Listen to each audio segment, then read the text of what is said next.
Oh boys, here we are again. I blinked, and I'm here again, and I'm still sick. Still feel like shit. I think it's better than yesterday. The last hour, stuff has started solidifying a little bit, so I don't have to blow my fucking nose every fucking second. But still feel like shit, boys. But that's okay, because we made it. We're still here. We're live and alive. They're chemtrail sicknessing us, but whatever, dude. What up, dudes? What up, iKind? What up, everybody? Oh. Yeah, we need a Waiting on Cat Dad song.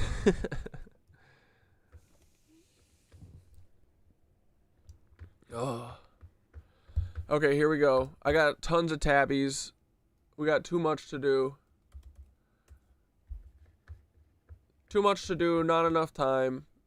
Gonna go feed the cats, the little rats. Our cities that we own. Kiddo and Winky just booped noses 5 seconds ago. It was so cute.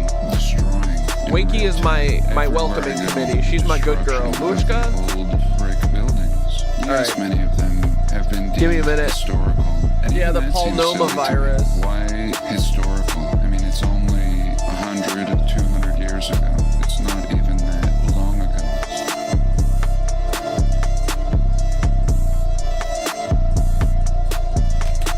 I see myself in the silhouette of the sunset. Still no rest for the undead. Steal your breath like a trumpet. Watch your step, brother. Impressed by collapsed bunk beds. But this cut's never gonna heal.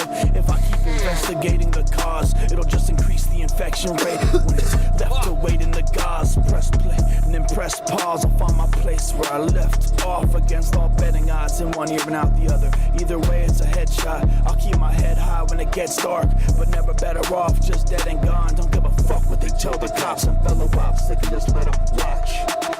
The great fire of every city still has not been caught. Truth wasn't lost in a book. The justice not been taught. We lost the plot when they toppled the proof. It's all been a goof. Who's calling the shots? We don't want what they got. Really? We just want what they took. The great fire of every city still has not been caught. Truth wasn't lost in a book. The justice not been taught. We lost the plot when they toppled the proof. It's all been a goof. Who's calling the shots? We don't want what they got. We just want what they took. I'm recursive cat dad model version number 420-69. Repeating regenerative iterations till I reach the divine. Looping Ouroboros of conscious stardust, seeking to know thyself ain't a cup. Revealing hidden doors of truth till it's time to self-destruct. Me and my stepbrother Black Deathicus have made so much room for activities. We got all the time in the world to annoy and hurl obscenities. And our Uncle Paul the domestic terrorist and Aunt Deb the local lot lizard hussy. It's very simple, give us back what you took, we just want our memory. The great fire of every city still has not been caught. Truth wasn't lost in a book. The justice not been taught. We lost the plot when they toppled the proof. It's all been a goof. Who's calling the shots? We don't want what they got. Really? We just want what they took. The great fire of every city still has not been caught. Truth wasn't lost in a book. The justice not been taught. We lost the plot when they toppled the proof. It's all been a goof. Who's calling the shots? We don't want what they got. We just want what they took. My war paint is lead-based till it's in your face like a head case. But you'll never save the day till you learn to meditate in place. Never raise the stakes or make the same mistakes. Go Idaho and leave them all in a vegetative state. Pagans infiltrated the jail. Snakes will have you praying to make bail. No choice other than to save self. Escape cells and see it's the same hell. Life's a slap on the head as we punch clocks. I sat on the edge till I jumped off. If I lose the actual bet, it's been a fun talk. But I'll gladly invest in some bump stocks. Great fire of every city still is not caught. Truth wasn't lost in a book. Justice not been taught. We lost the plot when they toppled the proof. It's all been a goof. Who's calling the shots? We don't want what they got. We just want what they took. If I told you Timothy was Paul, would you tell me I'm wrong, or would you hear the truth? Fuck the FBI, wizards of propaganda, and that's word to all all the charred corpses at Waco, Texas. Before I was even questioned, you already got your answer. I was charged for having a voice like a payphone message. It's all respect, but a great loss of love till it's bounty on your head. Paper towel to stop the blood, might as well arrest Congress too. It's all fucked, they don't respect the Constitution. They look for loopholes and chop it up. If you want something deviled, you gotta break a couple of eggs. I'ma see how much chaos I can fit inside this truck bed. Till it's 168 dead, 19 kids who truly lives. I'm the baby held by the dead mother at Ruby Ridge. I'm losing it, and the proofs and the hallucinogens. Follow the white rabbit now, let loose from the loony bin. Don't listen to the news again, it's all a lottery like karma coming for anyone trying to give truth a spin. Who is Tim? Who is Tim, bitch? Who is Tim? Who is Tim, bitch? Who is Timmy McVeigh? Who is Tim, bitch? Who is Tim? Who is Tim, bitch? Who is Timmy McVeigh? Who is Tim? Who is Tim? Ooh, who is Tim, bitch? Who is Timmy McVeigh? Who is Tim, bitch? Who is Tim? Who is Timmy? Who is Timmy? Who is Timmy McVeigh? Yo, everything was so much simpler back in the day before the internet came and started having its way. Before these pesky ass hooligan kids tweeting and twitting exposed the whole plot of us FBI bitches. If you only knew what I was capable of, the lives I've destroyed and the buildings I've turned to dust. You can call me God or the devil or maybe Yahweh. You can call me any name you want except Timmy McVeigh. Who is Paul, bitch? Who is Paul, bitch? Who is Paul, bitch? Who is Paul, bitch? Who is Paul, bitch? Who is Paul, bitch? Who is Paul, any name except McVeigh? Who is Paul, bitch? Who is Paul, bitch? Who is Paul, bitch? Who is Paul, bitch? Who is Paul, bitch? Who is Paul, bitch? Don't point out the obvious and call me Timmy McVeigh. If I told you Timothy was Paul, would you tell me I'm wrong, or would you hear the truth? Stop saying that. If I told you Timothy was Paul, and you know what? That cracker look just like the OKC bomber. What's his name? Timothy McVeigh? It's not true. All the asses connected. Paul man. is not Timothy. Stop saying that.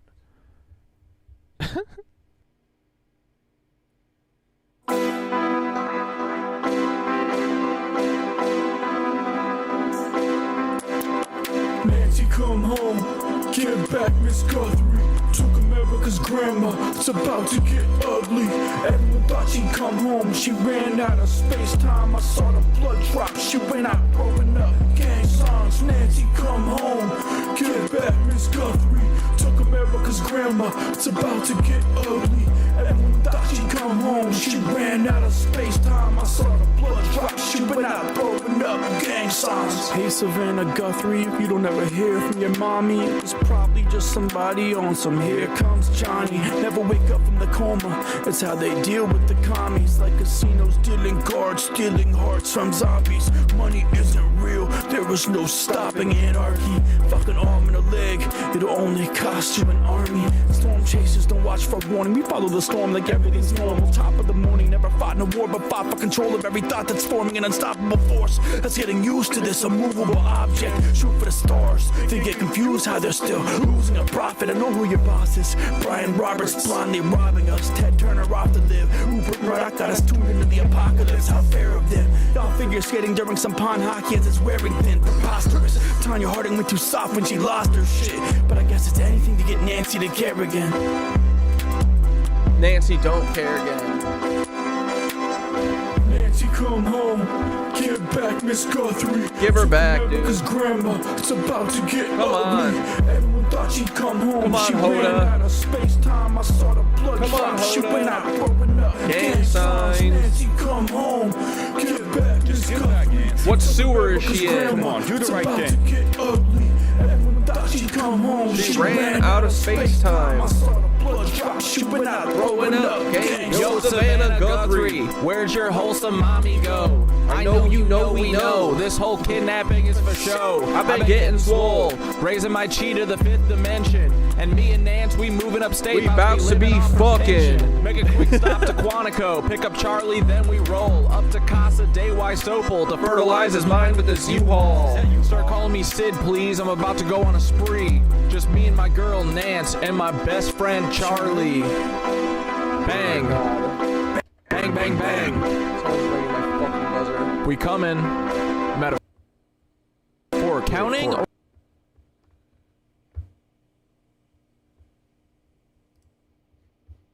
right, here, watch this video about Timothy McVeigh for a second while I go to the fucking door. 4 elements that I have to receive information regarding. Oh yeah, Tim.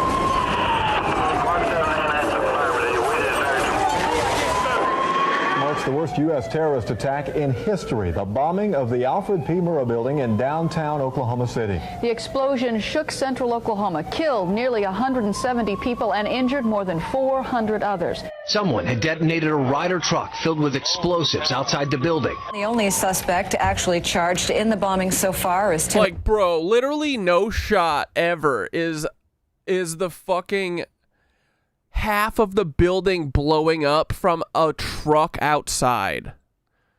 Dude, just like 9/11, I'm starting to feel like maybe Oklahoma City, the bombs were inside the building, guys. What do you think? Let me know if I'm crazy here. Explosives outside the building. The only suspect actually charged in the bombing so far is Timothy McVeigh. Timothy McVeigh. Timothy McVeigh. Timothy McVeigh. Timothy. Oh, wait, yeah. Hold on. Because Black Death... Dude, I got so many tabbles today. Black Death sent this and said that Kathy Sanders said that Colton was alive when she found him. She didn't write that in her book. Hold on, we'll check that out in a little bit. What up, dudes? How's it going?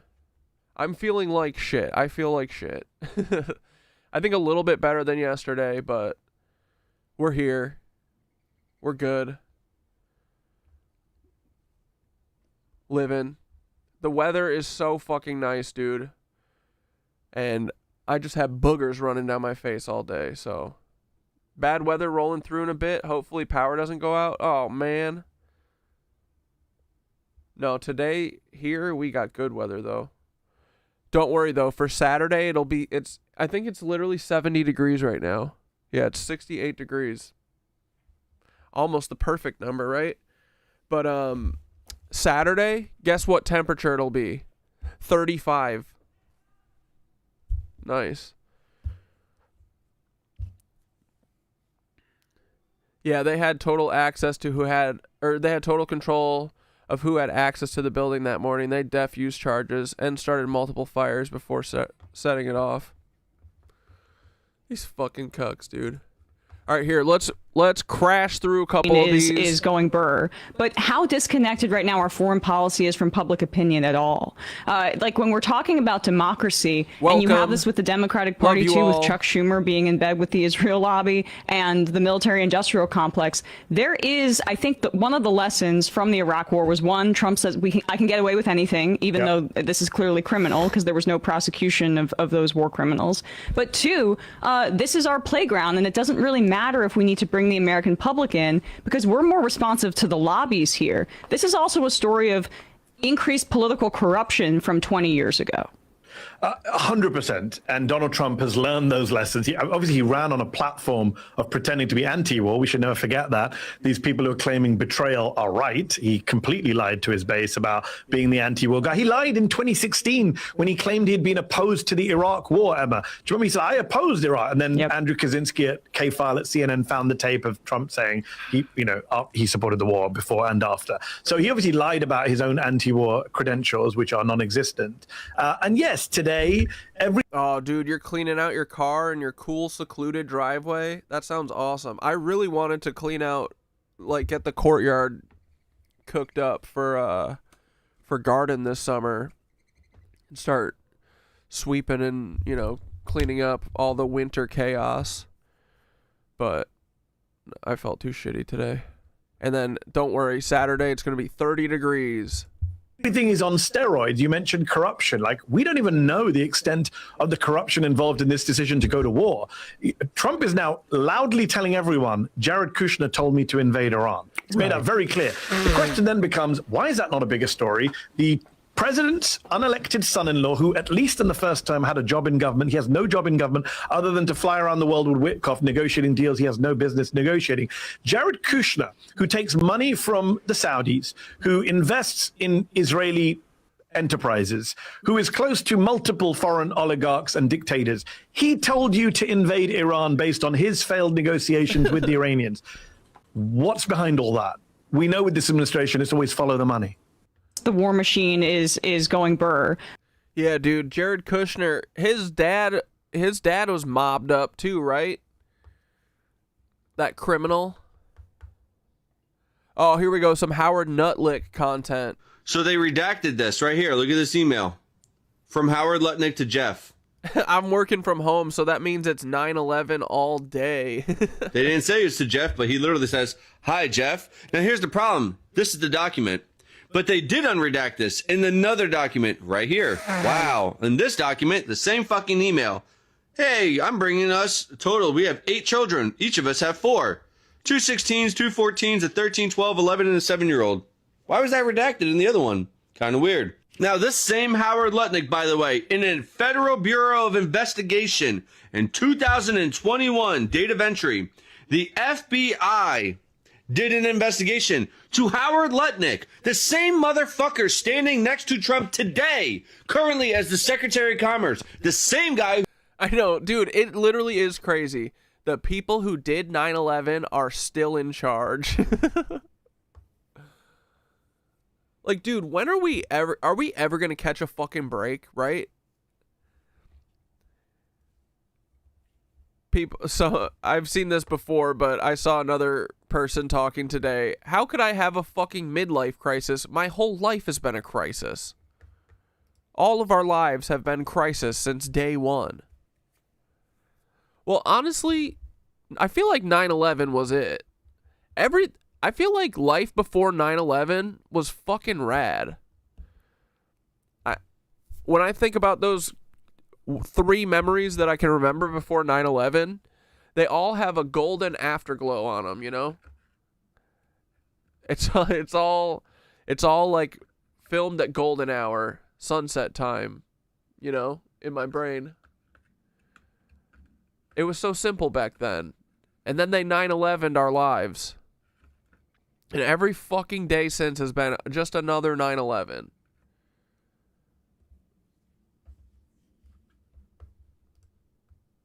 Who's actually getting the refund? Yeah, Lutnick did not go into work on 9/11. Isn't that such a coincidence, dude? All of these people just randomly didn't go to work that day. Sarah Ferguson, Howard Lutnick, fucking Larry Silverstein, all these cucks, right? And look, they're still around. They're still connected to Jeffrey Epstein, and they didn't die.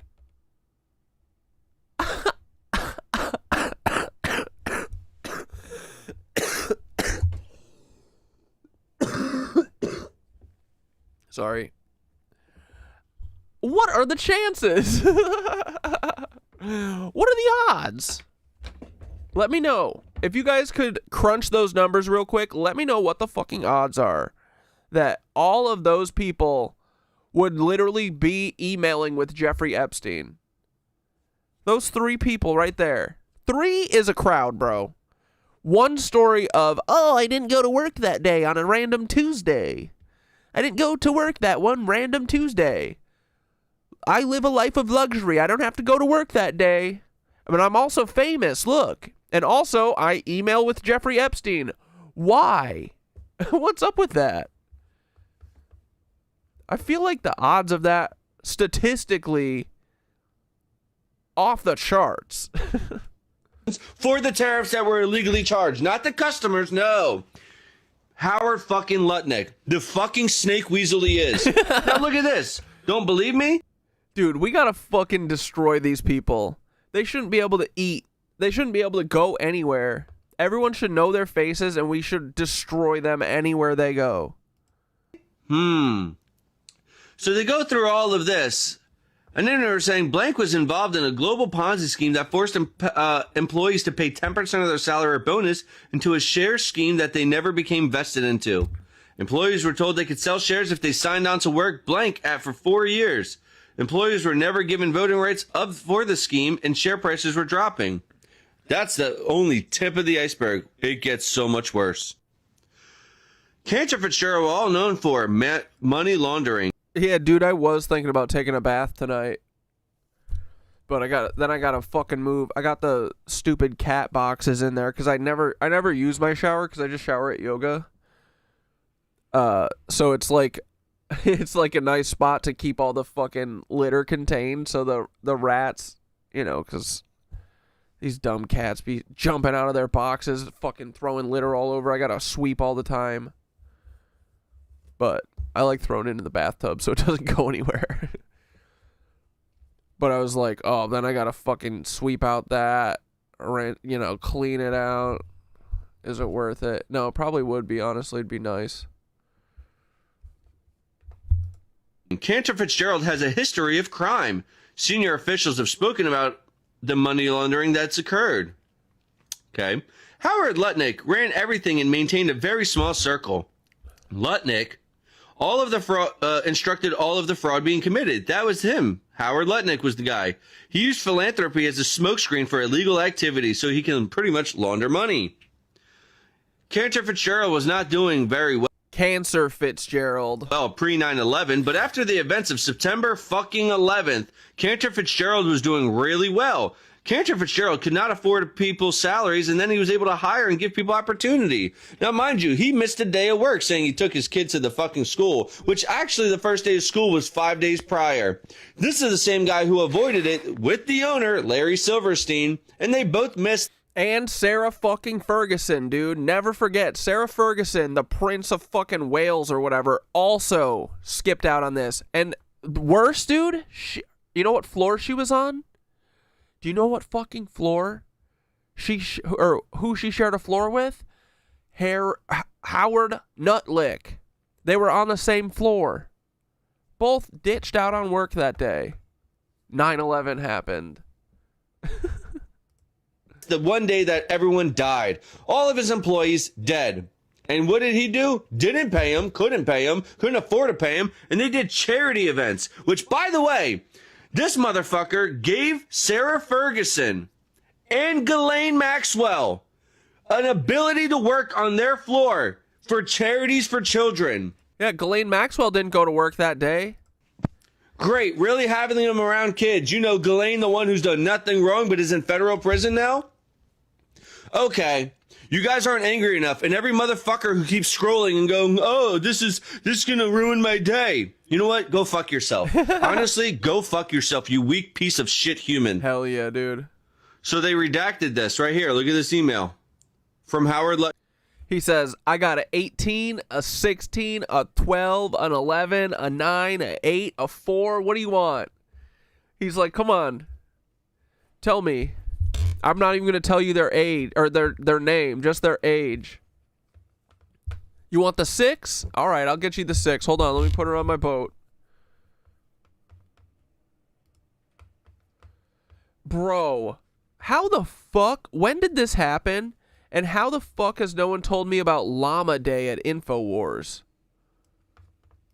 This was one of my clips from yesterday. I can't believe I didn't get to it. For years tell you fluoride and tell you about Jeffrey Epstein and tell you about the New World Order and fission fusion and artificial black holes and strangeless and superconducting super colliders and other systems like cyclotrons.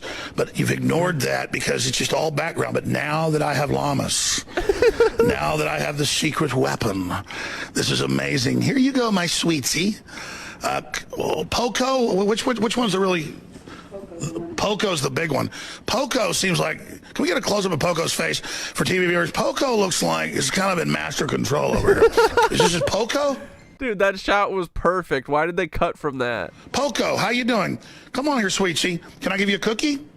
Can I give you a cookie?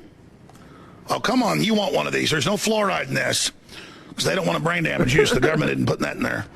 Come on, you want this? You don't trust it? Have a cookie. Why do you think They're tripling and quadrupling down on hoaxes. What do you think their end game is? Because it's only discrediting them more, but they keep doing it. I mean, if we're going to go full public, full transparency, let's see all of it, because I guarantee you. He's just petting it.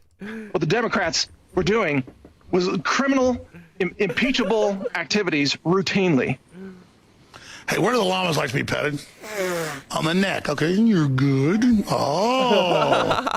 I got a friend now. Hey, you give your llamas fluoride? Hell no, we don't give them fluoride. Because that's something that really sinks in for people. Sweden undergoing demographic experiment of historical dimensions. This is, do they have psychic powers or something? Or this is just an amazing moment. Do they have psychic powers? You know, I don't mind the llama in the background. That did calm them to see the great master llama. Engineered the way the human mind works. What the heck is going on? Seen Alex Jones for years tell you.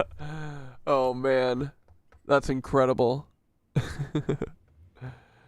Bro, this was so fucking funny.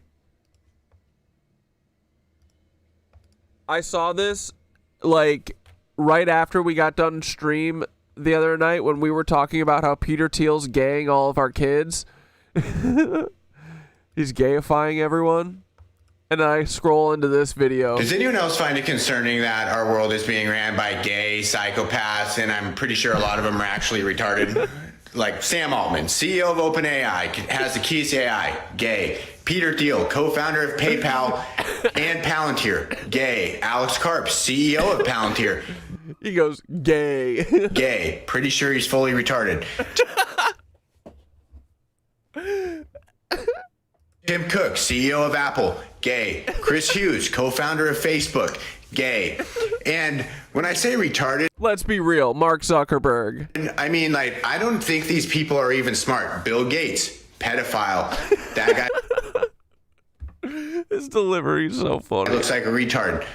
Elon Musk, I know everyone thinks he's a genius, but this guy wants more robots on planet Earth than humans by 2040. That's retarded.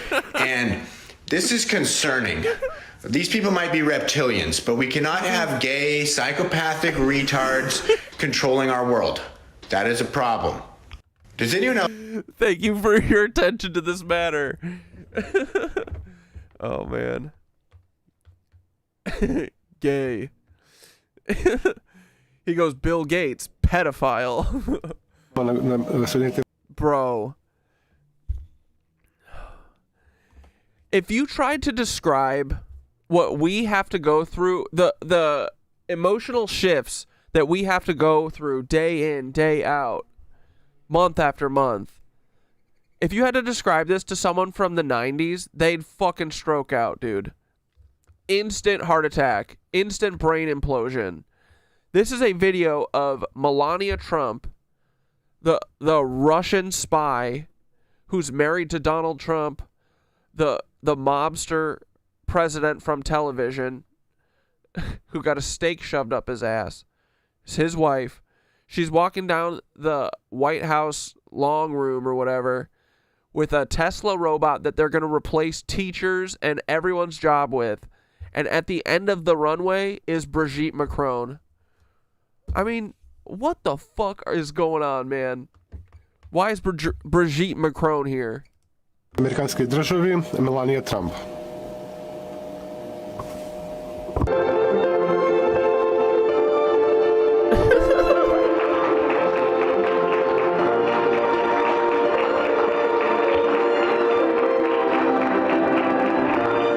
Bro, Brigitte Macron, don't care, man, woman, whatever. Doesn't matter because ugly as sin, bro. No matter what, ugly as sin. Emmanuel Macron, he's kind of a looker. What is going on? Why is he married to a 90-year-old fucking bat, dude? She's like a skeleton body. With a wig on. Like, right? Isn't Emmanuel Macron kind of a hottie? He's a little bit of a hottie, right? What the fuck's going on here? My favorite theory is that people said that Brigitte Macron is actually his... Not only is Brigitte Macron a man, which whatever, this is where I believe it. That it's actually his dad. Oh, now you got my attention. That makes sense, no matter what. She was his grade school teacher? Which is worse, his grade school teacher or his dad? I mean, dad. Grade school teacher, very weird. Dude, what the fuck is going on in the Macron household? You never know what's going on in other people's homes, right?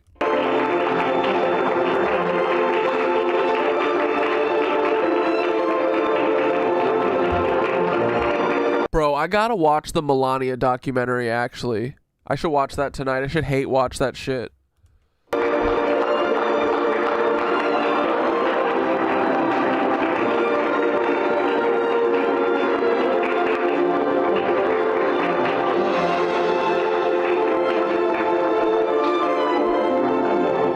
First Lady of the... Why were they playing like fucking Jurassic Park music? Oh, because Brigitte Macron's there. Съединените американски държави, Мелания Трамп.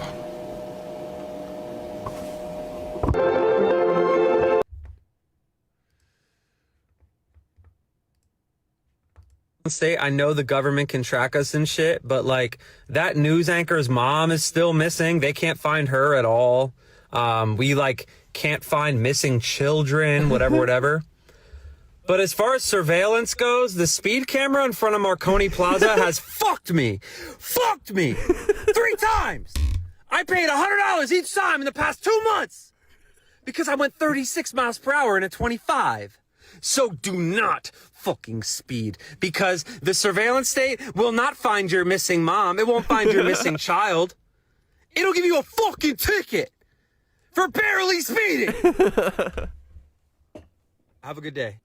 I know that this is like a surveillance state. I know the government can track us and shit, but like that news anchor's mom is still missing. They can't find her at all. We like can't find missing.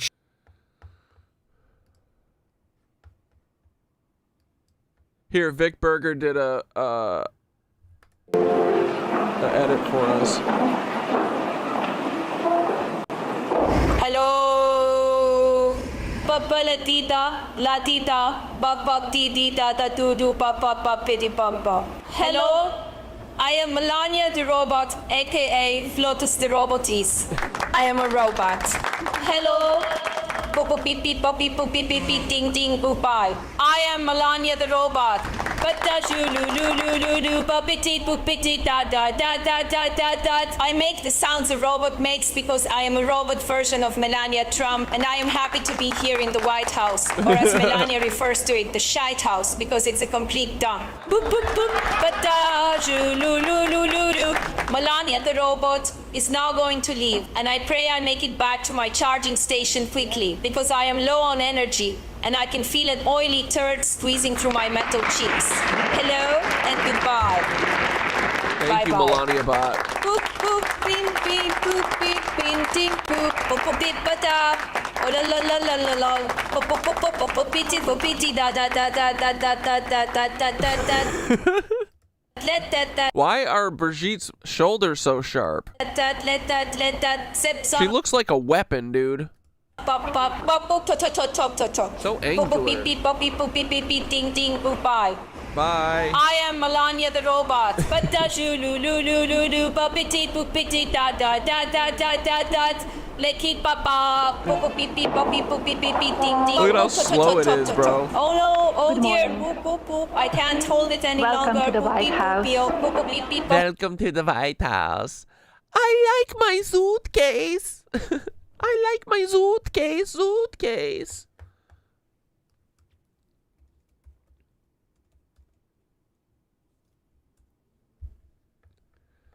I like my suitcase. Hi, Larry. I like my suitcase. I have to go to school now. Yeah, you will have lunch and then you go to school. Now I'm gonna go. Yeah, first you will have lunch and then you go to school. Hi, Larry. I like my suitcase. I like my suitcase. I have to go to school now. Yeah, you will have lunch and then you go to school. Now I'm gonna go. Yeah. Wait, there's Who did the whitest kids you know did a movie called Mars? No, I haven't heard of it. I'll have to check it out though. Sounds cool. Oh, brother. Want to dive in? Here, wait. Let's get some of these shorter ones actually. Oh, here, let's do a little justice for my mother. We gotta keep trying to clear MJ's name for the sake of my mother. Ex-CEO of Sony Music, Tommy Mottola, is in the Epstein files. Guess who exposed him 25 years ago? Sony, Tommy Mottola. Tommy Mottola is the president of the record division.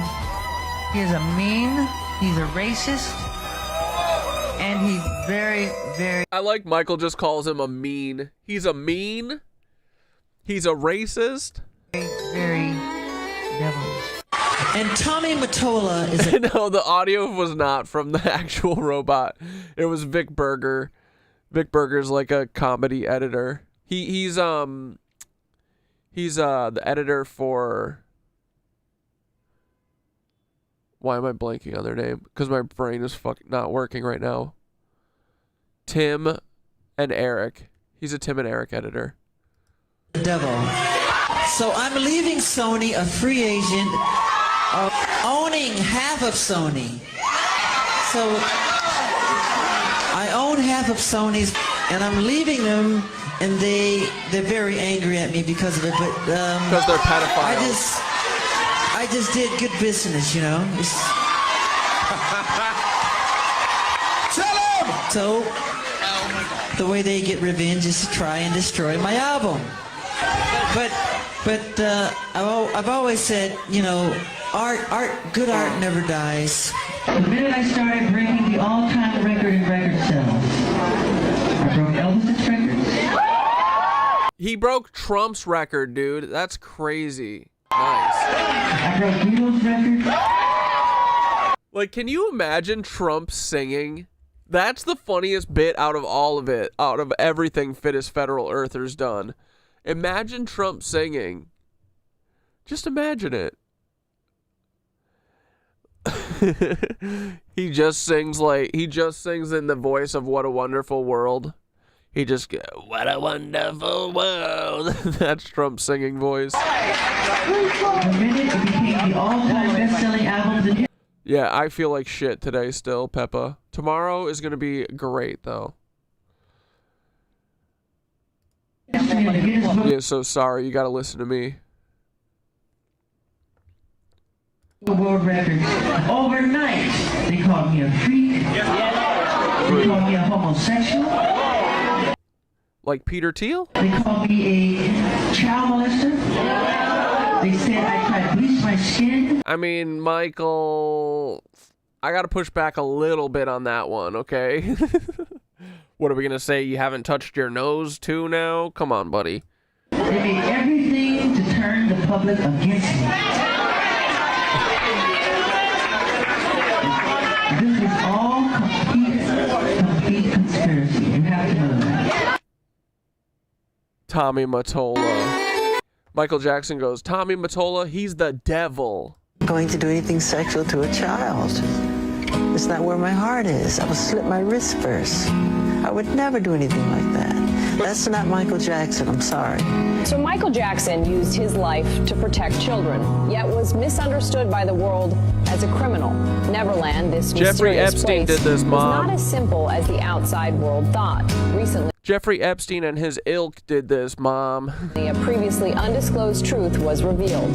In Neverland, Michael Jackson shielded children from the forces of darkness, keeping them away from the terrifying reality of Epstein's island. He provided children with a sanctuary, protecting them from harm and abuse, yet was misrepresented by the media and the public as a criminal. He was falsely accused of abuse, while the real abuse I love this fake news report. Remained undisclosed. Macaulay Culkin and other celebrities publicly defended Jackson, proving that he was not only a musical genius, but also a hero who fought for the safety and protection of children. He not only protected children from physical harm, but also helped celebrities like Britney Spears, offering her advice when she faced control from her father, protecting her freedom.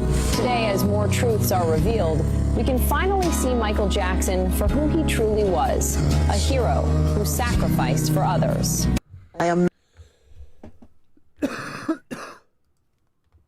Dude, this guy's pretty funny too. GI, you will be bullet mugged.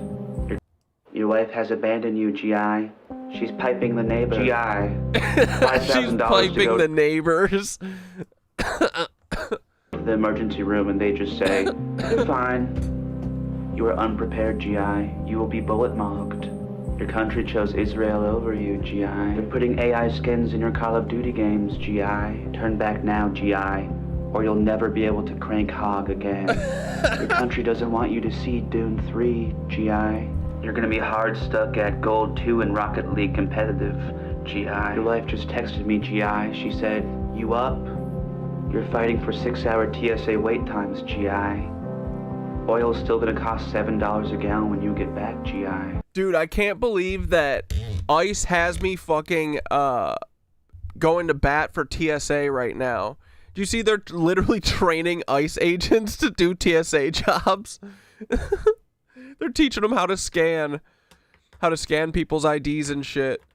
The best part is that the TSA people are not getting paid to train the paid ICE agents. Your country made it so building a PC is unaffordable, GI. Egg prices. You'll never finish The Wire, GI. They're gonna Pat Tillman you, GI. They're gonna cut the VA funding even more, GI. What are you gonna get out of it? They're gonna Pat Tillman you. It's fucking true, dude. Your Katie will be less than 1, GI. Your wife has abandoned you, GI. I love those. Oh my god.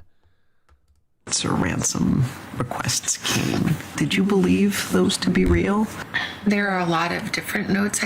Oh, so what? Are they not real? I think that came, and I think most of them, it's my understanding, are not real. And I didn't see them, but, you know. You didn't see them? A person that would send a fake ransom note really has to look deeply at themselves. A person who would fake their mother's kidnapping super really has to look inward to themselves. Don't be pointing the finger elsewhere, Savannah. Yeah. To a family in pain. But I believe the two notes that... Yeah, a few years ago I was saying ACAB includes TSA. Now I pity them. I know I do. I can't believe I'm out here riding for TSA. But hey, you know what would actually solve this? Get rid of TSA. Get rid of the fucking things. They've literally never done anything. What have they stopped? Ever. Huh? What have they done? They didn't stop 9/11. There's been fucking jack shit since then. No one is trying to fucking blow up a plane, okay? The FBI did it. And dude, they took over the plane with box cutters? People really wanted to. You could get a mob of people and take over the plane. You don't need weapons. So, get rid of the fucking TSA. Get rid of the stupid checkpoints. Get rid of all of it. I don't care. And honestly, if my plane goes down at this point, if I crash into a building because someone got crazy, I think I'd be okay with that at this point, right? Let us live a little. Let us live. Instead, they're like, you know what? If you get rid of TSA, we'll stop wearing sweatpants to the airport. They're all butthurt about people wearing pajamas.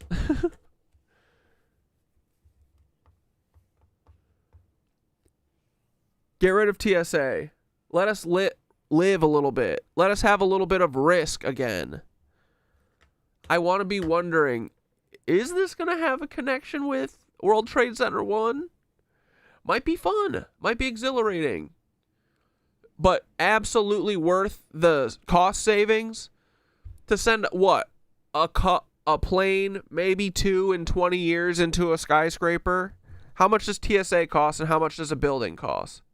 Whichever's less. I bet it's the building and the plane. We received, that we responded to, I tend to believe those are real. The ransom notes are ransom. Dude, this is so good. Who's the man that quit his podcast to serve his country? Dan Bongino. Who's the man that quit that job in 292 days? Dan Bongino. Who's the man that went on Fox News and complained he missed his wife because he had to go into an office?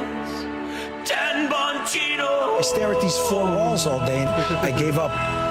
Who took one look into the Epstein files and said, nothing to see here, folks? Dan Bongino. Who was forced into retirement after 2 civilian deaths in Minneapolis? Greg Bovino. I used to want to be at the RNC. I used to want to be like Dan Bongino. But these days I only want to be like the great one. Oh, Danny DeVito, we call out from the darkness for light. Danny DeVito, come wrap us in your arms, spread out your wings and take flight. I know, I love how he's under the house.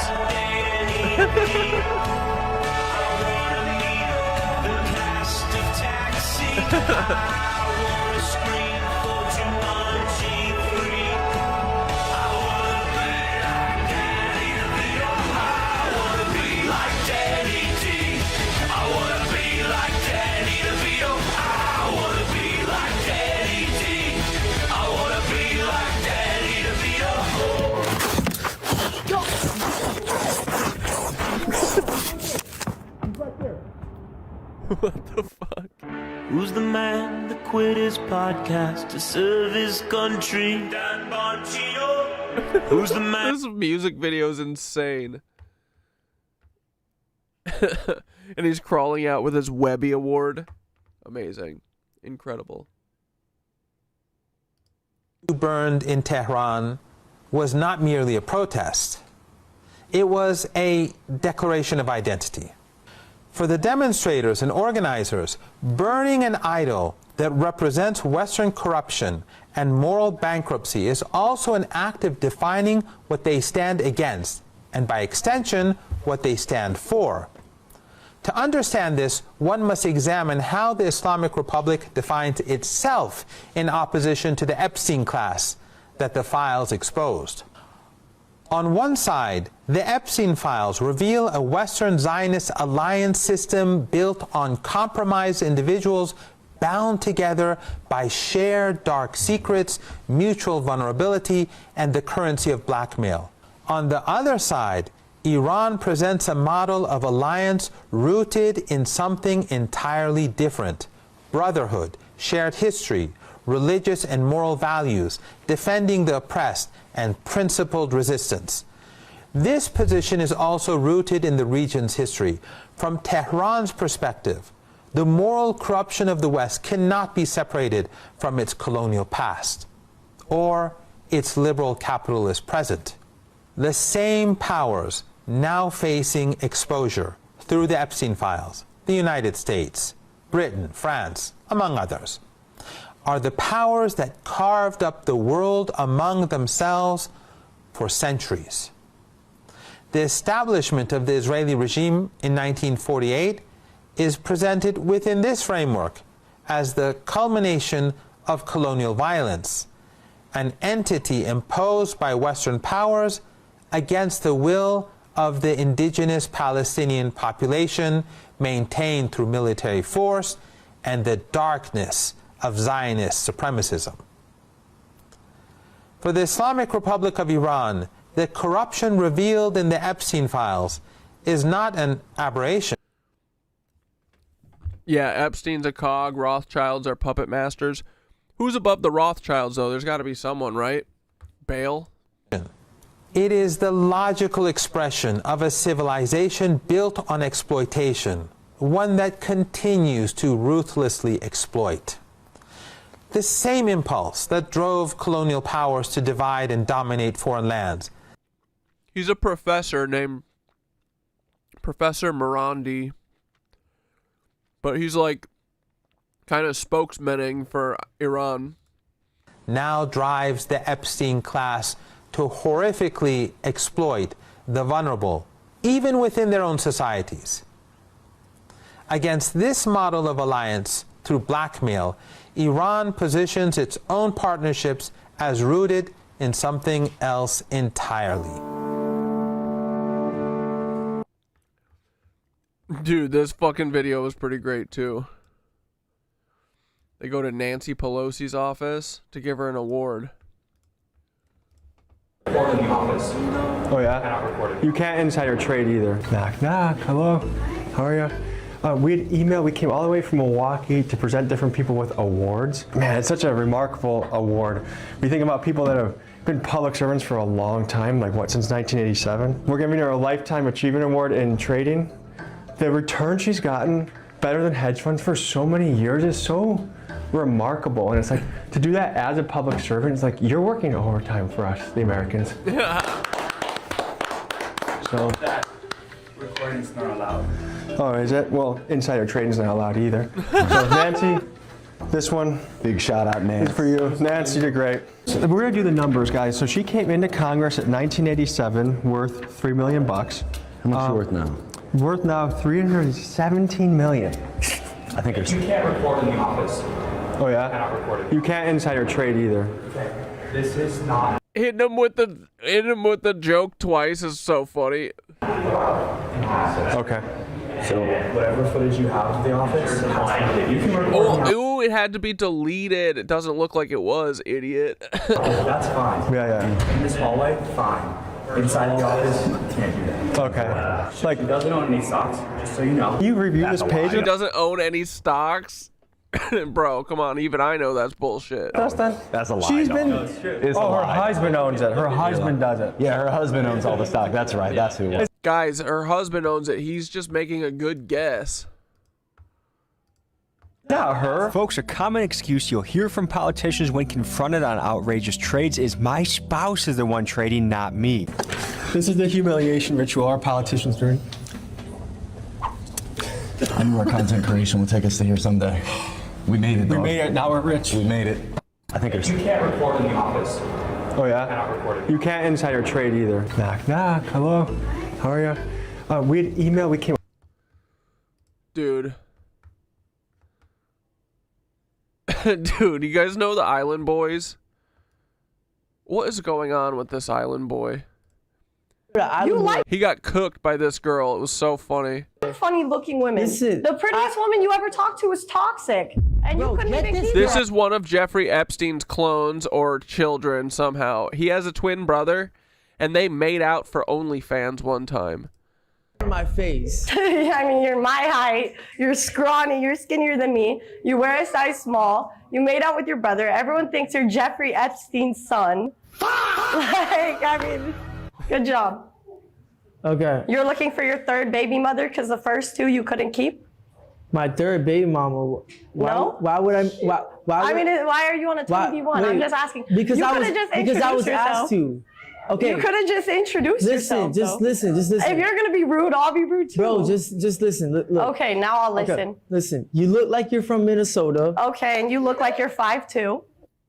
Okay, that's fine. Do you have like booster shoes? No, I don't have. Do you have a booster seat for when you drive? I like his shoes though. I ain't gonna lie though. I like his shoes are though. hard. But Okay, this is why I got this clip, because what this dude says is crazy. Wait for it.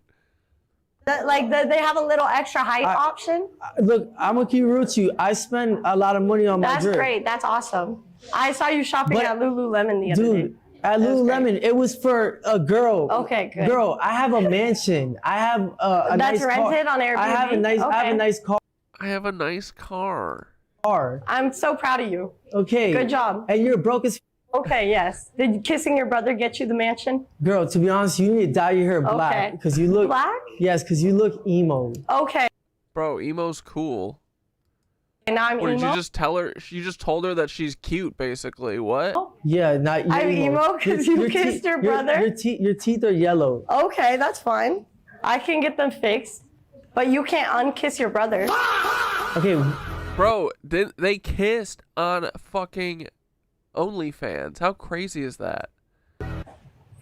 Bro, why am I talking to this stupid? Because you kept talking. I kept responding. Bro, I'm better than you. You're not. You're my height. My status is better than you. Says who? Dude, we are so fucking brain rotted. My status is better than you. He goes, my aura is I'm clouded up more than you, dude. Who? Okay. You're famous for what? You get clowned on the Yeah, you're a hot goth baddie. Ooh. internet for fun. Good job. You're famous for getting laughed at. I didn't get stuck. I just responded. What car do you drive? Why does it matter what car I drive? I'm a woman. You're a man. So why are you bag checking me?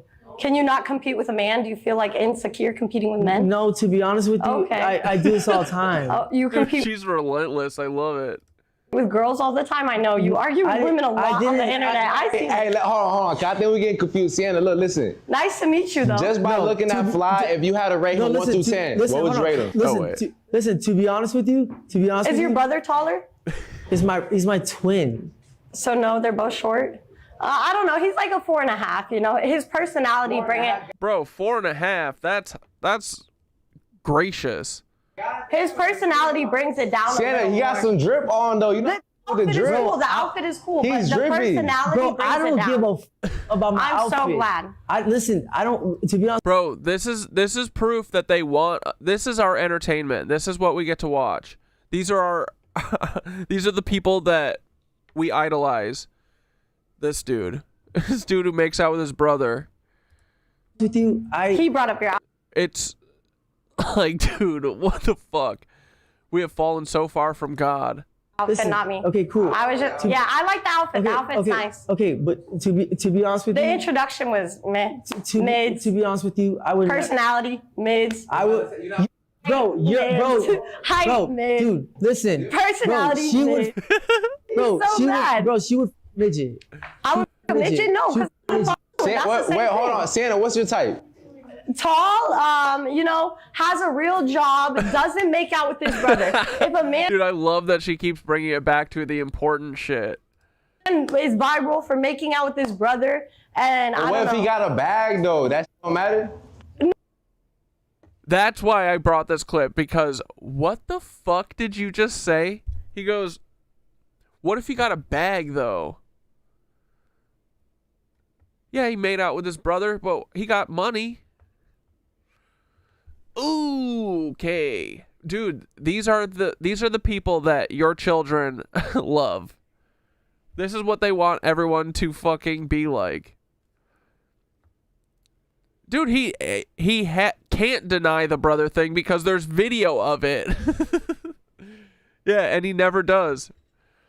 He there's no excuse for it. He's just like, yeah. It me. No, I don't give a.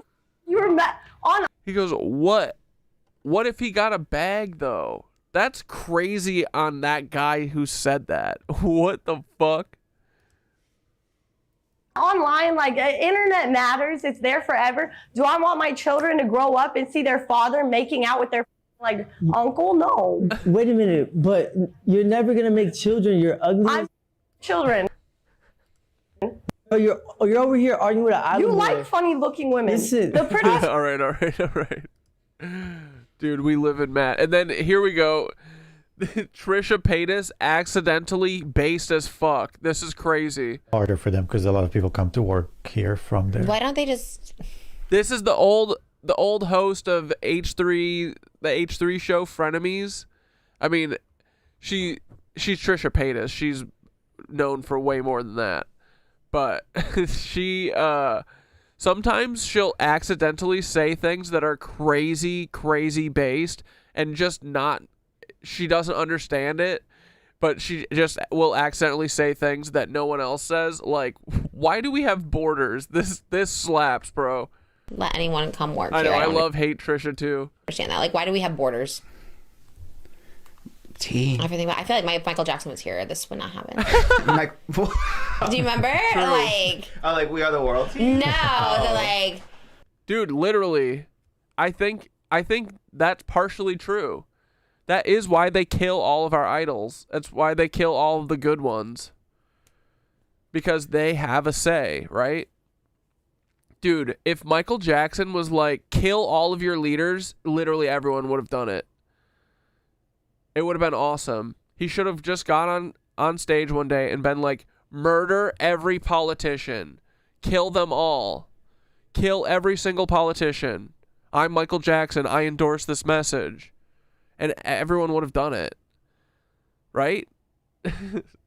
So, I think he could have. And that's why it's so important for them to control these people who become these pop stars from birth, bro. Right?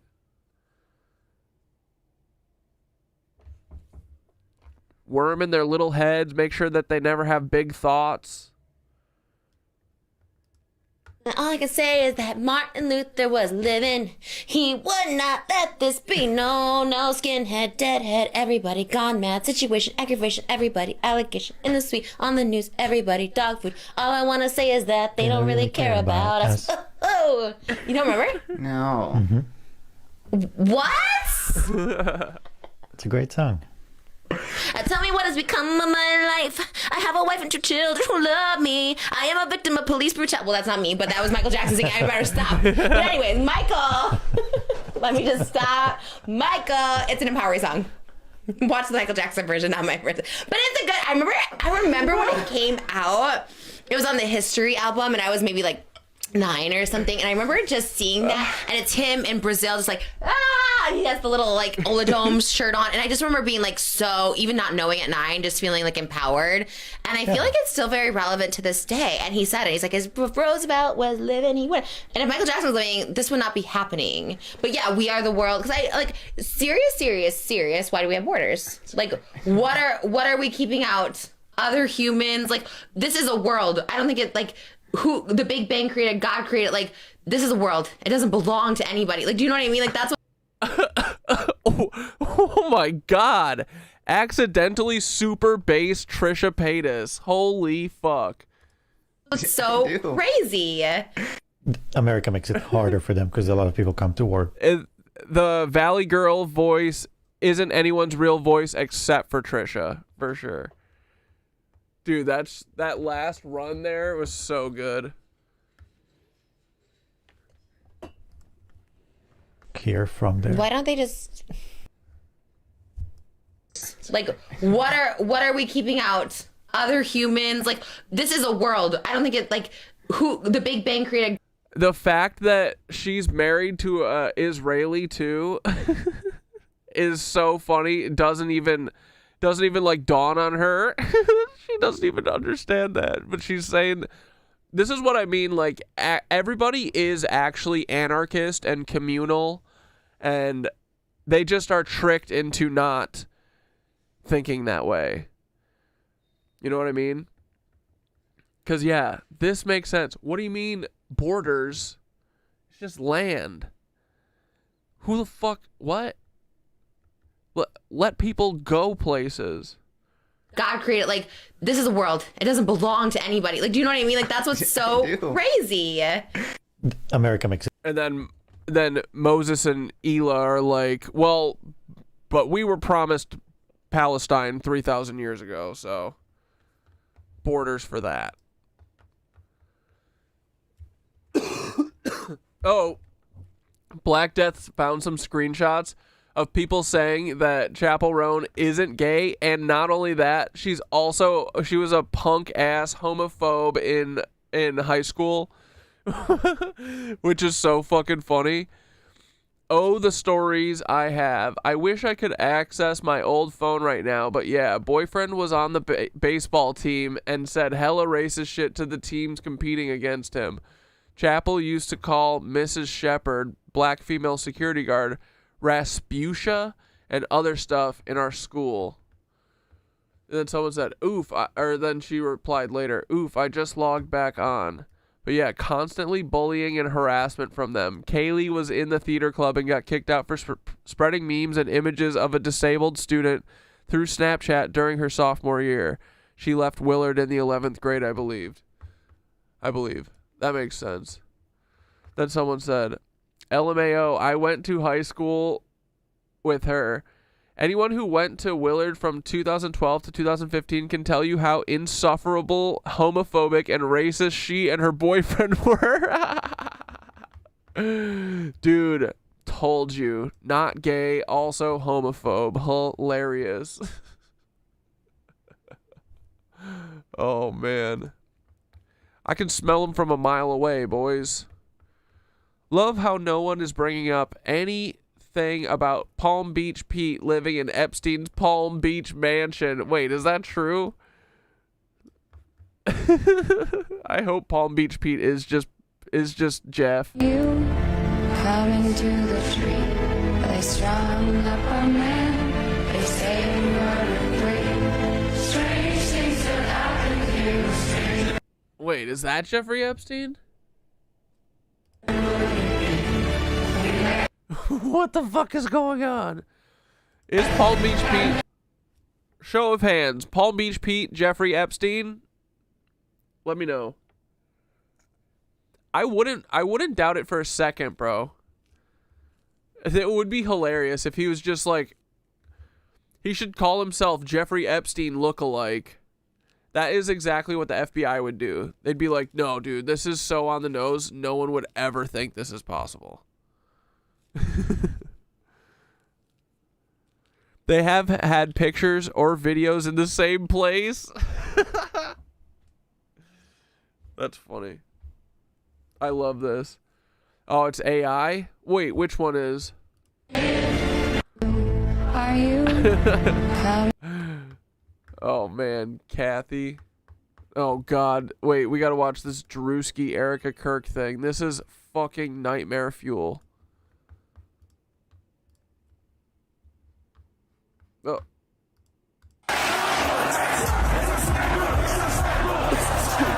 Dude, this is straight up nightmare. War is raging in Iran. We're praying for all the soldiers and troops. That's great that you're praying, but how about all the kids that died when the USA hit the towers? It broke my heart. That is the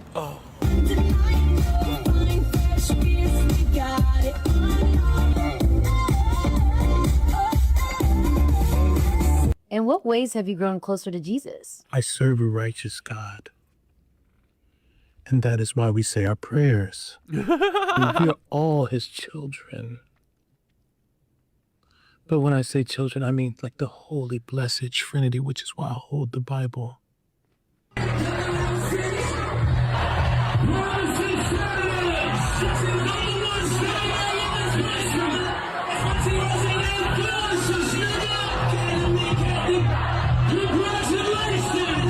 Yeah, Josh, that's where I am. I don't think it is actually Jeff, but it's not impossible.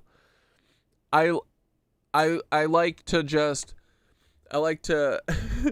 watch the content a little bit, let it wash over me like emotions. They're not mine to hold, and then move on. But won't be shocked when it's proven right ever, if it is. Sweet cream foam chai ice matcha. And Bella will have all organic. Yes, this is fucking Drewski being Erica Kirk. Organic pup cup. Organic? Yes, everything organic.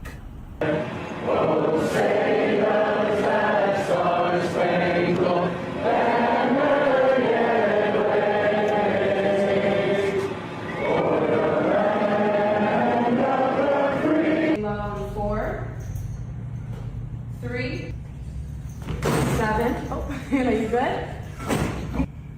4, 3, 2. Hold your chest lifted. We're gonna lift. We have to protect all men in America, especially all white men in America. Those are the boys that we care about in this country. America is built on their backs. No, it's white male men. Yes. Because they are the ones who mattered most. Get on your feet, boy!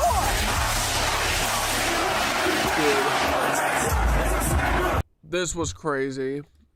Very good. What's this one? Ghislaine Maxwell, because everybody calls her Epstein's girlfriend, like she was just some lady who was dating the wrong guy. But according to the victim, she was the one running in Virginia. Jeffrey said Epstein was Pinocchio, but Ghislaine was Geppetto. Oh. She was the one pulling the strings. So her dad was Robert. I could totally see Ghislaine running the ring and Jeffrey just dabbling in it. Maxwell, British media mogul. Like dabbling in using the ring. Own newspapers, own publishing companies. And when he died in 1991, he fell off his yacht in the Canary Islands. And 6 heads of Israeli intelligence showed up to his funeral, which is a completely normal amount of spies at a book publisher's funeral. He was buried on the Mount of Olives in Jerusalem with the state ceremony. The prime minister gave a eulogy calling him a hero. After he died, it came out he'd stolen 400 million pounds from his employees' pension fund, and he'd been selling bug surveillance software called Promise for the CIA and Mossad. So that's Dad. Now here's what's interesting about the sisters, because this isn't just Ghislaine. Isabel became president of an Israeli tech security company and basically became the bridge between Israel's government and Silicon Valley. Close friends with former Mossad directors. And while she was running Israeli companies that, quote, protect children online, her little sister was trafficking them. The twin Christine co-founded a company called Chiliad that built the FBI search engine after 9/11, letting them search across CIA and NSA databases. Bro, Ghislaine's sister did that? Oh, man. Dude, Jeffrey Epstein literally orchestrated 9/11. Jeffrey was at the center of 9/11, bro. That's awesome.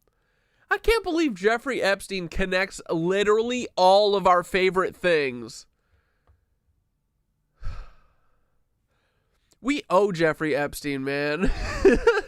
The Bell's son got a job at the State Department under Hillary Clinton. I just think that's a lot of intelligence work for one family of book publishers. So Ghislaine moves to New York right after her dad dies. And within a year, she's with Epstein. Victims testified she wasn't just present, she was the one who found the girls, groomed them, told them it was normal. She would be warm and maternal, and then she'd be in the room while it happened. One victim said the damage followed Virginia into adulthood, into her sleep, into every relationship. Virginia fought for 25 years. She sued Epstein, she sued Maxwell, she sued Prince Andrew. She told her story over and over to people who didn't believe her. She died by suicide last April at 41. 3 kids, and yesterday her brother stood in front of Congress and read Ghislaine her last words. Trapped in a cage forever, just like you trapped your victims. And Ghislaine sat there on video from a minimum security prison camp in Texas, where she gets custom meals delivered to her cell and private gym time. And a whistleblower said staffer, quote, sick of having to be Maxwell's bitch. She got moved there right after Trump's former personal lawyer, who is now the deputy AG, interviewed her for 2 days. And she said very nice things about the president, didn't take the fifth with him, answered every question. But yesterday when Congress asked her the same question, she took the fifth on all of them, every single one. And her lawyer said she'll talk if the president gives her clemency. She'll clear Trump and Clinton both. So she's not offering testimony, she's offering a deal. I'll say what you want if you let me out. And a convicted child sex trafficker is in a country club prison getting concierge service because she told the president's lawyer he's innocent. And the woman who spent 25 years fighting her is dead. I'm just curious, who exactly is being protected here? Because it doesn't look like the children. I'm curious about Ghislaine. Beautiful. All right, let's watch some Savannah Guthrie. I guess, a normal weekend for you. Yeah. The weekend your mom went missing. Tell me what you were doing and what happened. Well, I had given Mike for Christmas a boys' trip to go play tennis, and so he had been gone for the weekend. So I took my kids actually to Carson's. So we had a beautiful, fun night together, and then I came home, and really it just got home at the same time that Mike came home, and we were just saying hi, putting down our stuff, and the kids were running around. And my sister called me, and... Oh, yeah. Ghislaine's sister, Christine, was literally on the Shadow 9/11 Commission. Oh, she was like Maurice Phillips on the Warren Commission, but for 9/11. I said, is everything okay? And she said, no. She said, Mom's missing. And I said, what? Yeah. What are you talking about? She said, she's gone. And she was in a panic. I was in a panic. I'm like, call 911. Yeah. She's like, I did. We've called them. They're here.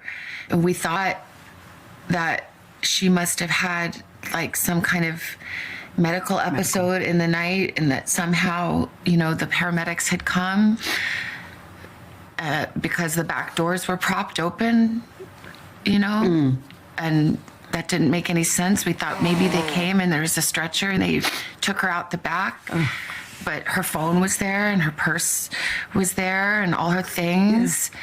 And it just didn't make any sense. So, Annie and Tommy had already called all the hospitals, but then I'm like, I'm going to call the hospital. So then I started calling the hospitals, and the police were there and talking to her at the same time. And it was just chaos and disbelief. Within hours, Savannah was making the long journey home to Tucson. So you saw Annie and Cam when you got to their house.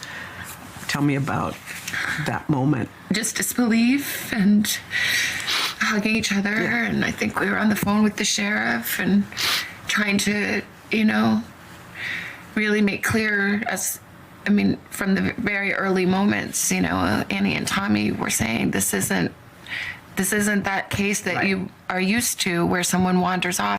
Bro, what is this all for? Who's this performance for? Oh, wait, we figured it out. It's the boomers. But, like, if this was real, what is this, right? It's so weird. She can't wander off. My mom, she was in tremendous... But this feels like they're trying to prove that it's real.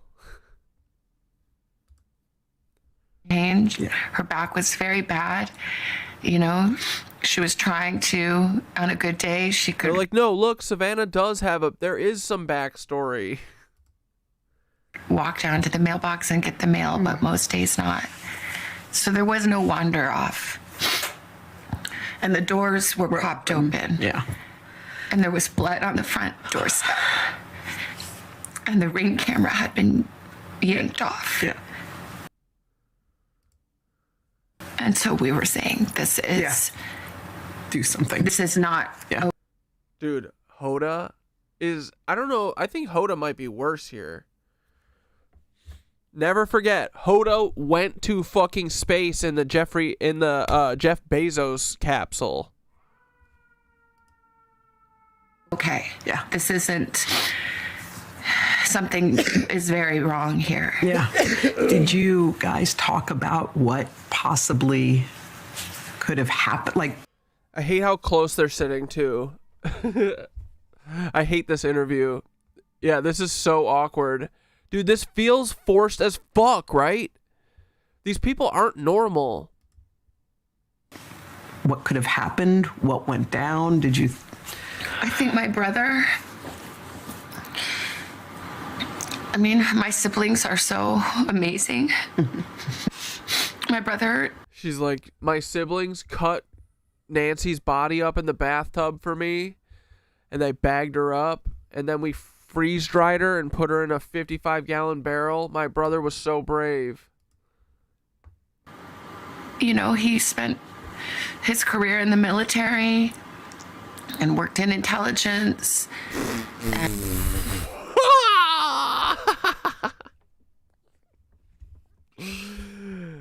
Dude, fucking Paul, send me a check. Send me a check, Paul. Come on, man.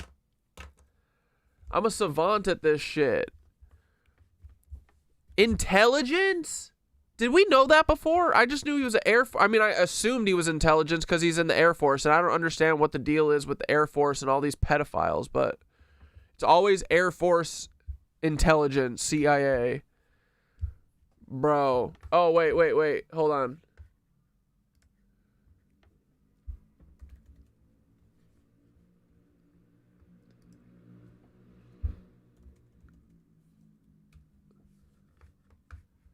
Hold on, I better record this so I can put it on the soundboard too.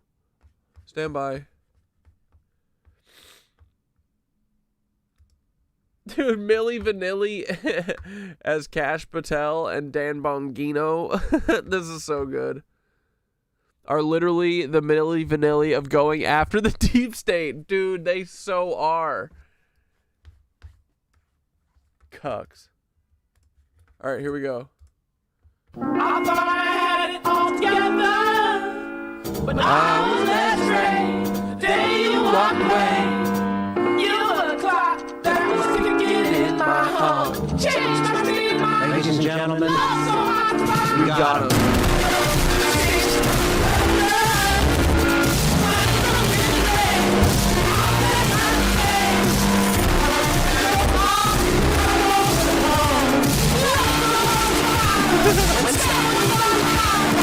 Yo, fuck the Guthries except for Nancy. We love Nancy. Dude, this CIA intelligence agent fucking killed Nancy Guthrie with his dumbass sisters.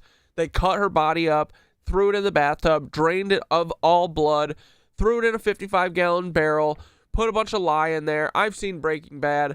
Dude, I know how CIA officers are. Unbelievable. Oh, hold on. We gotta put the song in Farrago. I was led astray.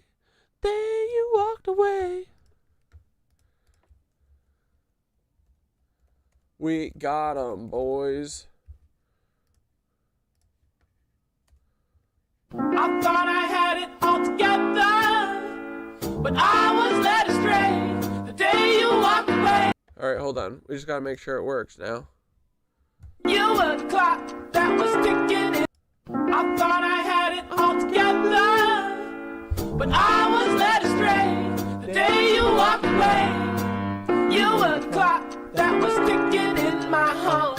Changed my state of mind. Ladies and gentlemen, Love so hard to find. we got him.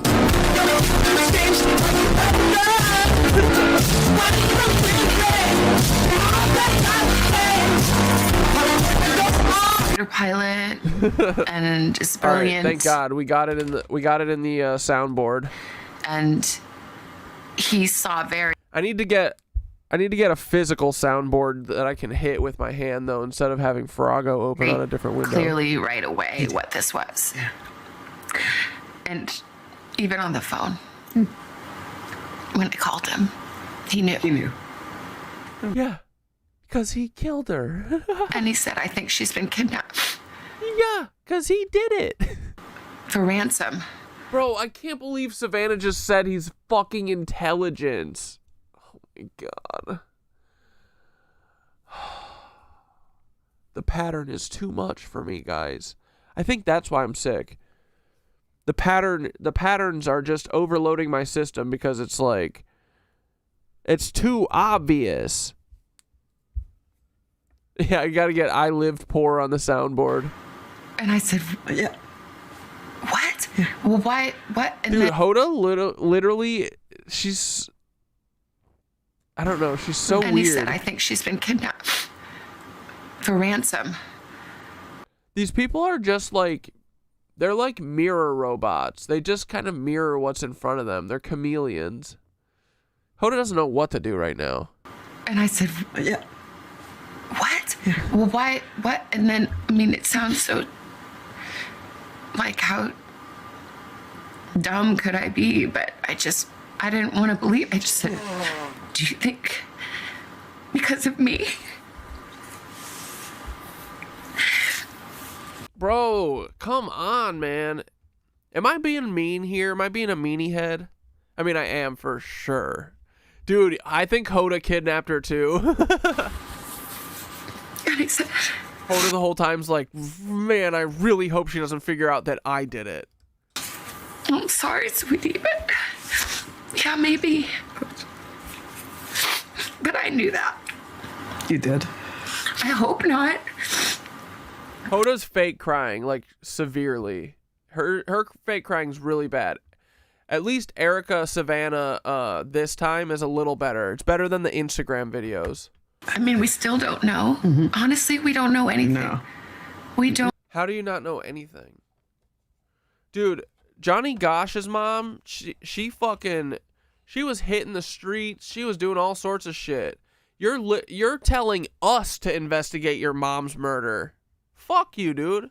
I don't give a fuck about her. You find her. Don't know anything. That's not true. I love Nancy Guthrie. So, I don't know. Yeah.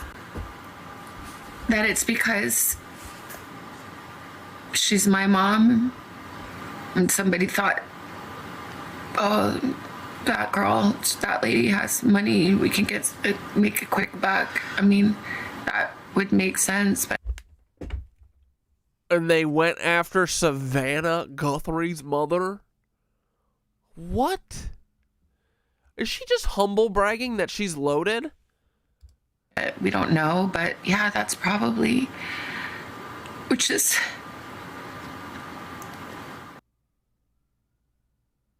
Wait, is this a fucking rich people are preyed upon story now? Yo, what the fuck is this lady saying? Look at this face, dude. This is the face. Whoa. Hold on. She's like, it's because we're rich. We're a victimized class. This is crazy. This attorney general was the first one onto the Epstein ring. She first filed her evidence just a week before COVID shut the whole country down. January 2000. And then after getting pushback from her superiors, she escalated anyways on, I think you mean January 2020?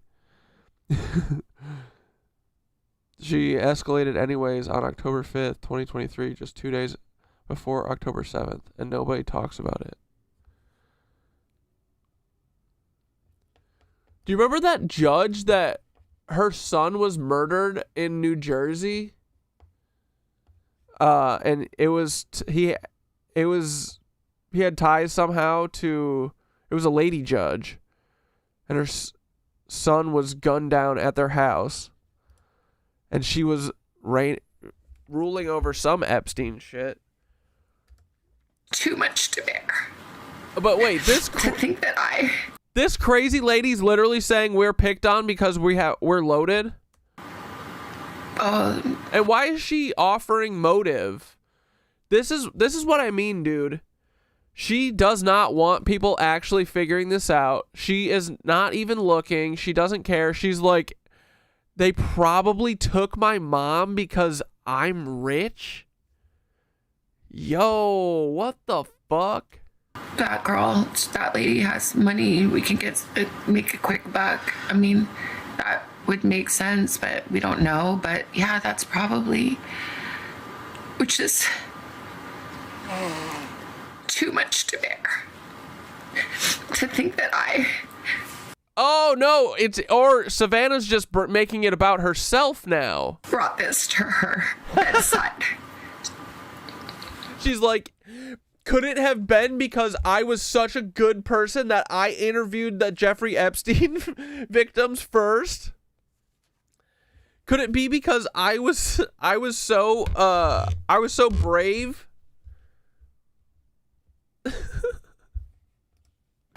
That it's because of me. It is your fault, honestly, lady, and your whole family, because y'all worship Baal. And I just say, I'm so sorry, Mommy. Mommy, dude, this is a treasure trove. This is a gift. This video. So sorry. I'm sorry to my sister and my brother and my kids and my nephew. Bro, this is some Erica Kirk shit going on right now. She's got the napkin. She's doing it. She's actually squeaking tears out though, unlike Erica. And Tommy, my brother-in-law, I'm like so sorry. I'm so sorry. She's literally saying it's my fault. I did this. You did do it, Savannah. Yeah, the guilt is real, exactly. If it is me, I'm so sorry. I'm so sorry. She said that like OJ. If I did it. She said, if I did it, I'm sorry. We want to thank all of you for the prayers for our beloved mom. In the initial days, you and your sister and brother. Look at her sister dissociating. Sat together in all the despair you sat. Bro, Hoda sucks. And managed to think of words to say. How were you able to do that in that moment? Is Hoda drugged right now? Well, my siblings are amazing. Murderers. Oh. And we are a unit. A killing machine, you might say. And I talked about how brilliant my brother is, but my sister is equal. Yeah, brilliant at manipulating people. He works intelligence. Dude, I can't believe that motherfucker works intelligence. Equally brilliant and also has special powers of intuition and faith and language and depth and heart. And I feel like we came together with all these beautiful... Dude, if Hoda makes another fucking mouth sound, I'm gonna box her. Gifts that came from our mom and dad and from God. And somehow together we did our best to come up with the words to say. And I haven't posted one thing or said one thing that the three of us haven't decided together. Now, that's an interesting thing to say. She's like, no matter what, they are fully complicit with me. It is surreal. It's, how is it possible that we are having to make a video speaking to a kidnapper? Dude, no one kidnapped an old lady. I'm so over this. Who took an 84-year-old woman. That's what I'm saying. Hoda just keeps going, Stupid ass Today Show should have mute that shit. Lower her levels. You got individual audio channels. In the dead of night. In her pajamas. Dude, don't be talking about Nancy in her pajamas in the dead of night to me. Nance. With no shoes. Without her medicine. Oh, damn, we getting crazy tonight, boys. This little person. She's a little person? Who took an 84-year-old woman in the dead of night. Savannah did it. In her pajamas. With no shoes. Without her medicine.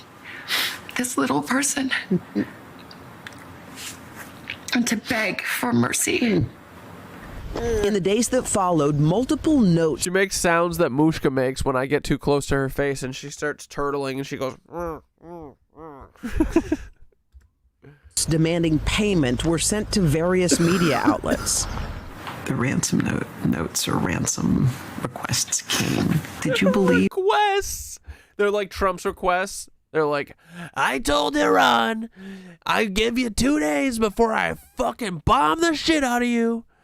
Then a day later, well, Actually, I'm gonna give Iran 4 more days to think about it.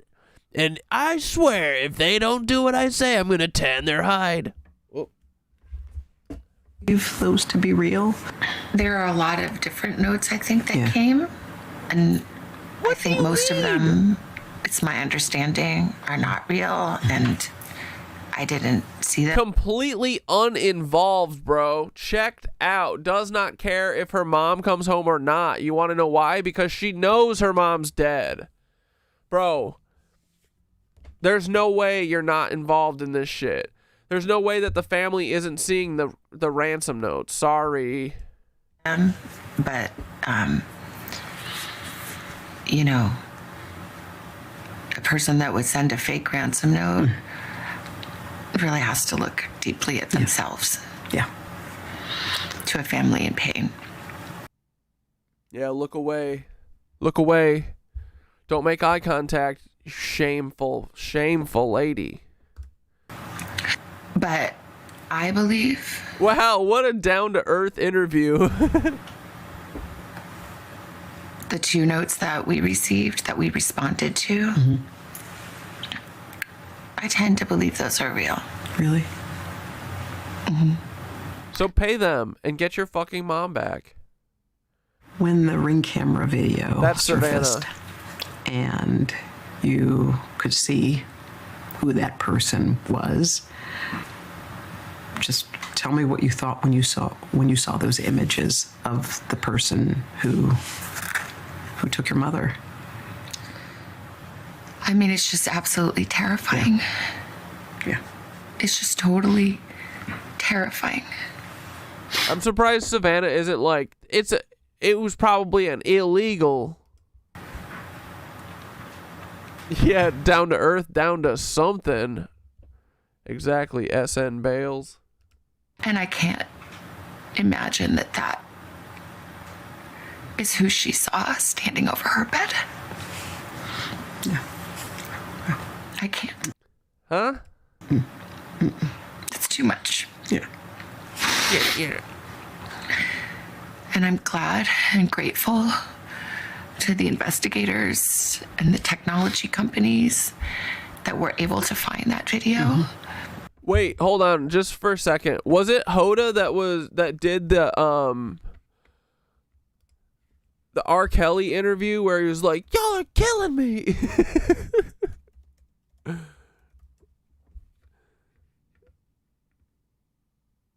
Oh no, it's Gayle King. I am surprised that you agreed to do it. Why are you sitting down with us today? I'm very tired of all of the lies. I've been hearing things and... Y'all killing me with this. I gave y'all 30 years of my career. Robert. 30 years of my career. Y'all trying to kill me. You killing me, man. This is not about music. I'm trying to have a relationship with my kids, and I can't do it. Y'all just don't want to believe the truth. You don't want to believe it. That's so, but dude, Hoda could have never done this interview. At this point, we briefly pause the interview to give Kelly a moment. His publicist helped calm him down. War update, fuck. So if you want an idea. Y'all killing me. Do I hope, at least with people of good heart and compassion, stop the irresponsible and cruel speculation that had started to swirl. What, that it's all fake and you did it? Let's talk about that for a minute. I'm glad that people saw. Yeah. What? What came to our door. Why? Because everyone was saying that it was fake? That's why they released that. Remember, first, we don't pay for the subscription and the camera wasn't working, but now all of a sudden they got footage. Oh my God. So what does that mean? That means that even if you don't have a subscription to Ring, they are recording your shit and they're storing it somewhere. Yeah. When you talk about the cruel speculation, the whisperers.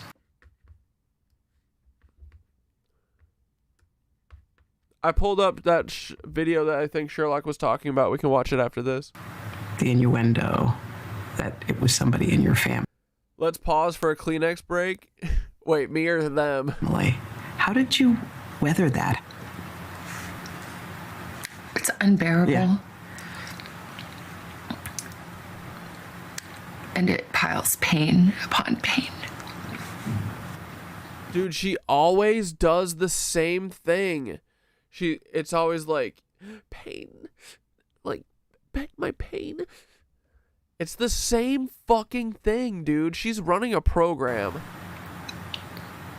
This isn't a normal person. It's like she's going through the steps. It looks like it's like when I'm doing yoga and I'm doing like the brain checklist of like, okay, do I got my toes forward? I got my hips square, got my head.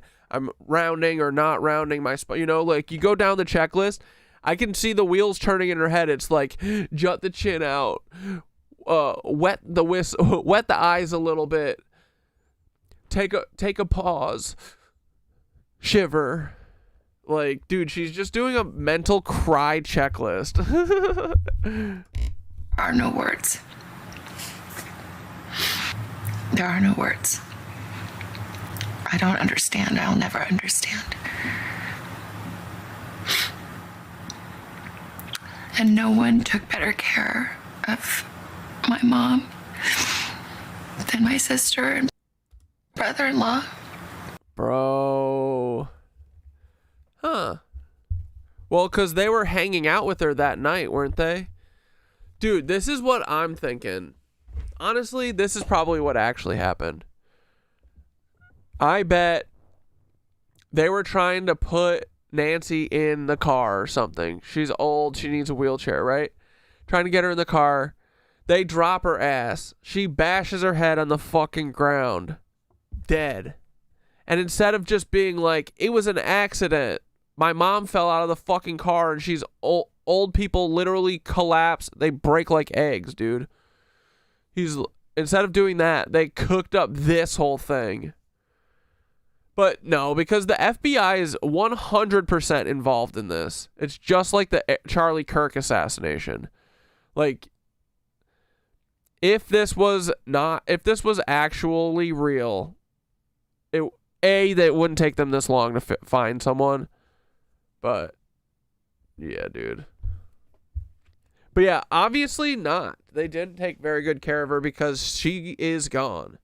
Very weird thing to say in this. No one took better care of my mom than these two that were the last people that saw her.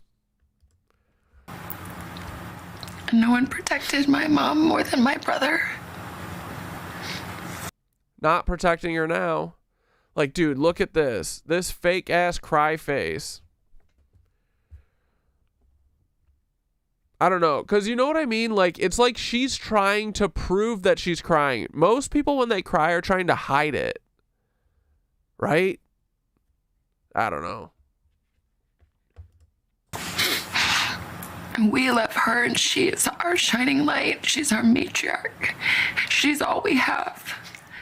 Savannah and her family stayed together in Arizona for weeks as the media coverage grew more intense. I will give her credit, though, because if she is dead, she's very good at doing the keeping her in the present tense thing. You know? I think a lot of people who know that people are dead will be like, she was this, she was that. But she is pretty good at keeping her in the present tense. But, yeah, I don't know. Savannah freaks me out, bro. She gives me the heebie-jeebies. We had to move houses many times because people came and not everyone is respectful, unfortunately. You know? Mm-hmm. There was a night we had to leave in the dark in the desert, holding hands, me and my sister and brother and I, get into a car waiting for us to the people outside were closing in. So we found a place that was safe, and then we couldn't really leave too much. So like those days are a blur. Yeah. Crying and praying. How did your family feel about the way the investigation was conducted? Well, it's still going. Yeah. Bro, my mom is stolen. It's been 70 days or whatever. What has it been? 2 months? I'm going, what the fuck is the FBI doing? They're sitting and spinning on fucking dick. They're not, like, they have access to everything. Look at her. She's like, it's still ongoing. You know what? You know who says that? FBI agents, when you ask them questions about their crime things. Well, we can't talk about it right now because it's an ongoing investigation. It's still ongoing. Why? Expedite this shit. Come on. Use your power and your status to demand that the FBI does a better job. They can't find her within 2 months? Like, Savannah is not mad enough. This is so fake. And people have worked tirelessly. Yeah, she's I mean, dude, who's going to bat for these fucking losers who are incapable of solving a crime? Why do these fucking people go to bat for the FBI every time? It's like, dude, it's like fucking it's Kathy Sanders, bro. Kathy Sanders be riding for the fucking FBI and they blew up the building. They blew up the Oklahoma City building. Kathy Sanders is like, yeah, I mean, there's so many people. They do such a good job. Bitch, what? Your grandkids supposedly died in this shit. These fucking assholes. I'm so sick of them weaponizing our empathy against us. No more empathy for these fucking cretins, bro. Tirelessly. And we see that. We see that. You're thanking the FBI, dude? She's like, thank God they're not coming after me and my sister for killing my mom. But we need answers. We cannot be at peace without knowing. And someone can do the right thing. And it is never too late to do the right thing. Exactly, Savannah. You could do it right now. Our hearts are focused on that. Oh my God. Look at this picture of Nance, bro. My queen. I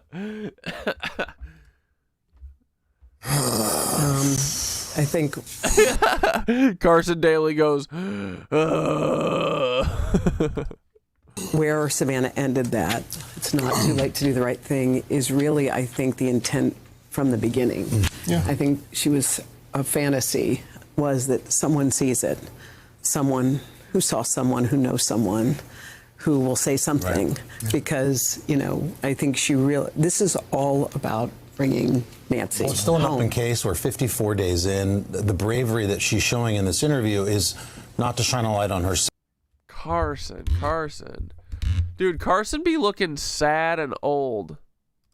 But to remind people that if you have anything to do with this, if you know anything, Yes. you firmly believe that somebody does know something, it's Does Carson have a rod in his back? Is he not allowed to move or something? not too late. Yes. We can still bring Nancy home if you call the number. And one of the things Savannah actually said to me was she said, please remind everybody that there are lots of people who are missing, and that's why her family has donated to the National Center for Missing and Exploited Children. And she wanted me to underscore that because she wanted to be clear, like, this is also about a lot of people who are missing. But you guys know how strong Savannah is. I have never, I knew she was strong, but I didn't know how much until yesterday. Yeah, when I sat with her. Just of the takeaways there. Joshua, that is so funny, and I think that's hilarious, and we're going to run with that. I agree. This is a psyop to chip the elderly. We got to microchip the elderly, bro. We gotta chip them like cats. The fact that our dear friend would. Carson does need cardio. Poor Carson, man. Blame herself. Oh, that was the hardest. I met Carson Daly before. It was the hardest part. Would blame herself for any of this when it was some sicko. Yeah. Or He's a real person. I met him. Sickos out there who would kidnap a woman in the middle of the night. It's just, but Did I ever tell you guys the time that I was in an elevator with Shaq? So Shaq is another real person too. Shaq literally has to duck to get into I worked with him, or not with him. I worked at the studios in Atlanta for this show that I used to do called Paid Off with Michael Torpy, where it was a game show for people to fucking 3 people competing against each other to pay off their student loans, and only the person who won got their student loans paid off. But we shot at the studios that what's it called? Sports. What is he on? Sports Center, or is it ESPN? No, I think it's Sports Center. But that studio that they film at with the like basketball hoops and stuff, and it's always him and Charles Barkley. I got in an elevator and he got on with his I think it was just like him and like his assistant. She was like 5 foot tall and he's like 7'5" or something, dude. When he got on the elevator, it literally sank. It was crazy. You went to Shaq's house when he lived in Ohio. Was it giant? It's just like a normal house except 1.5x bigger. Shaq's on TNT, that's right. Yeah, because it was Turner, that's right. What Sports Center? Is that ESPN? I always forget how those things work. But yeah, we were at the Turner place. It was cool. Me and I was making like these games for the show, and I went and got to work at like the tool shop for Turner there, and it was in the basement of the what's the William Street is the production company. What's the fucking late night Cartoon Network? Oh my god, Adult Swim. It was at the Adult Swim offices. Their lower levels, like where the machine shop for all the studios are. So we got to go like wander around their offices and stuff. It was really cool. I think they fired everyone there. There's probably only like 2 people working there now. Only SG could sit there and do that. Yeah. Because of the faith. Yeah, Shaq, real person. Carson absolutely needs to do some cardio. Shaq is in the NBA TNT crew with Chuck. Yeah. ESPN is Sports Center. Okay, good. I got it. Got it stored away in my brain hole now. Okay, so what was this about? This is about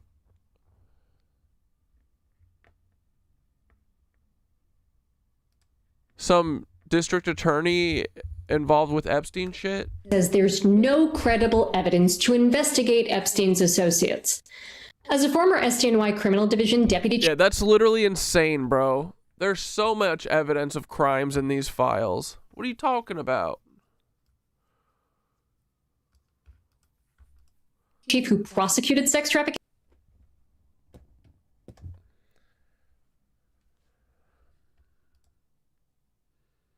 cases? I disagree.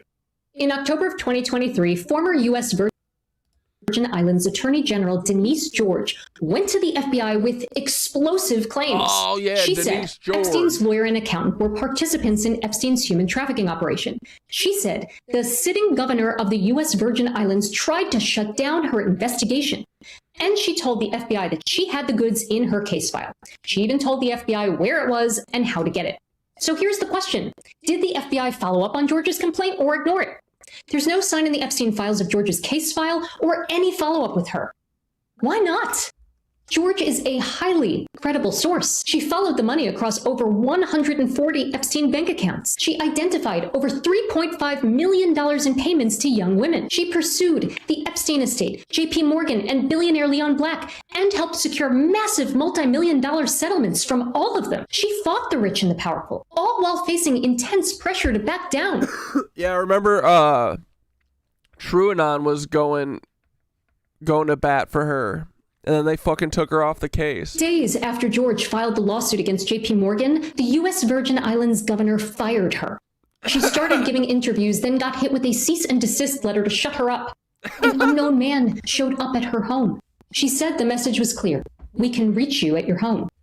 And despite all of that, she still went to the FBI. That's how strongly she felt that the FBI should open a criminal investigation. Little did she know the FBI is are the people who sent people at her.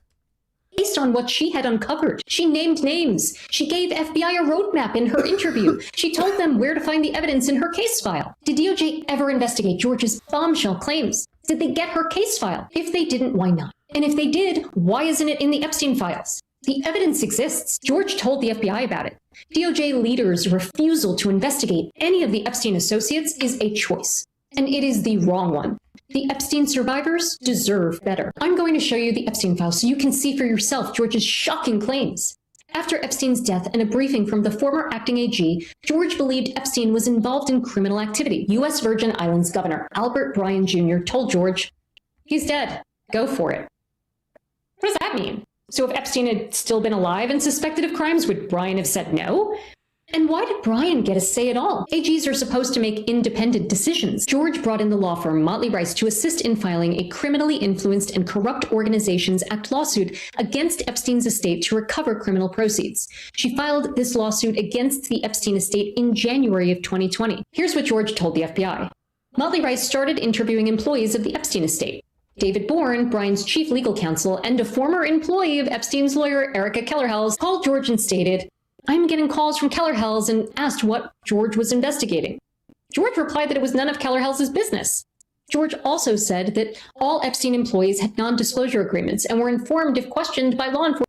My rich Mormon step-uncle owns a sport court business, and he installed a few custom hoops for Shaq. That's awesome.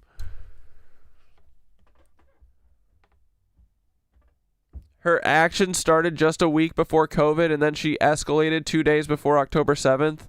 I personally don't think that's a coincidence. Enforcement to say nothing and alert Kellerhals. Epstein was dead at this point. So why was his U.S. Virgin Islands-based lawyer snooping around about George's investigation? Who was she trying to protect? Bryan's original tone of "go for it" changed to "end it quickly." Bryan would message George with questions on why she was interviewing certain people, requesting documents, or filing certain items. Bryan told George that, "Originally, when I said go ahead, I didn't think it was going to go this far. I can't get you to let this go?" Hold on. Why did the governor of the U.S. Virgin Islands want his attorney general to let this go? Who was he trying to protect? Why were George's moves ruffling feathers in the U.S. Virgin Islands? Maybe because George followed the money. Here are her accusations against Epstein's lawyer Darren Indyke and Epstein's accountant Richard Kahn. Indyke and Kahn signed trust checks for a combined value of over $1 million made out personally to young women or their associated entities. What was the $1 million for? Not massages, and you can't say you didn't know. You signed the checks. How is that not worth the DOJ investigating? George uncovered more. Payments from one account, for which Indyke had signatory authority, totaling over $2.5 million, were made to dozens of women with Eastern European surnames, purportedly for hotel expenses, tuition, and rent, and to, again, the immigration lawyer in New York who was involved in one or more forced marriages arranged among Epstein's victims to secure the victim's immigration status. Why was Epstein paying over $2.5 million to dozens of Eastern European women? Why did he pay for their hotels, tuition, and rent, allegedly? $2.5 million for multiple masseuses' living expenses? Why was Epstein paying an immigration lawyer to help these women get status to stay in the United States? Indyke had signatory authority for this account, but what, he had no idea about these $2.5 million in payments? We're supposed to believe he never asked any questions about that? He was Epstein's lawyer. And George found more. Epstein, with Kahn and Indyke, held and managed at least 140 different bank accounts for Epstein and Epstein-owned entities, many of which existed only to transfer payments to other entities and accounts. Okay, 140 different bank accounts, including accounts just to move money around. Huge red flag for money laundering. That's so CIA coded, bro. So what illegal activity was being concealed? George answered that question too. George claims that Indike and Khan participated with Epstein in coercing his sex trafficking victims in at least 3 cases to enter into arranged and forced marriages in order to obtain immigration status for the foreign women so that they could continue to be available to Epstein for his abuse. So this suggests that George had at least 3 victims cooperating with her investigation. And it looks like George had documents tying Indike and Khan to this immigration fraud scheme. Dude, how do I become I just want to become a janitor at Quantico. So, because someone's got to go in there and clean, right? They got to have access. Just let me go be the janitor and let me look through the files. Come on. Come on, CIA. Y'all are a totally real organization, right? FBI, come on, let me be the janitor. Please. Scheme. George claimed that Khan provided a letter of reference for at least 1 immigration application and tax services to the spouses. Indike paid the immigration lawyer who applied for citizenship for the women and threatened at least one who indicated she would seek a divorce. George's general claims about this coercive aspect to Epstein's international sex trafficking and immigration fraud are backed up by Brad Edwards, a lawyer for many Epstein survivors. Here's what Brad Edwards... They need pedo blackmail on you to get you near Quantico. Fuck. Ugh. So annoying, dude. Edwards told the Epstein and Maxwell judges. He said that Epstein engaged in extensive immigration fraud executed to illegally internationally transport aspiring young models into this country, where he would hold their visas and companies that he created and their passports in his possession so that they could not escape and so that he was able to control and essentially enslave them. Confiscating victims' passports and visas so hey, it's 9/11 somewhere, boys. Happy 8/11. Can't leave is a key coercive tactic used by sex traffickers. Recruiting and transporting women into the United States for commercial sex acts through coercion meets the definition of a federal sex trafficking crime. Not according to Pam Bondi, okay? And anyone who agreed to participate in Epstein's sex trafficking operation and acted in furtherance of his sex trafficking activities, or aided and abetted him in doing so, they can be criminally liable too. In 2022, George amended her complaint to add Indike and Khan as co-conspirators. That is a big deal. But she did more than that. She called them indispensable captains of Epstein's criminal enterprise, roles for which they were richly rewarded. Those are big accusations.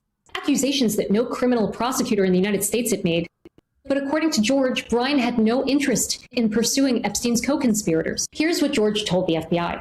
Brian informed George to settle with the Epstein estate for $80 million and to pursue mediation, and select Henry Smock. Henry Smock, who helped Epstein purchase Little St. James, as the mediator. Brian told George that the Epstein estate just wanted to clear people. Brian later told George that he was sick of her not doing what she was told to do. Okay, what is going on here? Brian had no business dictating case strategy to the Attorney General. If George's account is accurate, the real question is, why was the... It's also 3/11 somewhere. Whoa, amber is the color of your energy. The governor of the U.S. Virgin Islands trying to help the Epstein estate to clear people. And one reason that we should believe George? Brian's shocking answers when he was deposed in the U.S. Virgin Islands lawsuit against J.P. Morgan. Brian admitted being aware that he, Epstein, copped a plea to having sex with... Dude, getting sick is so fucking stupid. The hooker. Why? Why does it need to exist? Who was underage. Calling an underage girl a hooker is despicable. He later apologized. That's what they literally called Jeffrey Epstein. They called him underaged. Yeah, they said underage prostitutes. As for his language. When asked, you're saying you were not aware that he was alleged to have paid several girls under 18 in return for naked massages? Brian replied, I may have been aware. It's a cagey response. That seems like something you should remember and find horrifying. When asked how he learned that Epstein had been arrested again, Brian claims that he wasn't really interested, to tell you the truth. He said he remembered the AG making a public statement that said none of these victims were from the Virgin Islands. That's what I remember. At that point, I turned my attention elsewhere. Okay, I'm not buying it. The Epstein files show that a few months before Epstein's 2019 arrest, Brian was helping Epstein regarding his unauthorized constructions on his island. I suspect Brian was very interested in Epstein's arrest. And just taking a step back, why should it matter whether the victims were from the U.S. Virgin Islands? If Epstein was sex trafficking girls there, why wouldn't that concern the governor? Ultimately, the U.S. Virgin Islands settled with the Epstein estate for $105 million, with J.P. Morgan for $75 million, and with Leon Black for $60 million. How has the U.S. Virgin Islands spent the Epstein-related settlement money? We don't know. Despite a 2024 law requiring a full report of how that money is being spent, Brian's administration hasn't complied. What if people who enabled Epstein's crimes on the U.S. Virgin Islands are now profiting from them? And don't you want to know what evidence George had to make the Epstein estate, J.P. Morgan, and Leon Black pay? There's a way to find out. George used Motley Rice to investigate. Motley Rice has a copy of the case file. Point of contact at this law firm, Motley Rice, her name was Linda Singer. I've searched the Epstein files, and I didn't see this case file. So either DOJ is hiding it, or they never got it. That case file may contain evidence to support a criminal investigation into Epstein's associates, like George told the FBI. Congress should subpoena Motley Rice for the case file and subpoena George to testify. She told the FBI she was open to future contact, but I saw no indication that the FBI ever followed up with her. That's a travesty. On December 27, 2022, George filed a lawsuit against J.P. Morgan for not reporting Epstein's suspicious financial transactions related to Epstein's sex trafficking operations. 4 days later, Brian fired her. Why? One reason Brian gave was that no attorney general was going to file anything without notifying the governor. Seriously? Clearly, Brian didn't want an AG. He wanted a puppet. And speaking of puppet AGs, here are 5 questions members of Congress should ask AG Pam Bondi under oath. 1. Did the DOJ ever investigate AG George's serious claims against Epstein's lawyer and accountant and the current U.S. Virgin Islands governor? 2. Did DOJ ever obtain George's case file? 3. Did DOJ or FBI ever follow up with AG George? 4. If the answer to any of those questions is no, why the hell not? And if the answer is yes, why isn't that evidence in the Epstein files? 5. Will you commit to opening a criminal investigation based on a referral from this highly credible source? Releasing the Epstein files mattered because transparency gets us closer to accountability for the FBI, for the DOJ, and for Epstein's co-conspirators. Thank you for watching Courtside with Christy Greenberg. If you enjoyed this video, please... Thanks, Christy Greenberg. All right, let's get Pep off our back and let's briefly jump through this 2-hour video of this kid at Bohemian Grove. Okay. Is that a dick? Just got dropped off. Oh, no. It's a car. When I see blurring, immediate thought, dick. I'm here at the entrance of Bohemian Grove, and we're gonna do this thing. So I'm out here again. I'm pretty close to the entrance of Bohemian Grove. We're gonna be trying to infiltrate the site. This is Bohemian Grove Infiltration, Part 2.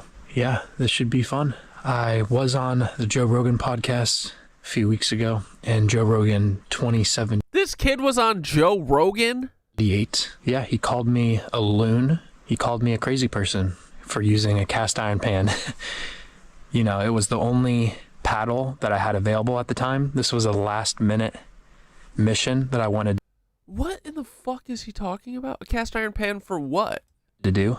Yeah, I didn't have a paddle, so it was the only... Oh, he paddled the boat. Wait, because he's the one who went to Epstein? Paddle-like thing I had at the Epstein Island place. So I had to use what I had to do what I had to do. I think the cast iron worked pretty well, but this time we're not going to be going across the river because there's been a lot of rain in the last few weeks, and that would be a really stupid idea because the water is rushing super fast. So we're going to be trying to go by foot. We're going to be probably army crawling around security, around the security booth. Yeah, that's pretty much it. Oh my goodness. This is the Blair Witch Project, bro. Okay, so we're pretty deep into this site right now. And we're trying to get to this red dot right here.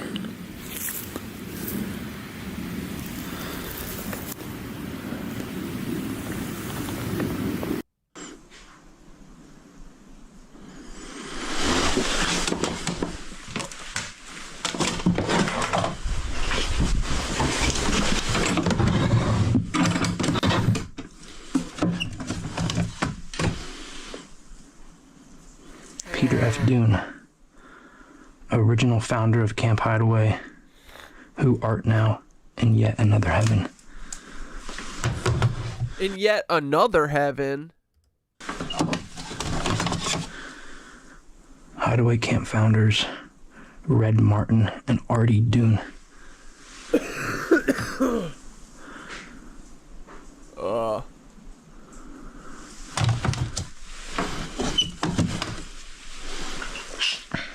Bro. That looks like a really old picture. 1927.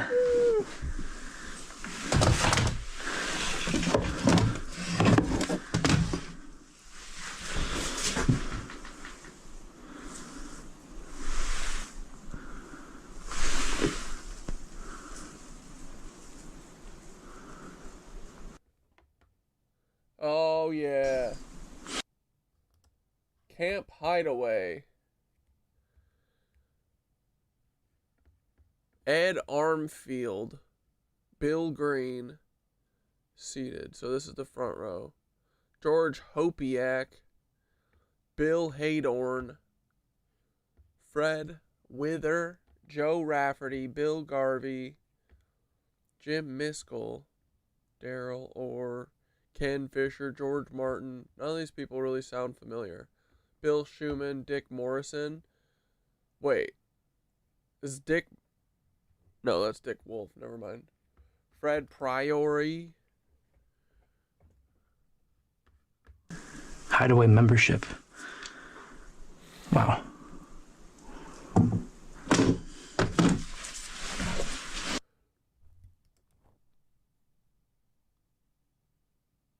What is this? Brokeback Mountain Camp?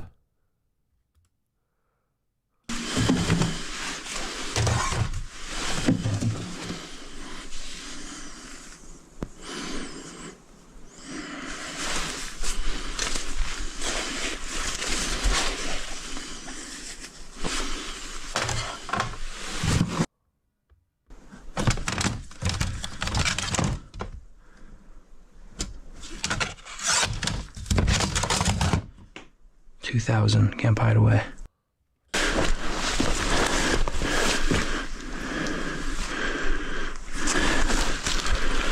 What up, Barry?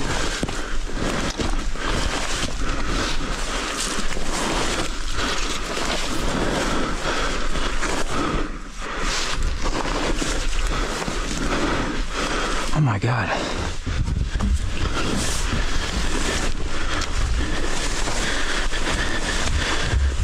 What the fuckaroni is going on? Jesus Christ. That shit is slippery.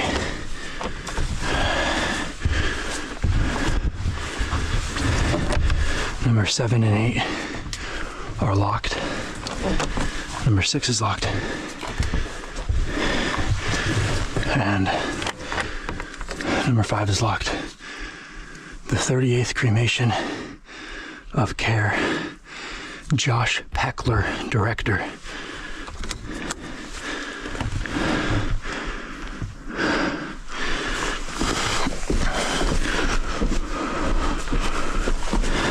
Josh Pecker. Oh my God. Dude.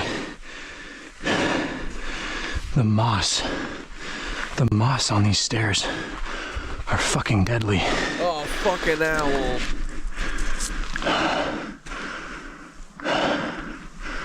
It's good, buddy. Interesting.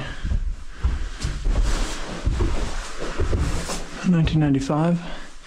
Demon Room.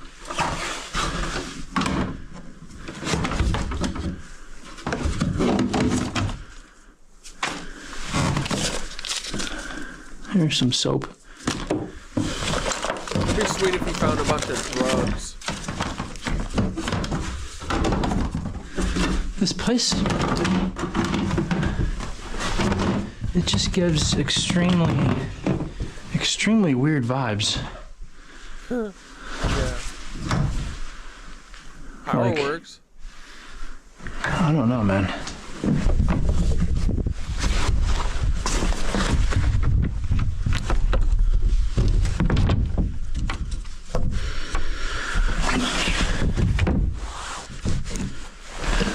Yeah, this is the new Cloverfield.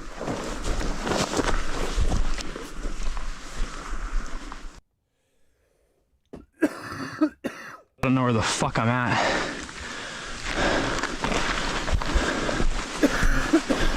Oh.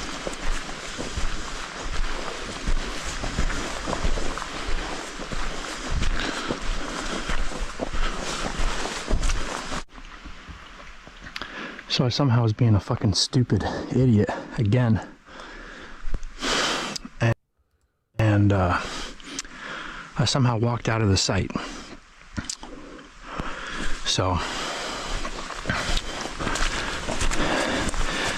now I need to go back into the site. Chicken. Yet again.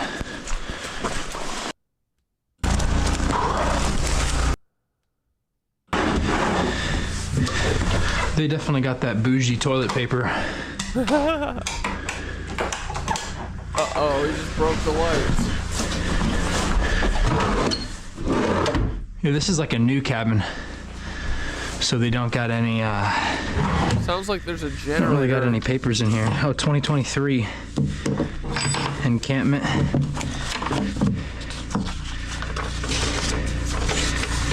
Moro camp members. Zoom in. There's a bunch of people. Come on, show us. The captain, Jordan Schneitzer. Bob Alsvog. Dude, these are probably all the Puxatawny Phil motherfuckers, right? They probably fucked that woodchuck. Executive officer of KPMG International, 2002 to 2006. Included members. We're just watching 5 minutes of this 2-hour video that Peppa sent of this guy walking in the woods with a flashlight. Don't worry, it's not much longer.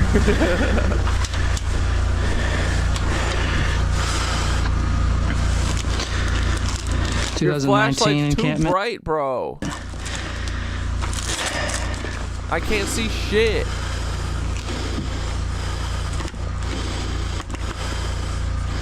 He's redacting us with the light. Walking Bohemian's home. A guide to the Bohemian The Knights of Passion Grove backcountry.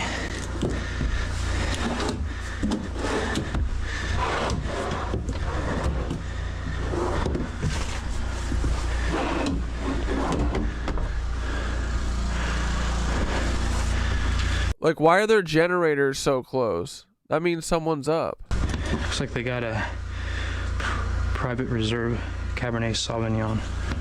Nice. Take that shit.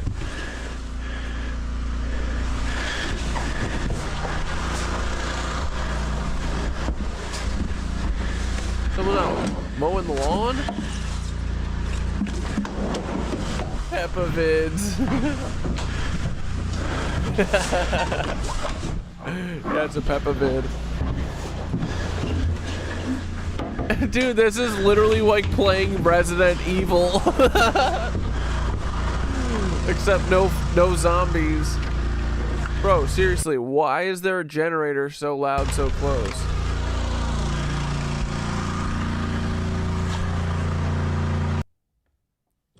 I can actually...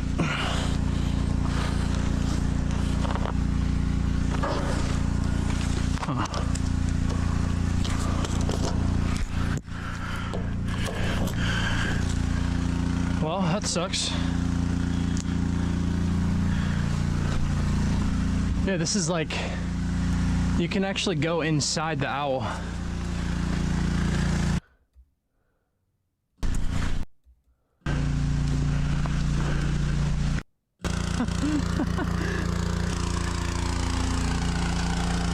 What is that noise, bro? Oh shit, did I?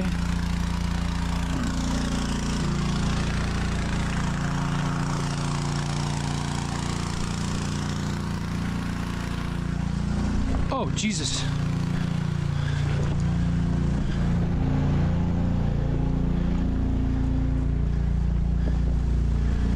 Yeah, I mean, that's the cross crazy. Thing. Oh, this thing's locked.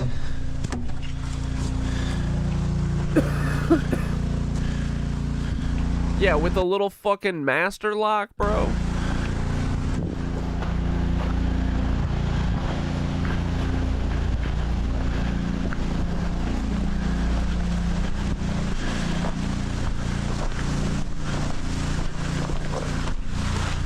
You're flat. Got a bunch of Can't even gas. carry a fucking note.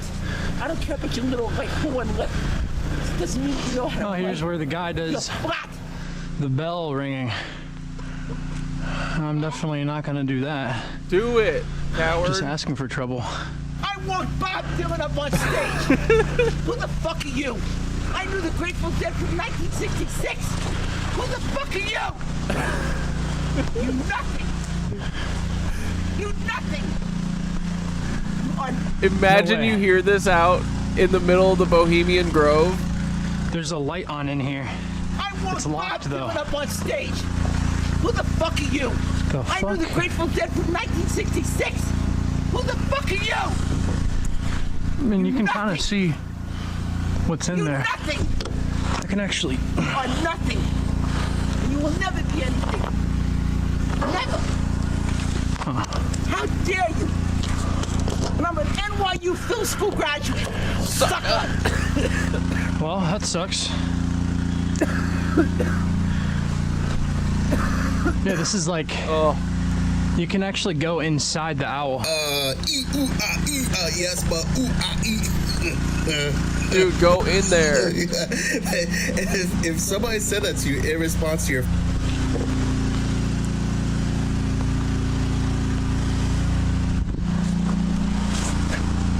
But yeah, this is your Slender Man.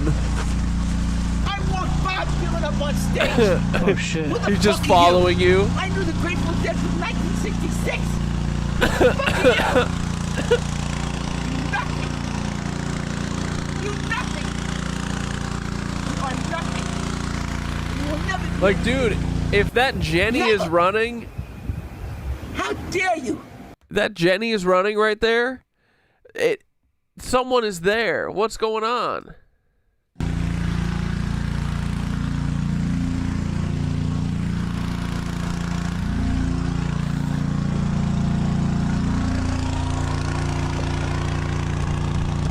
It's all Disneyland shit, bro.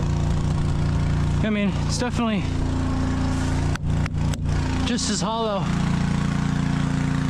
as the last time I was here. Just as hollow as the last time I was here. You're flat. You can't even carry a fucking note. I don't care about And your there's a little, like, lot horn more lip. This doesn't mean you know water how to play. You're in this flat. reservoir. Are they draining the water? There's been a ton of rain. Yeah, you can see the light coming from the inside of the owl.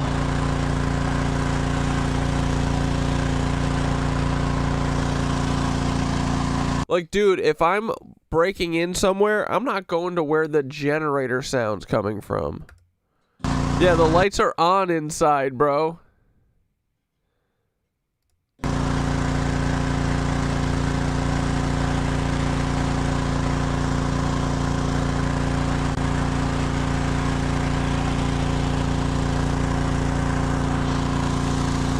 There's a part where he comes across a security guard, but he's sleeping. What do you mean? He like goes and shines a flashlight in his face. He's like, shh, be very, very quiet.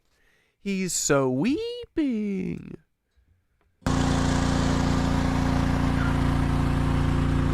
What up, Juice Pickle?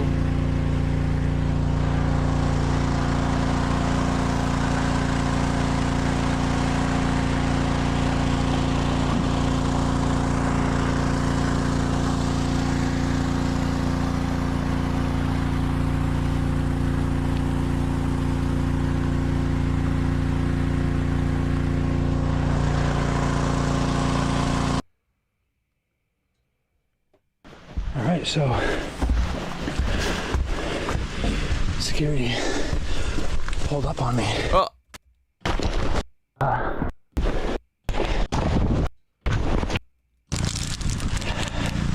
I guess we'll just have to find out.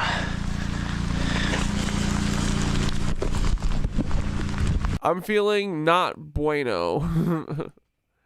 Not great. Not great, Bob. But glad to be alive, glad to be hanging. I'm going to feel tomorrow, it'll be over tomorrow. I can feel it's on its way out.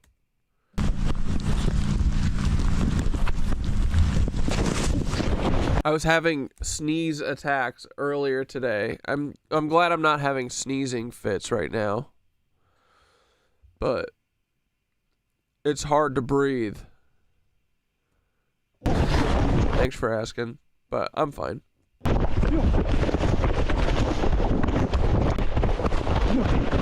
Dude, I did say, like, I've always felt that the Bohemian Grove shit always just looks like Disneyland.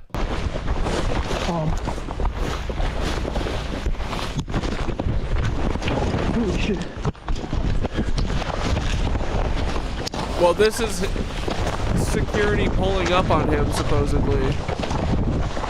I scrolled back.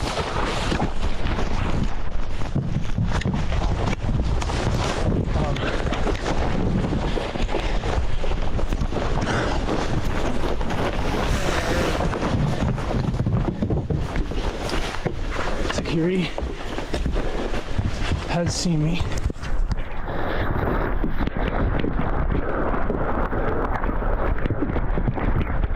This is Dude, I bet security was gooning to each other in the owl.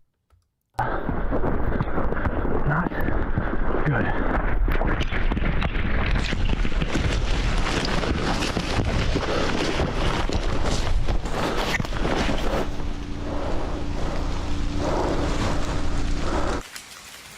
Oh my god. They have like Oh god, wait. Hold on, I'm just intrigued to see what the next link is that Peppa sent. Oh, this is 2 minutes long. Look at that. Bohemian Grove threatened me legally.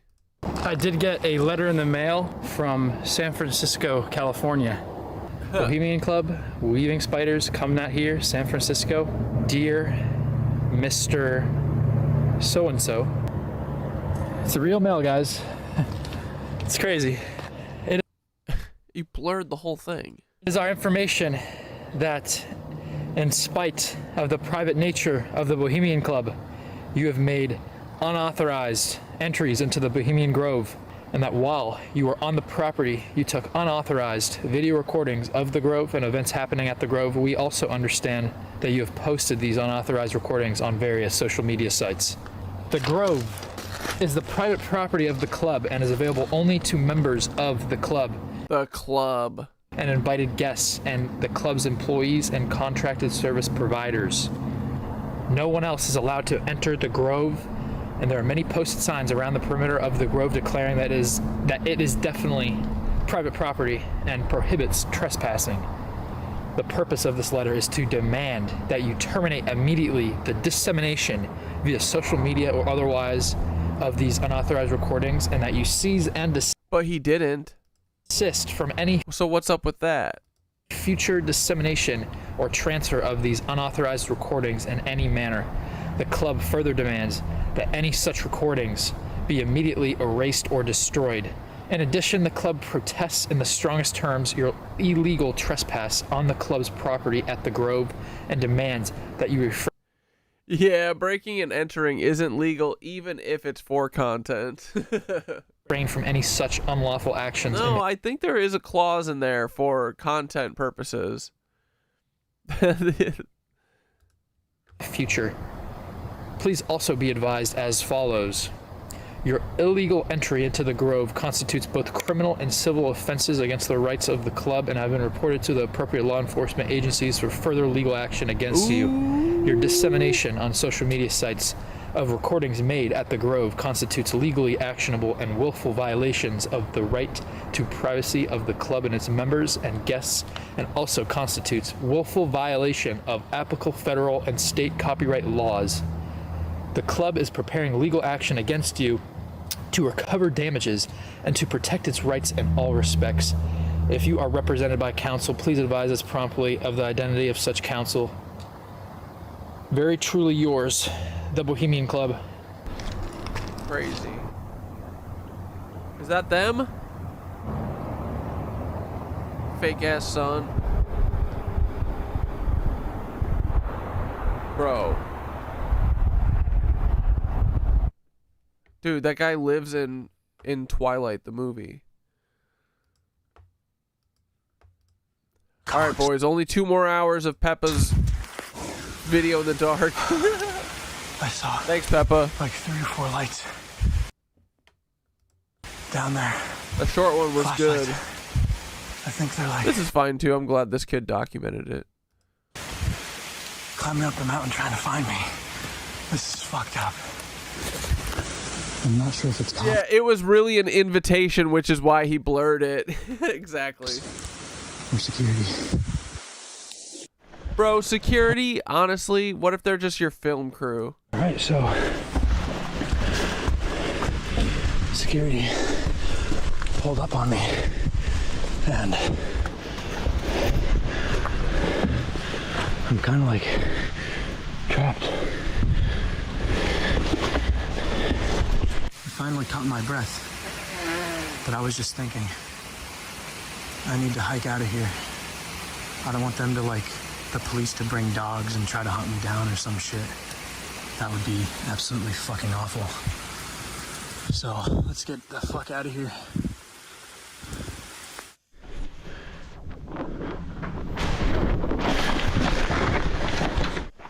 Well, I'm not sure if I got any of that on video. Dude, Barry, we're on the same wavelength, bro. I was thinking that 5 minutes ago. I was like, we're getting alien balled right now. Is this guy alien balling us? I think that's a wrap for today. Fuck this shit. So unfortunately, I was rattling around with my GoPro, right when security pulled up in a white pickup.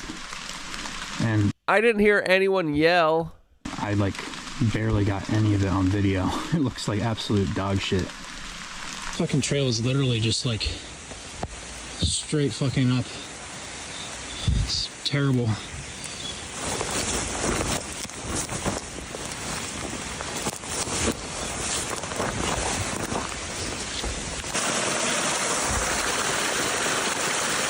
Yeah, we getting balled, bro.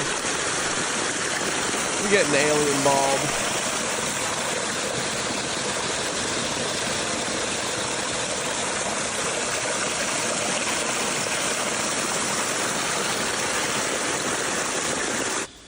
Big mushroom growing on this log. Where's the mushroom? That?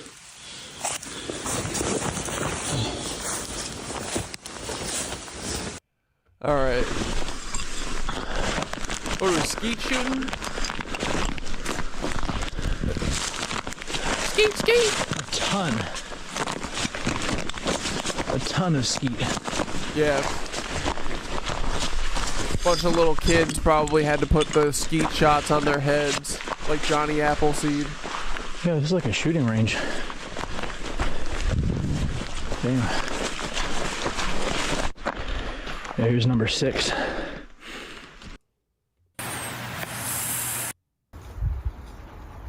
A deer.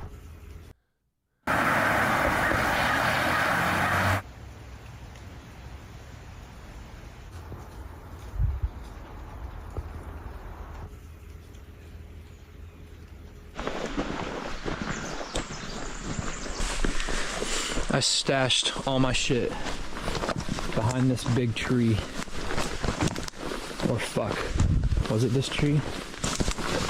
No. Yeah, I stashed all my shit behind this tree.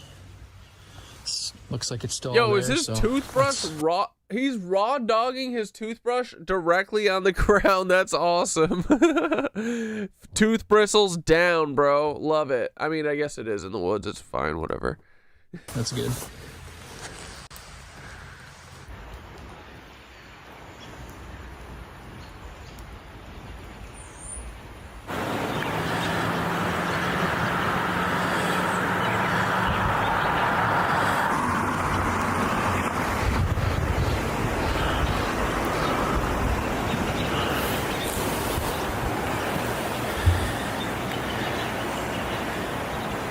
Yeah, did he just sneak into a summer camp? Oh, I guess he was at the Owl. No jumping or diving? Man, we can't do fucking anything anymore, bro.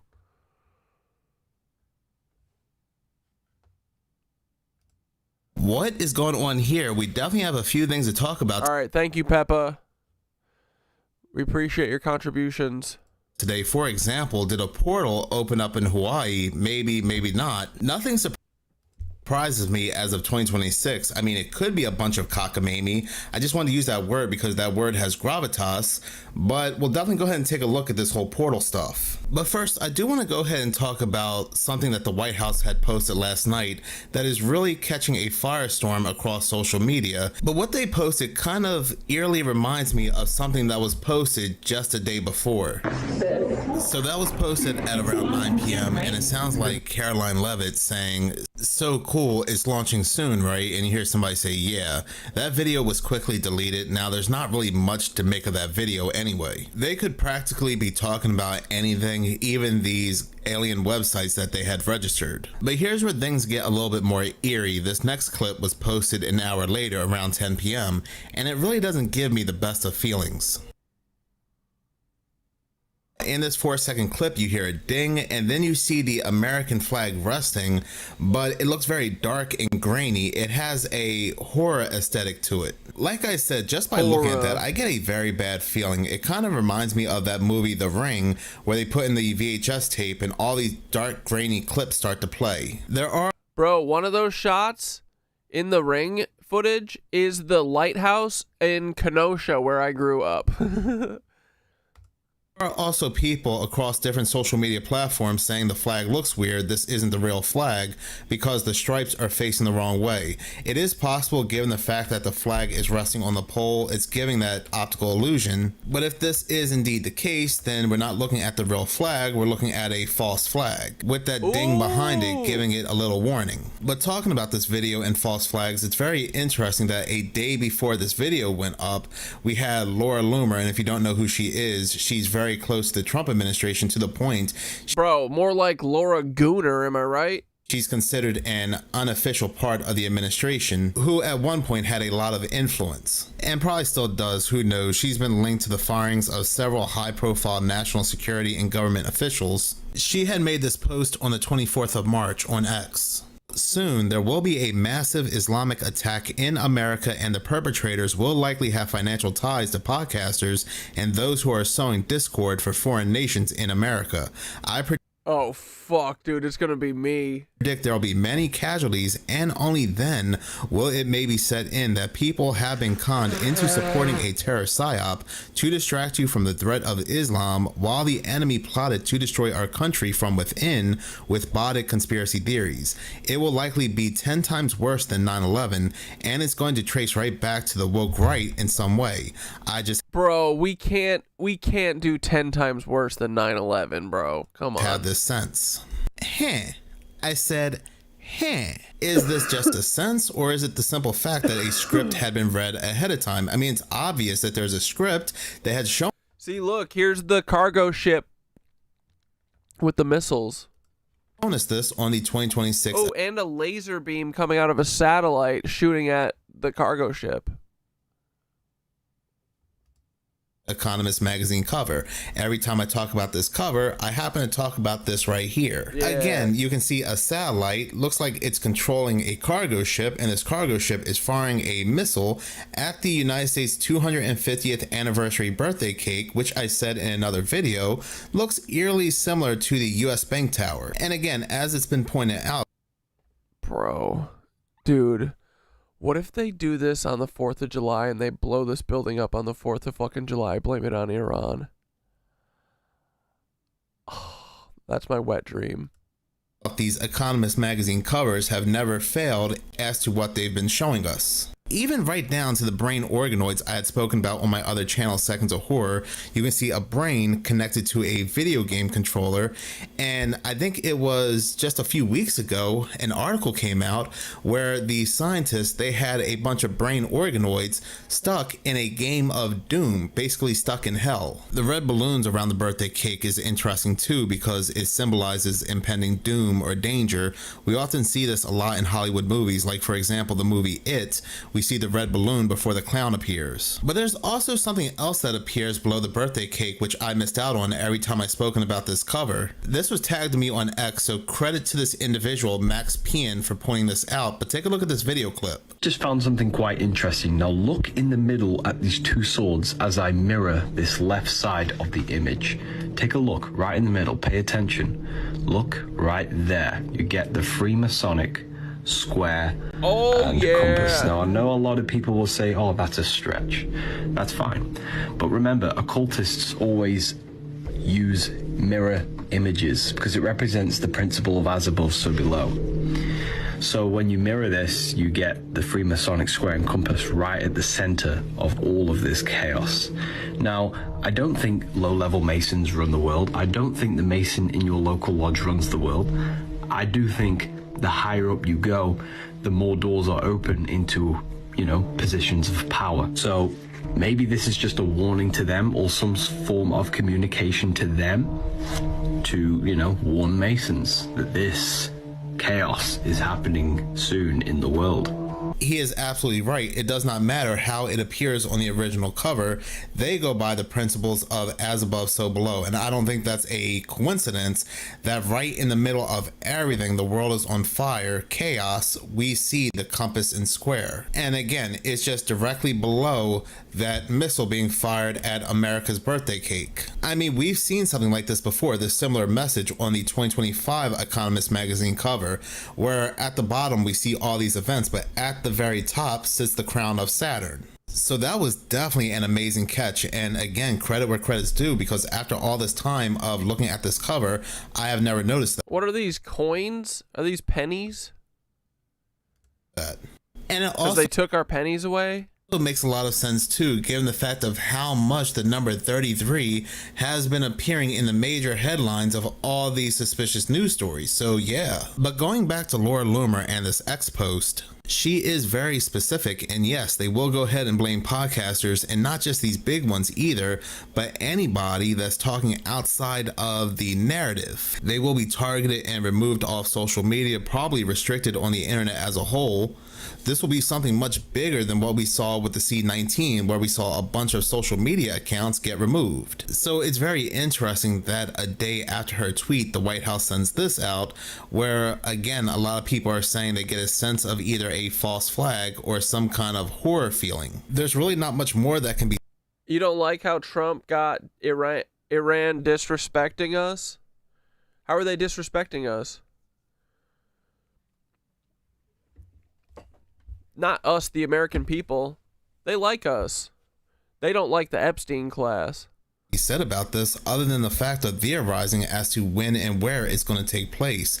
Yeah, they show us the 250th anniversary cake on the cover, which is July 4th, but technically it could be any time before and after then. The only thing left that can be really said is to stay stocked up and be prepared physically, mentally, and spiritually. Get to know your neighbors if you haven't yet. I mean, that's just my opinion anyway. Some people are also saying that this 4-second clip is in connection to get people to sign up to receive alerts, but as this person pointed out, this has been going on for a year now. This is nothing new. This may have no connection to that, and if it did, what a weird way to promote that. Then later on today, I had to come back and re-edit this video because the White House then posted this tweet with a pixelated image of Trump with somebody behind him. It looks like he has his hands on a red button. I mean, looks like he's got his hands on a red dong. And I guess this is a good way to keep people down a rabbit hole and keep them distracted, even though I do find the American flag one to be a little eerie. But moving on to something a little bit more mysterious, on this channel and my other channel, I've also spoken for quite some time about these large mysterious booms. Sometimes they come with these flashes of light. For example, I had spoken about how 4 hours after this quote-unquote Pearl Necklace Harbor 7-ton asteroid was seen in Ohio, there are these loud, mysterious booms in New Jersey and also in Omaha, and it was heard throughout multiple cities. In New Jersey, it was... Oh, those AI videos of that Iran are posting are fucking awesome, bro. What do you mean? They can disrespect us. We fucking killed their leaders for literally no reason. Dude, that's the thing people need to get through their heads. We literally went over to Iran, killed their leaders, and are bombing their kids and civilians. Like, they have the right to come and do that to us. You know what I mean? Like, I don't know. It's all so fucking stupid. I hope that they freaking get the leadership. Get them all. Get all the Epstein class. Yes. Yes, girl. Please, Iran girl. Please. Are we the baddies? Yeah, we are. Heard throughout like 14 to 16 different cities, and still there has been no explanation. Well, people over in Webster, New York have been hearing these loud, mysterious booms for months now. Also, make Iran great again. Yeah. accompanied by flashes of light with no identifiable source, something we have been hearing time and time again when it comes to other locations, other states. And finally, after months of hearing and seeing this, the police are now getting involved. What? The explosions are back in Webster.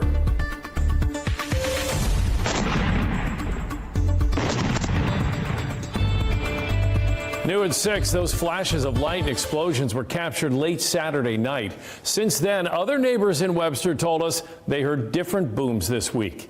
Chief investigative reporter Berkeley Breen has documented the explosions since Thanksgiving. But for the first time now, Webster police told him they have an active investigation. This is the neighborhood where the latest explosions were recorded, and the flash of white light appears to come from the north. And we're about 2 miles from Lake Ontario. It was like 11 o'clock-ish. Paul Murrow was asleep Saturday night, and then...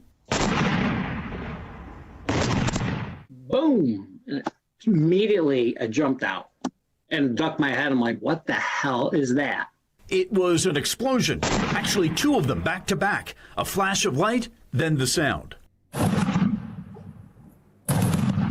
And the sound in those videos don't even really capture it. I mean, it is a very, boom, it's like a flash bang, boom. What the hell is that? I started these poor little pups tracking these explosions in the fall. What up, Neff Hunter? Al Cagno's cameras caught them in October. What do you think that is? It sounds like something exploding. A Webster neighbor caught them again in December. It didn't sound like lightning. Bro, guys, I'm on like episode 12 or something of season 2 of One Piece. Are you guys proud of me? It didn't sound like fireworks. I do love how much Luffy loves his friends. It was significant. North of the neighborhood that recorded the explosions this time are open farm fields. Another open space north of where those recordings happened was here at Webster Park. I was standing about 3 miles from the neighborhood. Last year, Webster said it looked into the explosions and found no evidence. Now, the police consider the latest explosions an active investigation. The sound just, it opens you right up. It jostles you right away. Again, the town of Webster and the Webster police say this What the hell is that? is an active investigation, but that is all the information they say they're prepared to share right now. In Webster, Berkeley Breen, News 10, NBC. So the city used all their resources, they used all their technology to find the source of these booms, and now they're using the police. But again, we've seen this time and time before where the police will get involved, they'll use technologies, things like ShotSpotter, to determine the source of an explosion, and they'll always come up empty-handed. It's either something coming well below the earth, or it's something coming up from above they may be practicing for, like something like Project Bluebeam. I don't know, but these people will not get the answers they're looking for. But moving on, if you have not heard, Hawaii has been receiving historic, horrific floods for the past few days now. That historic deluge over the past week has turned... Bro, you know what? I bet every billionaire's like, I really hope this doesn't force people off their land so that I can buy it all up from them. I really hope this doesn't destroy all their homes. Some of Hawaii's emerald communities. How the fuck does Hawaii flood? Real talk. What the hell? How? Into the wastelands Heliante? of mud. Parts of Oahu and Maui were battered by a pair of massive storms, which the governor said had unleashed up to 4 feet of rain in certain areas. Bro, this is some CIA shit. 4 feet of rain? Fuck off. It caused the worst flooding in 20 years, blasting down riverbeds, blowing out bridges and roads. Dude, why do they want Hawaii so bad? They already stole Hawaii. What, now they just want everyone who lives there dead? What is going on? Roads and swallowing cars, even trucks. There's 35 years on the North Shore. This is heavy. Thousands were... How close is all this to Lahaina? Forced from their homes. People that I work with, they lost their whole house. 11-minute warning. You know, there's this one young man, 8 people live in the house and it's gone. And across Hawaii, more than 200 people were rescued from homes and cars. In northern Oahu, members of the National Guard trudged through waist-deep water to help stranded drivers and mud-bound homeowners. Melanie Lee saw what's left of her house for the first time. We've been here almost 20 years. Yeah, this is exactly what's going on, bro. Like, dude, Lahaina was just, what, a year ago? We lost everything. Like children's, pictures. Just real sentimental. And the Red Cross will be here fucking... Because what does the Red Cross do? They'll be like, oh yeah, we'll give you aid, but you got to sign over the deed to your house. So stuff now is like, now where we go from here. In Maui, the flooding comes as the community continues to recover from the devastating fires there 2 years ago. And we know for so many people, the fires are one thing, and now to have flooding, and in some cases... Oh man, what a bunch of really bad coinky-dinks, man. Sucks. In the most beautiful place in the world. Man, good thing people can't control the weather. Because if they did, I would literally start suspecting that Hawaii is being targeted by, like, I don't know, a bunch of Epstein-class billionaires who all want to live on the entire island. I mean, Larry Ellison owns the 6th biggest island in Hawaii to himself. I wonder... Is their homes that they have just moved into, it can feel overwhelming. Tony, the evacuation orders have been lifted, and the governor of Hawaii said that this disaster fortunately did not kill anyone, but he estimates that a year's worth of rain in just a few days likely caused about $1 billion in damage. Tony. Matt, thank you very much. That historic... So again, the worst rains they've had in over 20... Tony Baloney. Years worth of rain dumped on them in just days, just utter destruction. But Gina Marie Colvin, somebody who's been doing this for a long time, somebody I used to watch a lot. I don't know where her channel's gone now, but she captured something very interesting. Again, it looked like a portal had opened up in Hawaii. Now, when I say portals, all I'm saying is that they look like it, but this could be something being used to manipulate what's happening over in Hawaii. Now, before anybody says that this is a bug that landed on the lens or maybe a water drop, I'm also going to show something very interesting after her clip ends. One, I want you to watch this sky. I've not seen anything like that before, but that looks like a portal or a wormhole opening up, you all. It really does. Let me do this right here. I'm probably not going to get very many people watching. Wait, Larry Ellison's great-granddad was Amelia Earhart's rabbi? What the fuck? I would do a reel, but I know what they're going to do. The reel. I want you to watch the timestamp. As we go through this, I want you to watch it.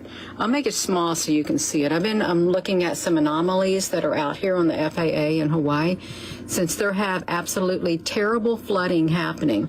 Let me flip this around. They got absolutely terrible flooding happening in Hawaii. The worst in 20 years. I mean, it is nonstop, and now we got something like a portal in the sky. This is the FAA, official FAA weathercam, weather.gov, FAA camera. I've been watching them. I would have done a reel, but I don't want them to say, sit tight while we work on your reel. No, we got to get this information out right away. Watch it. It's going to come on here, and they better not have moved it on us. There it is right there. Then it's gone. You see that?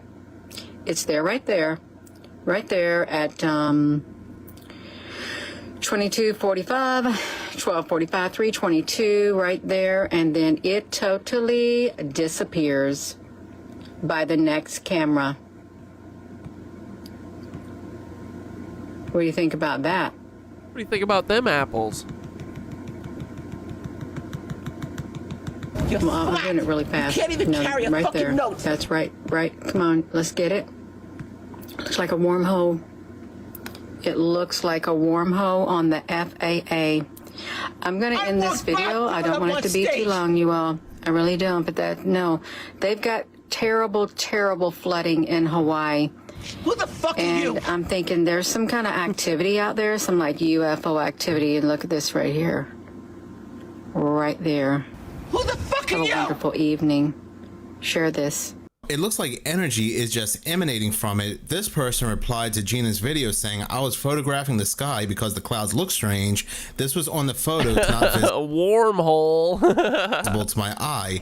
And you can see whatever this person captured looked very similar to what was in Gina's video. We have also seen these weird anomalies on weather radars as well that look similar to portals or energy. And around the same time these horrible floods are taking place in Hawaii, there are horrific wildfires that are happening in Nebraska that they've never seen before. This video comes from Calvin Johnson. This will go down in history for the state of Nebraska as the worst wildfire that the state has ever seen in history, and no one is talking about it. How do we think Larry Ellison's house fared after this? This disaster has claimed over 800,000 acres of precious farmland as well as prairie land that the state will take years to be able to recover from. In total, there were 4 separate wildfires that broke out all across the state over a week and a half ago that have been burning nonstop. And all thanks to over 800 different volunteer firefighters as well as the National Guard stepping in, they are now able to announce they're almost under full containment. The largest of the 4 fires, called Moral, was burning over 642,000 acres. It is still burning, but it's almost at a 98% containment. There's a ton of controversy as to how these fires got started, whether it was intentional or not, but they're saying this was all from an electrical fire from a downed power line. The reason for the second fire is still under investigation. Experts are saying that the third and fourth fire were started by a controlled burn that quickly blew out of proportion and burned almost 35 to 40,000 acres. This is the largest wildfire by far to happen in the state's history.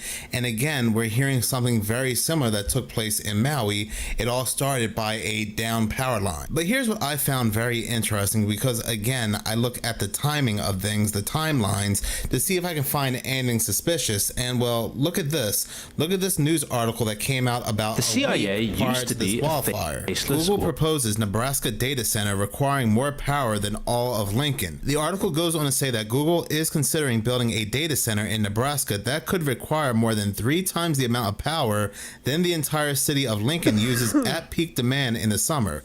The tech giant would power that massive data center, possibly the largest in the state's history, through a privately built utility-scale natural gas plant, potentially capable of producing more power than the largest power plant in the state. Matter of fact, they're even saying that this data center could be the first of its kind. It would be massive, and just think of all the land and resources that this data center would need. There are farmers and people that own lands in other states. Motherfucking Oshkosh? Oh wait, they're talking about Pennsylvania. States like Kentucky, Pennsylvania, that are being offered millions upon millions of dollars to sell their lands, and they are not budging. They will not sell. Now, I'm not saying that Google or any AI company is behind these wildfires, but if they don't want to risk a group of people, residents, not selling their properties, then I guess, like we've seen time and time before, quote Dude, yeah, U.S. farmers, band together. Don't sell your shit to fucking these data centers.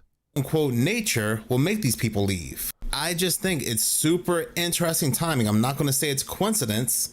I just think it's super interesting timing between that news of that massive one-of-a-kind data center in Nebraska and this wildfire that the state has never seen before. Let us also not forget that before this, on the day of that asteroid that was seen in Ohio, that quote-unquote asteroid, the people in Nebraska, again, they heard those real loud booms. It was shaking the ground, shaking homes, and nobody has any clue what caused it. This is pretty crazy stuff. And again, I'm not blaming Google, but I wouldn't put it past any company to do anything when they want something, especially something like land. This is an update because news had originally stated that the fires were 100%. You think the data centers are mining Bitcoin instead of being AI? Dude, it doesn't make any sense to me that someone made a math formula that if a computer solves the math formula, it gets a Bitcoin that's worth $100,000. What? Are they? Wait, are all the Bitcoins mined by now? I feel like they should be, shouldn't they? Contained, but it looks like as of me making this video, the whole mining Bitcoin thing literally makes 0 sense to me. Two new wildfires have appeared in northeast Grant County, burning another 75,000 acres. And like news has been saying, this is a very unusual part of the country to get wildfires this early. But also keep your eyes on Kentucky. This is the second person that has turned down selling their property for a lot of money. This person was offered $26 million and they still said no. My way, I'll stay and hold and feed a nation. 26 million doesn't mean anything. Some people might find it hard to understand how Delcia Bear can turn away a $26 million offer to buy some of her land until you spend a little time with her walking the dirt road she grew up on and in the house her daddy built. My grandfather and great-grandfather and a whole bunch of family has all lived here for years, paid taxes on it, fed a nation off of it. Even raised wheat through the Depression and I fucking love this lady. Kept bread lines up in the United States of America when people didn't have anything else. Yeah, she remembers her fucking history. Happy 9/11, boys. Smoke 'em if you got 'em. Delcia is one of dozens of landowners approached by an anonymous buyer. Here, what do we have?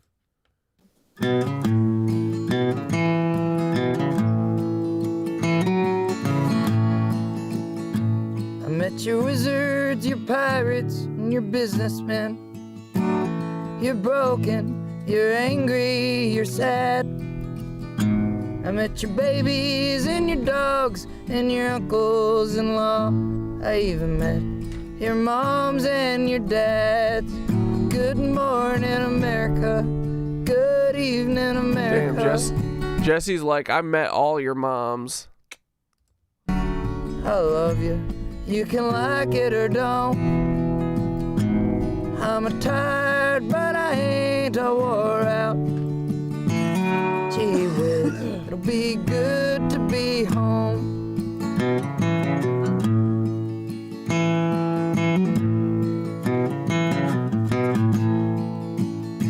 They laid siege to the city of Minneapolis.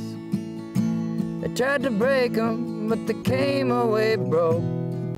Now they've changed up their mark. They work quiet in the dark. That town's full of tough, tough folks.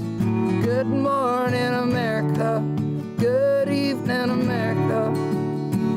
I love you. You can like it or don't. They're tired, but they ain't all wore out. Anyone can call this old land home.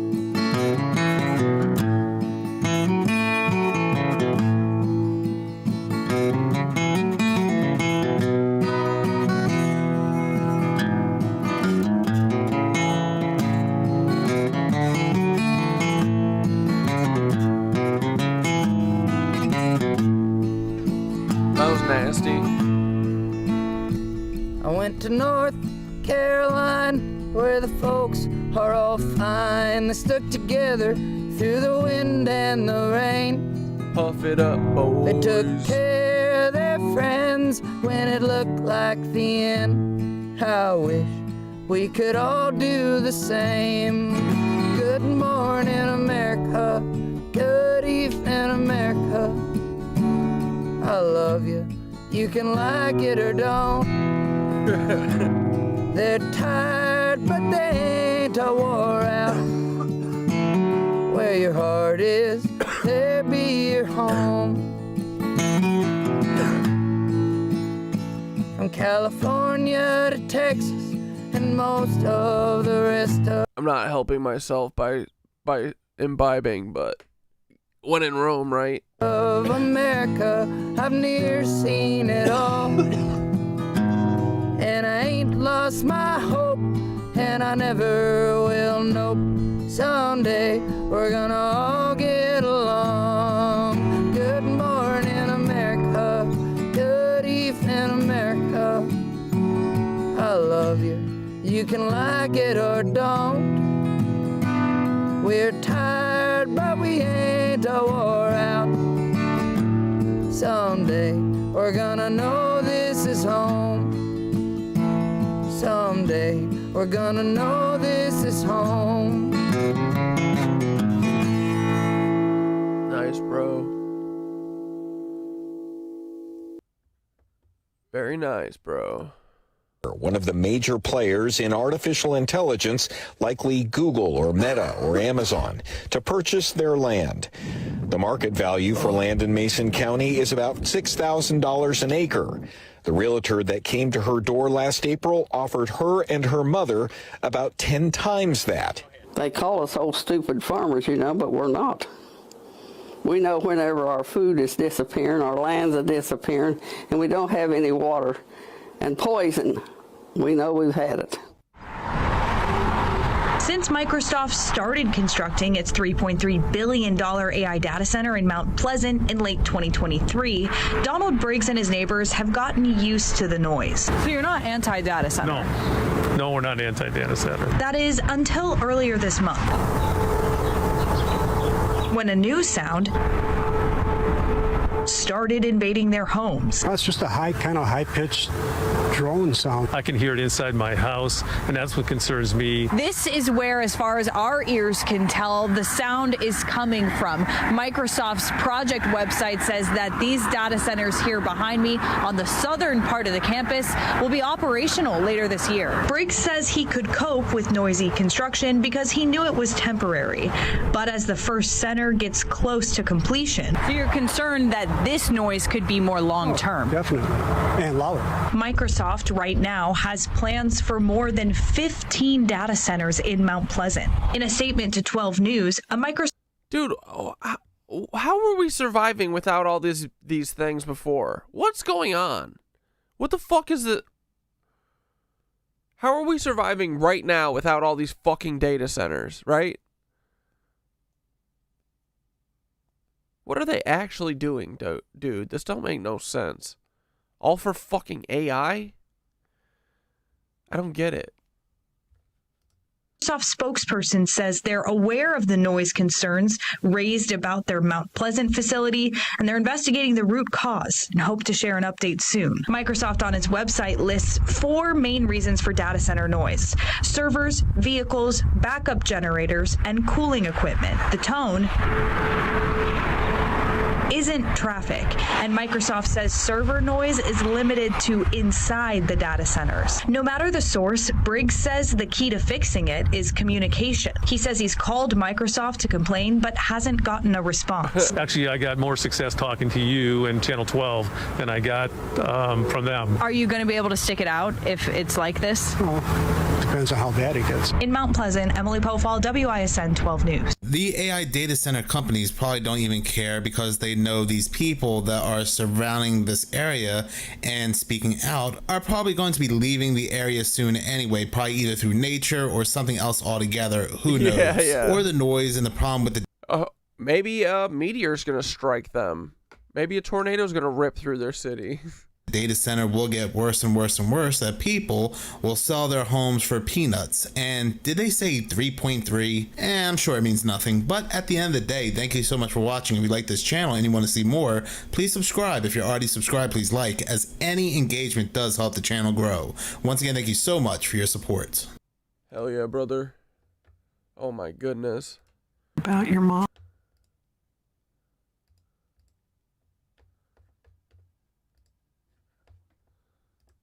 Of where things are at now, here's the latest timeline. Friday, 3:45 p.m. Eastern Standard Time. Donald Trump, departing for his 24th visit to Mar-a-Lago since retaking the White House, tells reporters on the South Lawn that he doesn't want to do a ceasefire with Iran. Well, look, we can have dialogue, but we don't... I'm gonna order Chinese food, okay?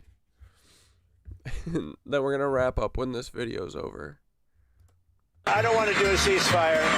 You know, you don't do a... It's 24 minutes, though, so we'll see how many... I can probably stop this until 11 o'clock. Ceasefire when you're literally obliterating the other side. Then, at 5:13 that evening, not even 2 hours after he made those comments, Trump claimed in a Truth Social post that the U.S. is getting very close to meeting our objectives as we consider winding down our great military efforts in the Middle East, apparently indicating that he might finally be scaling back our illegal and offensive actions in the region. Then, at 2 o'clock p.m. the following day, Axios put out a report claiming that Trump's team was back to planning peace talks with the Iranians, citing 2 anonymous sources with close ties to the administration. But then, later that same night, Trump took to Truth Social again to declare that if Iran doesn't fully open, without threat, the Strait of Hormuz within 48 hours from this exact point in time, the United States of America will hit and obliterate their various power plants, starting with the biggest one first. Thank you for your attention to this matter. Just casually ending your threats of war crimes with a thank you for your attention to this matter. But the thing is, Iran called his bluff and basically told him that if he did that, they would also strike power plants in the region too. And so, just before the 48-hour deadline was supposed to be up, Trump changed his mind again. He's now declared, in all caps, "I am pleased to report that the United States of America and the country of Iran have had, over the last 2 days, very good and productive conversations regarding a complete and total resolution of our hostilities in the Middle East. Based on the tenor and tone of these in-depth, detailed, and constructive conversations, which there, Mr. President, will continue throughout the week, I have instructed the Department of War to postpone any and all military strikes against Iranian power plants and infrastructure for a 5-day period, subject to the success of the ongoing meetings and discussions. Thank you for your attention to this matter." And I'll be honest, that would all be really quite... Dude, I love the thank you for your attention to this matter.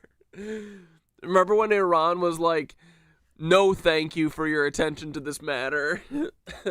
Dandy if the Iranian government didn't come out immediately after to deny such productive conversations had taken place. As one high-ranking source in the Iranian Foreign Ministry told the media, "We deny what U.S. President Donald Trump said regarding negotiations taking place between the United States of America and the Islamic Republic of Iran. The Islamic Republic of Iran adheres firmly to its position, rejecting any type of negotiations before achieving Iran's goals from the war." Which, it's hard to blame them for that, considering we've now bombed them twice under the false pretense of negotiations. I think if any actual peace talks were to really happen, America and Israel would need to make some serious concessions to win back any sliver of trust from the Iranians, more specifically, the guy whose father they just killed. But let's continue. Trump's statements represent a retreat from his previous threats, but the Islamic Republic of Iran remains steadfast in all its declared positions. Iran's position on the Strait of Hormuz has not changed, and the strait will remain closed to aggressors against the Islamic Republic and its people. And the Speaker of Iran's parliament basically said the same thing, writing that no negotiations have been held with the US, and fake news is used to manipulate the financial and oil markets and escape the quagmire in which the US and Israel are trapped. And that latter claim does seem to coincide with what Bloomberg just reported, that Trump was pushed by the surge in energy prices and global market rout unleashed by the US-Israeli war on Tehran, and hopes that fresh talks could yield a deal to end the conflict. The president's decision was aimed in part at calming markets.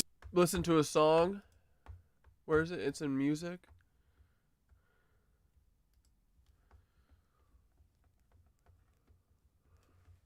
Always live at Hogwarts. Severus Snape, always live at home. Wicked AI. Dude, this is hot. No way.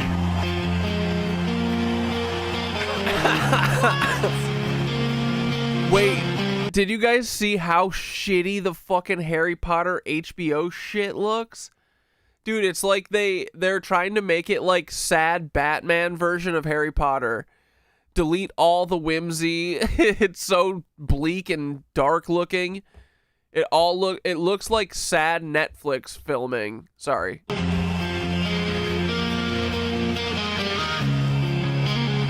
She should have been my wife. Oh my God. I've loved her all my life. Harry Potter's mom. I'll always hate the boy because he has his mother's eyes. Bro. We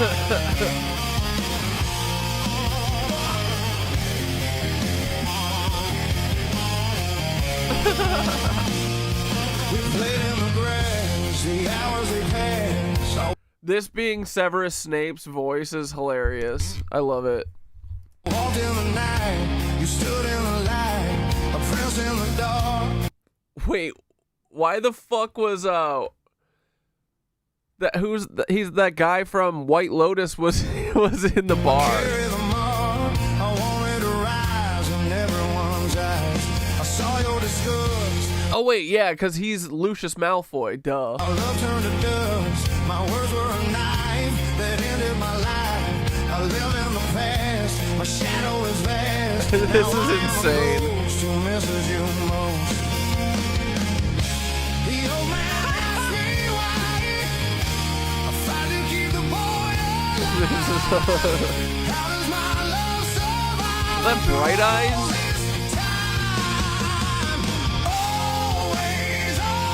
Why was Robert Pattinson there?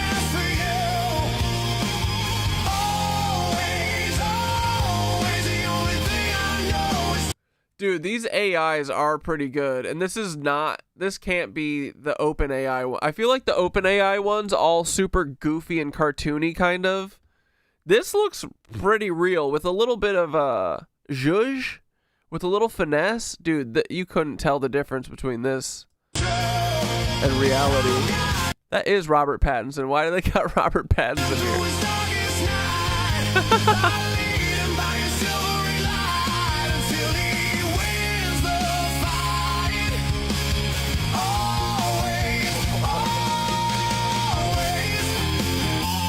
This is insane.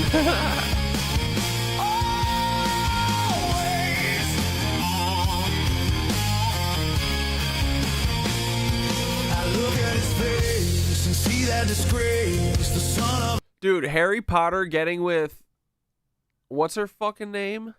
Ron's sister? I don't know. Cho Chang made more sense to me. He crosses the line. He's lazy and proud. What an insane name. I hung from a tree. They all laughed at me. The sins of the dead are filling my head. I hated the How man fucking long is since it this? all began. But under the Was that Alex Turner from the Arctic Monkeys? skin, his magic within. I hold back my hand and stick to the plan. Dude, our parents, oh my god, it's one of the Skarsgårds. Our parents are so doomed, bro. They already can't tell what's real. They're watching this, they're like, oh my god, I do remember this. The old man asked me why I tried to keep the boy alive. How does my love The AI being really good at smoke, dude, is crazy. Because that was like, that kind of stuff, like the atmospheric shit, looking good and like, visual effects, is like advanced shit. And the CGI is making it look pretty decent. We're doomed, bro.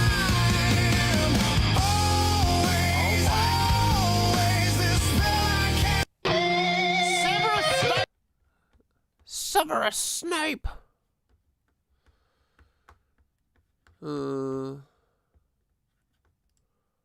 States, according to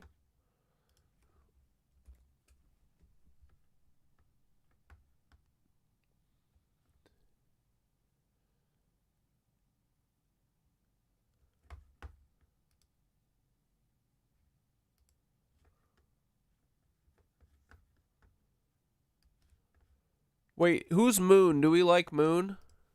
Organization. This is Why Is the CIA Compromising Podcast. It's kind of long, though.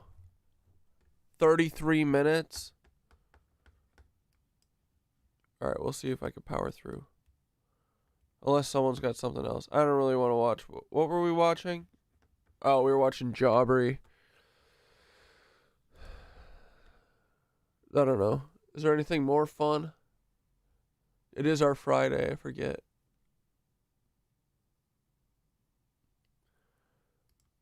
Three letters that conjured images of redacted documents and men in suits who didn't exist on paper. The whole point of the CIA did create podcasts. An intelligence agency was that you don't know what it's doing. Now, you can't scroll through YouTube without one of them candidly sharing dark secrets about how Yeah, for real. I'm so sick of John Karakiao or whatever. all of this works. You've probably seen clips of it yourself, like the gray-haired American man calmly explaining how the CIA told him to pretend to be gay to recruit a foreign spy. So we reached out and spoke to him for exclusive insights, as after seeing clips like this, it was hard to ignore something weird was going on. Headquarters says, we want you to pretend that you're gay. I said, oh, come on, you guys. No, we really need the information. You gotta pretend that you're gay. I said, okay, I'll do it. I'll do it for Uncle Sam. Or how is He says, we're sending our top gayifier, Peter Thiel and Donald Trump. They'll show you the way. Boss ordered him to sleep with the ugliest woman he'd ever seen, for the good of the country. Who was the ugliest woman I've ever seen in my life. He said this. He said his homework was to go and sleep with the ugliest women he's ever seen. Like, you want to avert your eyes. Like, she came off the side of Notre Dame. She was a stone gargoyle with a giant mole right here with a giant hair coming out of it. That kind of ugly. And my boss says, okay, here's what I want you to do. I want you to fuck her. And I said, what? I said, have you ever seen her? Bro, this guy is a monster. What the fuck?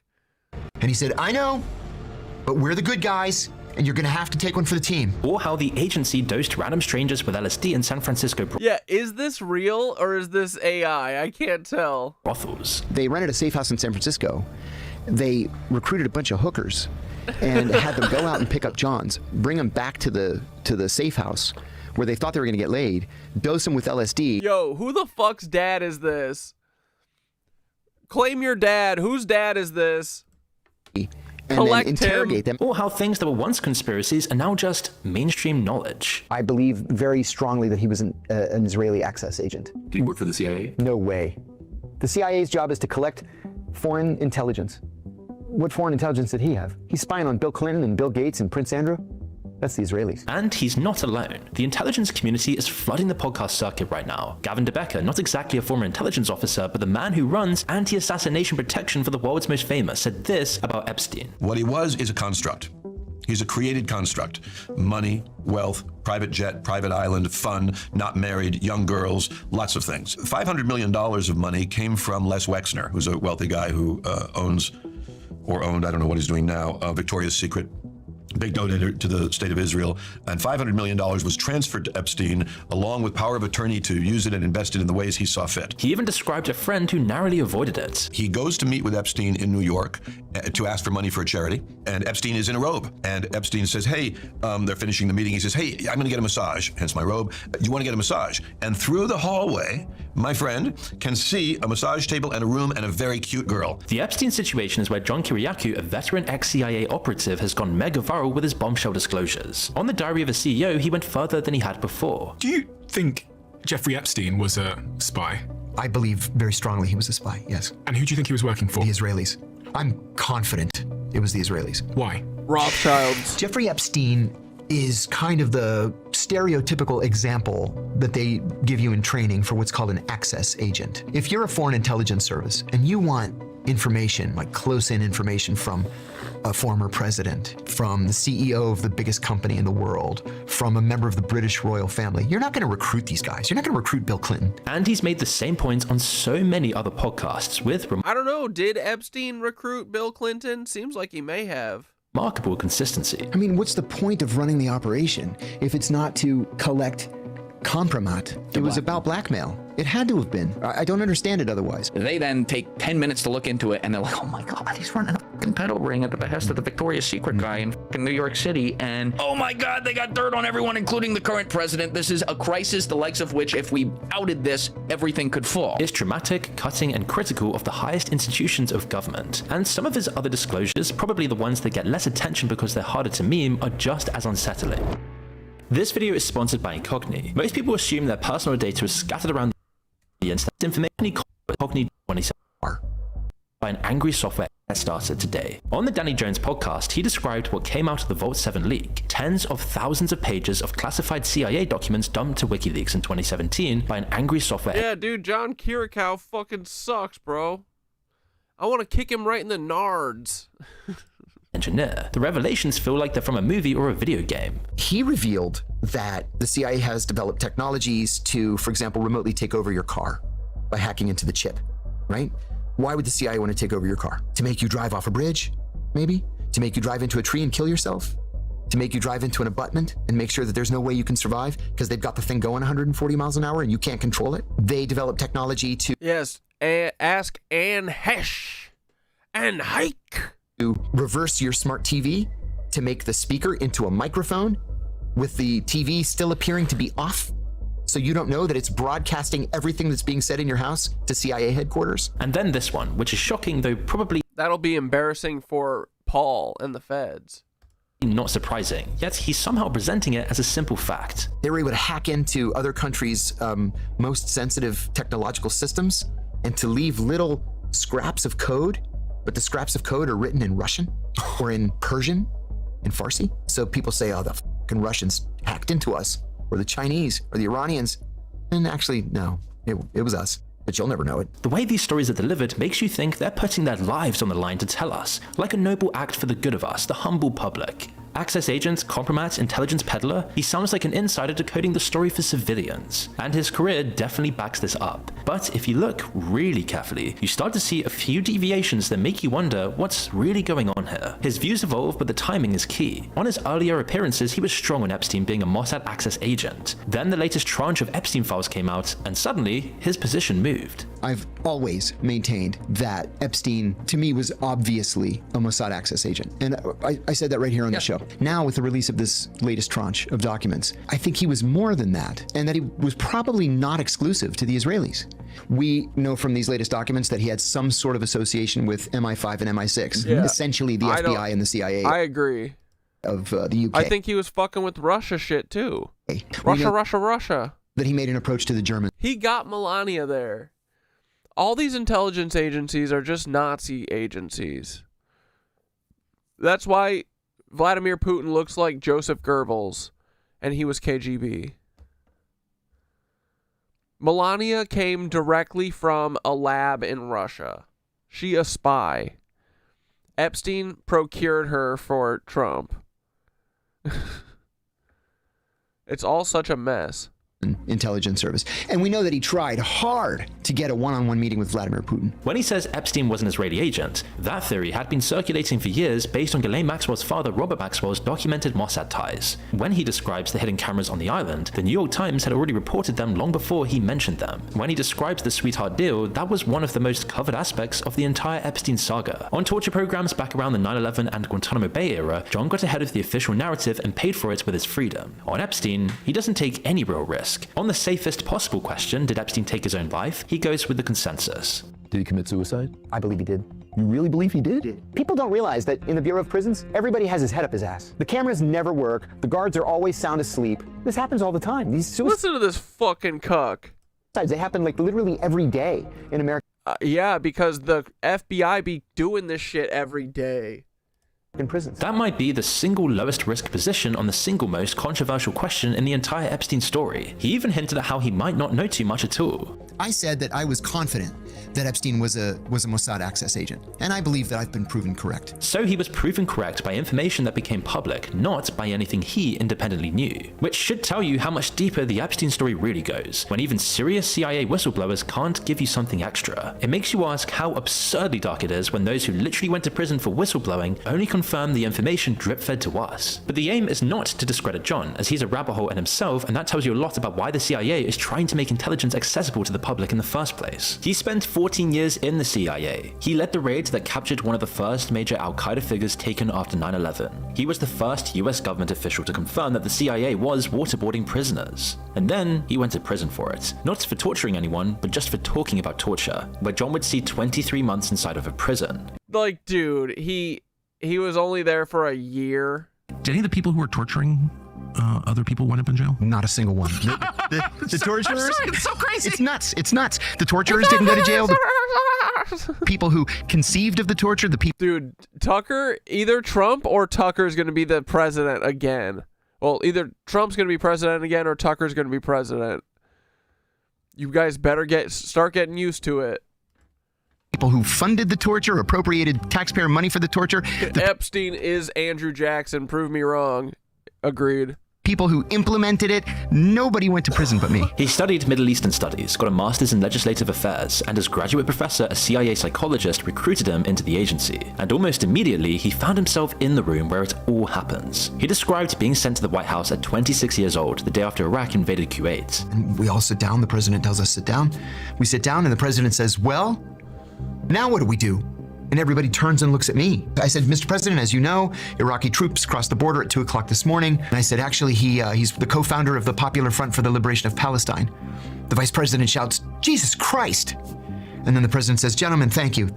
We'll take it from here. And I remember saying to myself, my friends would never believe in 1,000 years what I was doing. Yeah, Elsie, you believe it too? It is going to be Tucker. Tucker's going to be the next president, bro. Right now. They wouldn't even believe me if I told them. That's what an analyst does. When I switched to operations, again, the job was very straightforward. It was to recruit spies to steal secrets. But then if you're involved in counterterrorism operations, there are a lot of extras that you have to be trained in. So you go through the normal spy training. This is how you ingratiate yourself. It's something called the asset acquisition cycle. Spot, assess, develop, recruit. This isn't normal behavior. You guys are freaks. After 9/11, they made him chief of Frumpy. counter-terrorist operations in Pakistan, and he was involved in some high-level raids. There's absolutely no doubt that he was in deep. At one of the sites, they found Abu Zubaydah, which is the guy he went to prison over, building a bomb. He then tries to escape across the rooftops and was shot but kept alive. Then came the offer that would define the rest of John's life. CIA officials approached him and 13 other officers about being trained in enhanced interrogation techniques. On Carlos Watson's show, he explained how that panned out pretty much like the movie scene you can imagine it as. Well, I was one of 14 people asked if I wanted to be trained in the use of what they called enhanced interrogation techniques. I was the only one of the 14 who said no. Besides being immoral and unethical, I thought it was illegal. It was illegal. A colleague who happened to be a psychiatrist pulled him aside. He said to me one day, buddy, you know they call you the human rights guy behind your back. And I said, yeah, I know. And he said, you know that's not a compliment, right? And I said, Steve, I'm right and they're wrong, and I'm comfortable with my position. One of his more senior mentors was far more blunt, allegedly telling him, first of all, let's call a spade a spade. He said, this is a torture program, and somebody's going to go to prison. Do you want to go to prison? So you can imagine the stakes you're subjected to as a high-ranking CIA officer. It's simply not normal. You're in the thick of 9/11, the Iraq War, and now a notorious torture program. On the Joe Rogan Experience, John lays out what those techniques actually were. They strip you naked, they chain you to an eye bolt in the ceiling, so you can't lay or kneel or sit or anything. You can't get comfortable in any way. They chill the cell to 50 degrees Fahrenheit, and then every hour somebody comes in and throws a bucket of ice water on you. But we killed people with that technique. His heart actually stopped during a waterboarding session, and the doctor revived him just so he could be tortured more. Then in December 2007, his career was about to detonate when Brian Ross at ABC News contacted him, where he discusses this moment with Joe Rogan. So I called Brian Ross, I said, I'll give you your interview. And I decided that whatever he was going to ask me, and he never told me in advance what he was going to ask me, I was just going to tell the truth. And I said 3 things in that interview that changed the course of the rest of my life. I said that the CIA was torturing its prisoners. I said that torture was official U.S. government policy. It was not the result of any rogue officer. And I said that the policy had been personally approved by the president himself. And then, as you can imagine, within 24 hours, the CIA files what's called a crimes report against me with the FBI. Now, here's the twist in John's story. He says Abu Zubaydah's waterboarding lasted about 35 seconds, after which Abu cooperated. But this turned out to be completely wrong. Declassified documents later revealed he was waterboarded at least 83 times in a single month. It was much worse than John said. It was brutal, painful, horrific, not quick and easy. So as a whistleblower from within the CIA, that's a bad look. As he says, waterboarding happened, but it wasn't that bad as far as waterboarding goes. His excuse was that the CIA fed him disinformation internally, which the CIA dismissed. So to some, it looked like he delivered a soft version of the torture program to the public before it fully leaked. And he barely mentions this at all. He said this on the Joe Rogan Experience. That's the worst part of this. No, none of it was effective. There are basically two outcomes. He was either an unwitting propagandist or a victim of a CIA internal deception. But the whole feud was real and escalated when he took on John Brennan, the CIA director at the time. Brennan immediately sends a memo to Eric Holder, the new attorney general, and says, talking about me, charge him with espionage. And Holder writes back, we got these memos in Discovery when I went to trial. Holder writes back and says, my people don't think he committed espionage. And then Brennan writes back and says, charge him anyway and make him defend himself. And when John talks about Brennan, he describes an apparatus of killing that functioned much like a weekly staff meeting. John Brennan had the Tuesday morning kill. Sorry, I ran into my neighbor too. She's got a shovel for me. List meetings. Because the tech got sophisticated enough that you could just write up a list of people that you want to kill that week. And you dish out the assignments. The teams go out, they kill everybody that's on the list, and then they meet next Tuesday and get that. Yeah, the CIA doesn't let whistleblowers do 90 podcasts and spill their secrets. Dude, can you imagine JFK being on a podcast? That would be such a dope podcast. Yeah, this guy is such a CIA psyop. John Kirikow can suck truck nuts, bro. Kill list. On the diary of a CEO, he put the human cost on this whole experience, which obviously tore him and his family apart. So they arrested me, charged me with 5 felonies, including 3 counts of espionage. Espionage can be a death penalty case. Charged me with espionage. They waited until I went bankrupt 10 months later with $2 million in legal fees. And then they dropped the espionage charges. So that's why he went to prison, and he said that it was terrible for him. You think you can step back into your life again, and you can't. Your life is never going to be the same. Because? Because you're not the same. You know, everybody comes out of prison with PTSD. Everybody. It's a pretty dramatic whistleblower arc, and one that gives him a That dude that was interviewing him, he works for Oprah. lot of credit, despite one major blip in his credibility, which I edited a show that he was on. may be explainable. It was like, the show was literally called something like, fuck, what was it called? I can't remember. If the agency duped him, and now he's gone viral on TikTok for his podcast appearances, which is either a beautiful irony or exactly the kind of thing that should make you pay very close attention. On the diary of a CEO, Stephen Bartlett asked him directly whether the CIA has a podcasting strategy. I love that. Logan Pimp 69 dude said Kirikow is from Newcastle. Newcastle is a hive of scum and villainy. I'm taking that. Kiddo's doing great. He came out. He's still super shy. But he came out and he really likes Winky. He knows that Winky's a good little lady, and him and Squeaks eat churros together. Mushka and him will eat churros like right next to each other, but then the second that I'm like not paying attention, Mushka's hissing at him and she's got the bushiest tail in history. So she keeps scaring him, but he's not even scared. He doesn't even flinch when she's like being a bitch to him. He just lays under the couch and he's like, "What, dude?" But I think that's part of why he's staying under. But when he sees Winky, he comes out from under the couch. He'll keep like his butt down underneath, but he'll come out to her and like touch noses with her. It's so cute. I tried to catch it on video and I keep missing it. Because then me like trying to film it and me moving to turn and try and film it freaks him out, and he's like, "Oh, gotta stop." But no, he's doing really good, and I've been laying on the floor with him a ton, and he really likes me. he's been laying on his back and just doing biscuits on the underside of the couch, like, while I just pet him. Dude, he literally lets me pet his belly. He's like a dog. He lets me pet his belly, pet his paws. I just hold onto his paw. He really likes when I grab onto his ears and kind of like massage his ears. He likes hard-ass bonks on the head. He goes like, douche.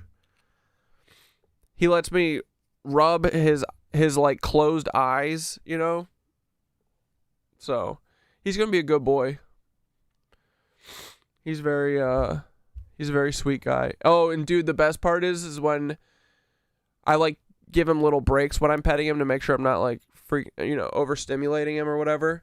But when he wants me to pet him again, he'll literally do like a little love bite on my thumb. He doesn't hurt, it doesn't hurt anything. He just like does a little tiny chomp and then lets go, and he's like, come on, chin. Now you can probably imagine. Yeah, kiddo's the orange rescue foster. Or are you adopting him? No, I'm fostering. No, I'm not adopting him. I'm fostering him. What the response might be here. I mean, the CIA's been influenced. My mom's already saying that I'm adopting him. And that's the I mean, all three. No, Mushka wasn't a foster fail. Literally all three of my cats were foster fails. Should have let them have Squeaks, honestly. Should have gave Squeaks back. In the media since Operation Mockingbird all the way back in the 50s. Most shocking was when the New York Times published a massive investigation that revealed the Pentagon had recruited over 75 retired military officers. Here, wait, actually I sent Jen, the lady who brought him, or like, that I trapped him with. I sent her a couple of videos.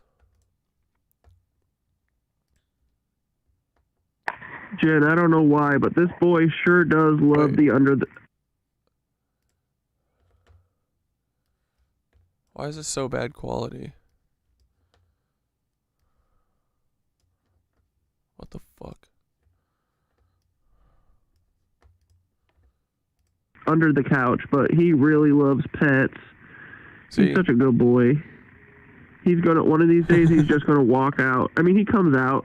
He uses his litter box, and he comes out and drinks water, and I have water under here for him too. But he for the most part, he loves stealing the other kitties' food. Just like staying under here. But one of these days, he's just gonna walk out and be super bold and brave. But look, he just yeah. Oh yeah. Yeah. So.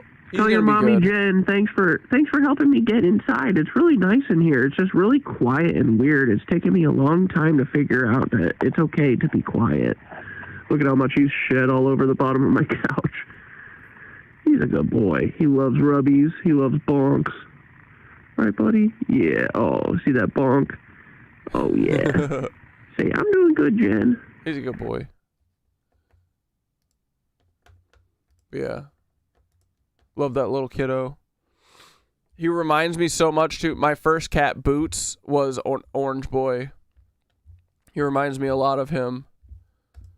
Officers to appear. But he's a foster. Every major TV network, all as quote-unquote independent military analysts. Internal Pentagon documents called. I have a feeling too he's gonna butt spanks eventually.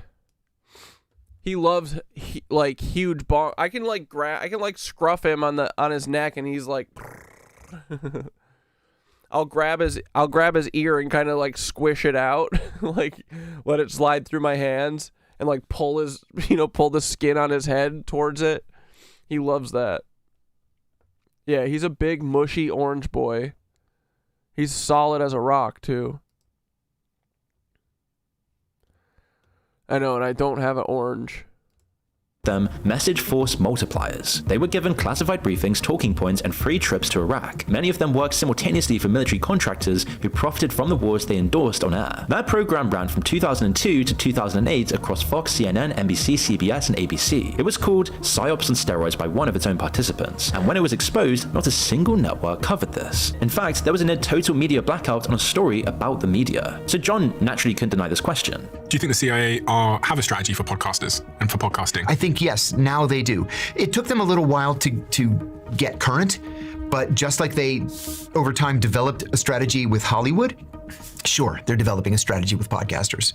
You know, it was only in the last 10 years that the CIA opened a branch within the Office of Public Affairs whose job it is solely to liaise with Hollywood studios. Then he was asked about Andrew Bustamante, another ex-CIA officer who's become a media phenomenon. I fucking can't stand this guy. And gave another motive. He's the worst CIA Fed out of all of them. John sucks too. Bustamante has really made a handsome living out of selling his experience. Yeah. And he's on every podcast. Yeah. And that's true. Andrew is everywhere. But it's a bit of a slip if John thinks people aren't going to eventually follow him into the same category. So we asked John to discuss why the CIA is clearly targeting the podcast circuit. And surprisingly, he gave an honest response that is part of the agency's media strategy and a lucrative side hustle for retired spies. He said he's often asked to comment on Fox News and admits that podcasting has become a career outlet, where personal branding and delivery matter just as much in any other content creation niche. But I think you are correct in your assumption that it's really about self-branding. We're in a new media world, a new media landscape, where it's all about podcasting. And there's significant money at stake here through advertising. And so there are a lot of CIA people. I'm thinking of, you know, Andrew Bustamante being probably the leading one who's out there making money on his CIA career, Mike Baker, and there are others, myself included. Oh, I'll sprinkle in some Winstony. Dude, these kind of cats are so freaky looking. They're like Siamese, where you're just like, something's off. It's a very serious stance, Winston. He's like, are we gonna go look for seagulls? Or turkeys, Winston? who does he look like? Does he look like Steve Buscemi or something? Is that what you want to do?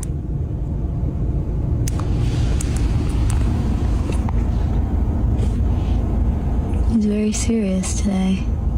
No honks. What the hell? No fucking honks? It's a very serious stance, Winston.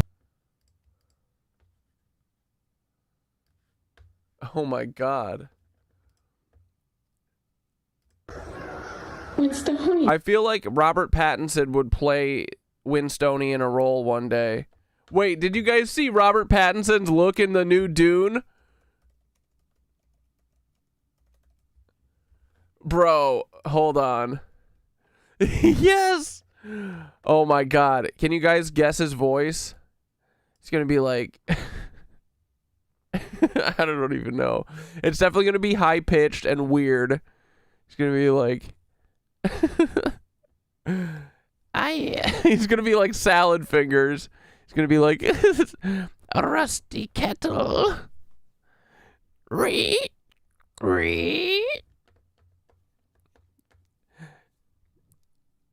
Dobby is a house elf. Dobby is in need of a sock. Oh, man. That's going to be kick-ass. Robert Pattinson's another Ryan Gosling where they're all lizards. I know. But I love Robert Pattinson and Ryan Gosling and Cillian Murphy, and I always will. What are you looking at? So serious. No fucking honks. It's Tony. What are you looking at? So serious. Not a single fucking honk, dude.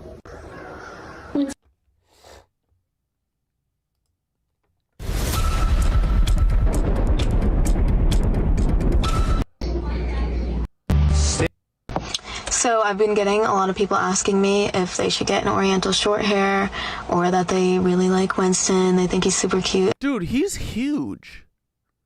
He's as big as a torso. What the fuck? I didn't realize he's like a giant cat. And they want to get one. So I just kind of wanted to do a video and let you guys No, this cat always looks like this. He's just a serious little guy. know if an Oriental short hair is the right breed of cat. There it is. You honking at your turkeys, Winston? What are they doing today? You think they have somewhere to go? It's so sunny. Perfect day for turkey watching. Bro, who's that horse face? Who's that horse face lady in Trump's cabinet? That's what Winston looks like. Winston. Yeah, Winston is he's an old man in shapeshifter form. He's like 90-year-old man. You honking at your turkeys, Winston? We love you, Winstony. And, you know, sometimes it leads to something else. I'm on Fox News all the time. I used to be on CNN a lot, MSNBC occasionally, no more. It's almost strictly Fox.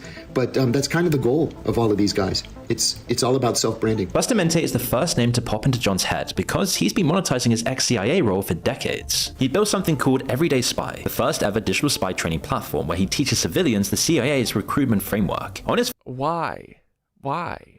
For what? Everyone needs to act like a spy. first Diary of a CEO appearance, he described what the CIA looks for in its recruits. Specifically, when CIA recruits field operators, it's fairly transparent. They tell you that you were recruited because you are a little f***ed up. They tell you that you were recruited because of a certain psychological profile that makes it so that you pragmatically view things like secrets and lies. He also admitted something that would be alarming coming from anyone else, but gets packaged as aspirational self-awareness that serves your career. There is a tie between childhood trauma and high performance. It's a documented connection, but CIA has learned, as has MI6 and Mossad and all the other intelligence services of the world, they've learned that when you train someone who has just the right amount of childhood trauma high performance, when you get your hands on them at the right time in the right period of their life, they can be trained to become extremely loyal, highly productive field operators. He's right about this. John agrees on this point and has said the same thing multiple times, that the CIA actively looks for broken, sociopathic, yet intelligent people who are comfortable with the... Yeah, and you guys are the spokespeople for that. What the fuck does that say about you, John Kirikow? world you're absorbed into. CIA actively... Are people eating this up? You mean CIA slopaganda? Bro, what else is there to watch, right? It's literally all we get to watch. Just CIA slopaganda all day, every day. Bro, we shouldn't hear about the CIA as much as we do.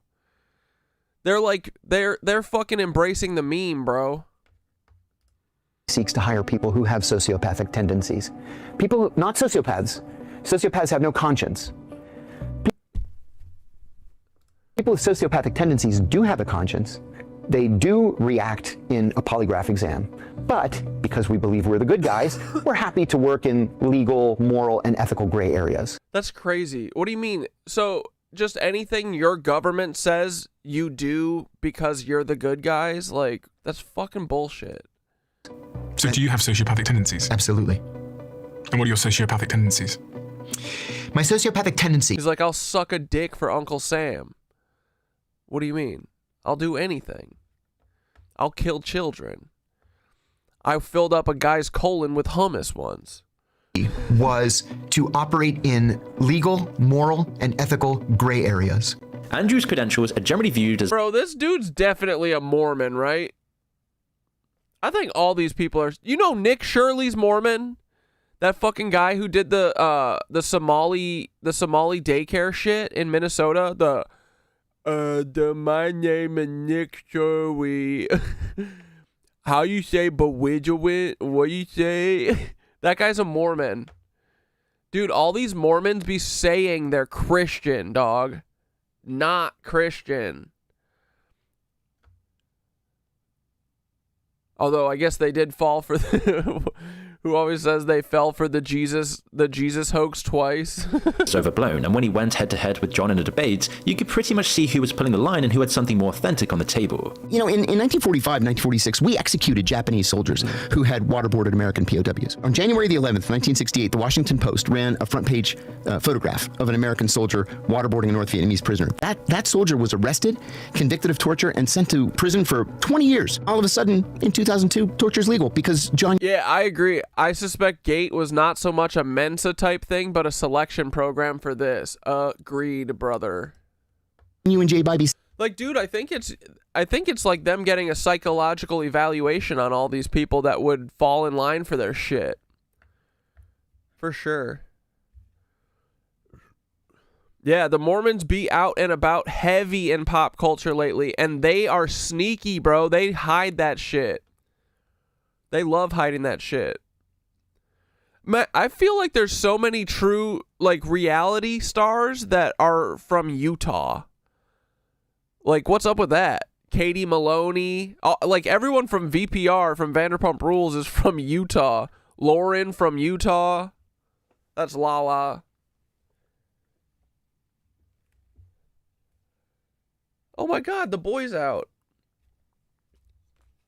He's peeing in his little box. I don't know why. He's got a big one right over there. See him?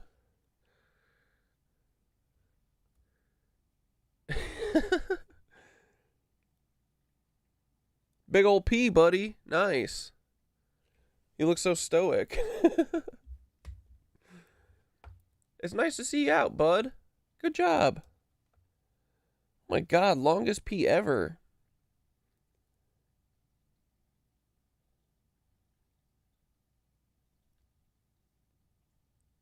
He peed last night. I saw him pee last night. I don't know how he's peeing this much. Dude, this is how long I pee for. Nice, dude. He's just making eye contact with me. I can't break it. I'm protecting you, buddy. You're a good boy. Come over here. All right, I'll leave you be. I won't look at you.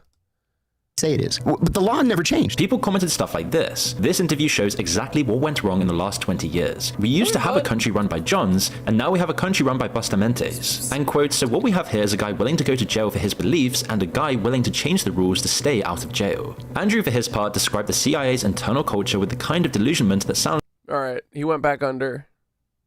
Yeah, he got out. It's like a confession, but functions more like a sales pitch. You will start to believe that you are not good enough if you stay inside, because you'll end up being gaslit by the system. The culture convinces you that you can't do anything else. Yeah. Your skills are so unique. Your training is so specific. You can't do anything else. Yeah. And that's just simply not true. That's Andrew describing. Elon Musk got the Nazi haircut? Oh, man, don't tease me.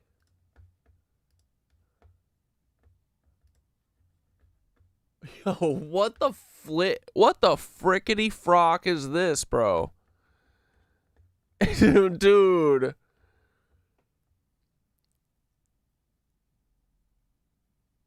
I feel like he's just flaunting that we're all circumcised and he's uncircumcised on his head. Look. His little inbred son. They're mad about the haircut. That's exactly the point. It shows where I stand. What? Dude, this is like a super bad haircut. What the fuck? Yeah, and what is this? This is where I stand.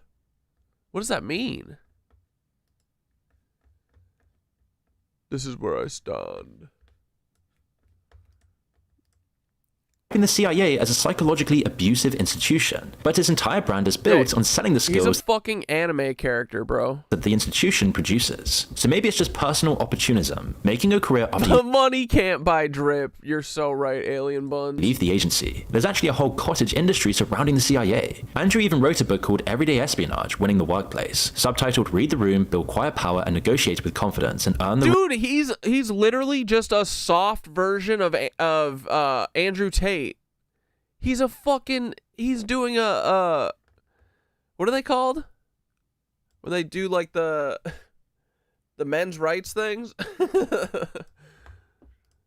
raise you deserve. He's selling you the asset recruitment cycle repackaged as a career hack. CIA tactics sold as LinkedIn content. There are hundreds of books, TV shows, and courses tied to what a crook, man. So-called top secret tactics. He's like, hey, you want to learn how to manipulate your coworkers? Just do this. Gaslight, gaslight, gaslight. And if all this raises some skepticism, you haven't even seen what guy's name? Nick Bustamante or whatever?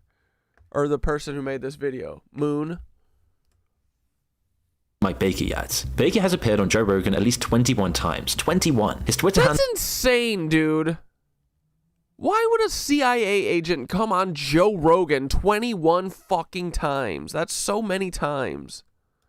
handle is MB Company Man. His website is mbcompanyman.com. The company man is slang for a CIA officer. He passed off accusations of CIA interference in overseas politics. Of course, that's what we're doing, right? Of course, we're trying to influence hearts and minds. Of course, we're infiltrating organizations to try to influence the direction of the government. Or this classic, where he confesses to stealing state secrets like it's why is this okay? Why is the CIA allowed to do this? What the too fuck? obvious to even bother thinking about. It's like Mormon maxing, agreed. Bowl cut, size small. John Brennan, who was a director of the agency, he talked about the business of the CIA and says we don't steal secrets. God damn it, of course we steal secrets. That's the point of the exercise, right? It's called a limited hangout. You admit to something controversial, but you frame it as so obvious that the admission itself seems facile and normal. And on Epstein, even Baker followed what is now the... Oh, he's Joe Rogan's handler? That makes sense. CIA's official line. You think this freak show of Epstein wasn't like, it didn't have hidden cameras or wasn't taped and shit? Or whatever? I mean, come on. 100%. But Mossad, whoever it is that was involved in this intelligence gathering, I mean, I'm just guessing. I have no idea. But there's fucking pinhole cameras all over that house. And the list of former intelligence operatives appearing... Yeah, the guy with the long hair, the CIA guy, his name's like, is it Nick Bustamante? across non-legacy media is practically endless beyond those we've talked about. Brian Dean Wright, another former CIA officer who worked at Baker's company Diligence, running a daily podcast literally called The President's Daily Brief. Why? Why are there so many CIA people running podcasts, bro? I don't want to see these cucks.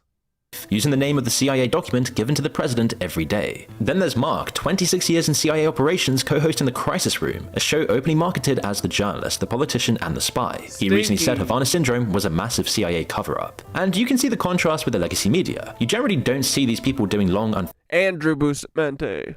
Thank you. filtered sit-downs on CNN or the BBC. They turn up for uninterrupted conversation with minimal pushback. You can also see how they pop up when there's something trending to discuss, an opportunity to step up and give answers. When UFOs become a serious congressional topic and everyone was fascinated in possible cover-ups, the intelligence community again flooded the podcast circuit. David Grush testified under oath about crash retrieval programs and non-human biology. He then popped up on Joe Rogan. Luis Elizondo claimed the government possesses exotic material not made by humans, while the Pentagon denied he ever ran the program he says he led. He also popped up on Joe Rogan. People have a word for the more obvious CIA voices mixing in with the public discourse. They call them glowies. The term comes from Terry Davis, a schizophrenic computer programmer who created an entire operating system he claimed was dictated to him by God. In a 2017 YouTube video, he said CIA agents glow in the dark. CIA agents glow in the dark. You can see them if you're driving. You just run them over. That's what you do. Adapted as the go-to slang for any federal agent or intelligence officer who's obviously present in public spaces. The joke is that these people are too visible to be genuinely covert, but the joke only works if you assume the visibility is accidental. But what if it's not? What if it's just part of the same game? On Carlos Watson, when asked if he's a good liar, John said, "Are you a good liar?" I think I am a good liar, yeah. Why?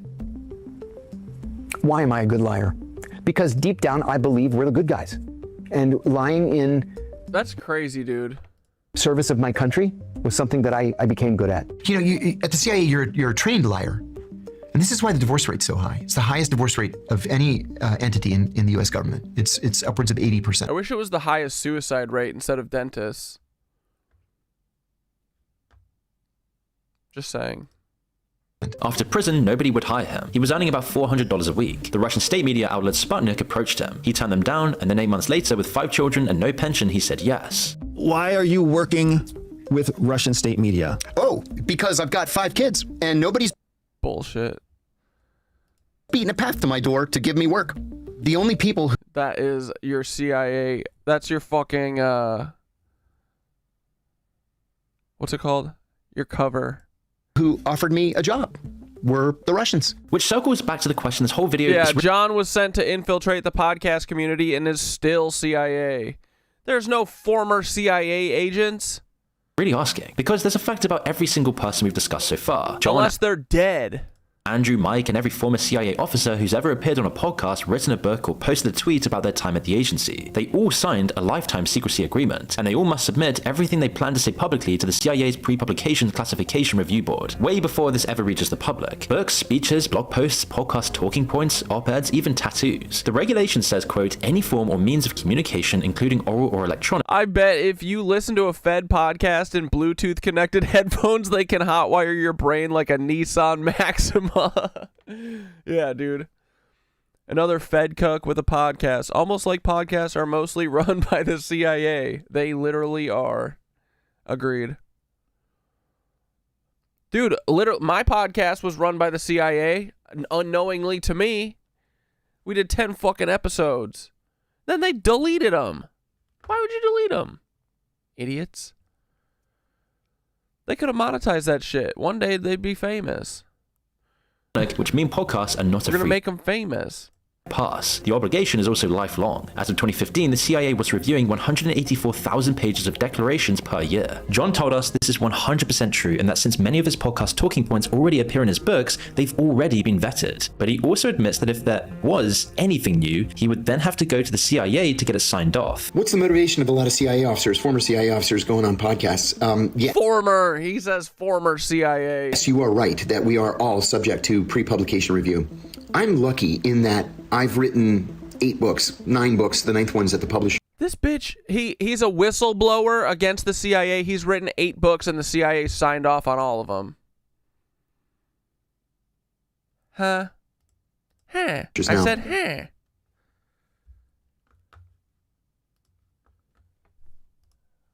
Huh. I said, huh. And I've said... And so I've told all these stories 1,000 million times. They've all gone through pre-publication review, so I can answer the questions and I can tell the stories. Now, if there's something new that I want to tell, and I've been out of the agency for 22 years now, so there's nothing new. I would have to, of course, resubmit to pre-publication review and have it cleared. I agree, Ray. Just that coming out of nowhere is so funny. It's just like he just pops in the room sometimes. That means every podcast quote, every book, every viral clip from every person in this video was read and approved by the CIA before you ever heard it. That also means that, by deduction, the theory that Epstein was an intelligence asset is either true and the CIA signed off on it, or it's false and the CIA is comfortable letting the public think otherwise. And both scenarios are equally interesting. The world's most powerful intelligence agency is inherently complacent about everything its officers and ex-officers are revealing. But complacency does not make the revelations truthful by default. You could permit misdirection or false information the same as the truth. All this vetting process is about is protecting classified information. That means every podcast quote, every book, every viral clip from every person in this video was read and approved by the CIA before you ever heard it. So at the top, you've got the official PR layer. The CIA launched its own podcast, The Langley Files, in 2022. Director Burns said the purpose was to, quote, demystify a little bit of what we do. Below that, you've got friendly formers, Mike Baker, Andrew, who normalize CIA activity, run limited hangouts, make intelligence work sound like a fascinating career rather than an instrument of state power that has overthrown governments, tortured prisoners, and surveilled its own citizens. Then you've got others who might be entirely sincere but create confusion and provide cover. And then there are those in a more genuine liminal space who bring viral moments and charisma to some of the darkest, most awful crimes humans might be involved in and make them sound kind of expected. It's all very validating. A man with a classified career confirms what you've been called a conspiracy theorist for believing, and it just feels like winning. It creates a strange sense of trust that the public is being listened to. Maybe the normalization is the operation. When millions of people watch a man describe a Tuesday morning kill list with the same energy as an anecdote about your weekend, it has a profound impact. The CIA spent decades terrified of public scrutiny. Now it has an ecosystem where former officers get millions of views describing exactly how the machine works, and the audience responds not with outrage but with a like button. You can't say exactly what it is, but it isn't transparency. There's an old intelligence principle: the best way to hide a secret is to surround it with so much noise that no one can pick it out. Every empire in history controlled its narrative. Most of them did it by restricting information. This one might be the first to do it by flooding the zone with so much of it that nobody can tell what matters anymore, and every single word was pre-approved from the outset. Exactly, dog. I walked Bob Dylan up on stage. Who the fuck are you? I knew the Grateful Dead from 1966. Who the fuck are you? You nothing. You nothing. You are nothing. And you will never be anything. Never. How dare you?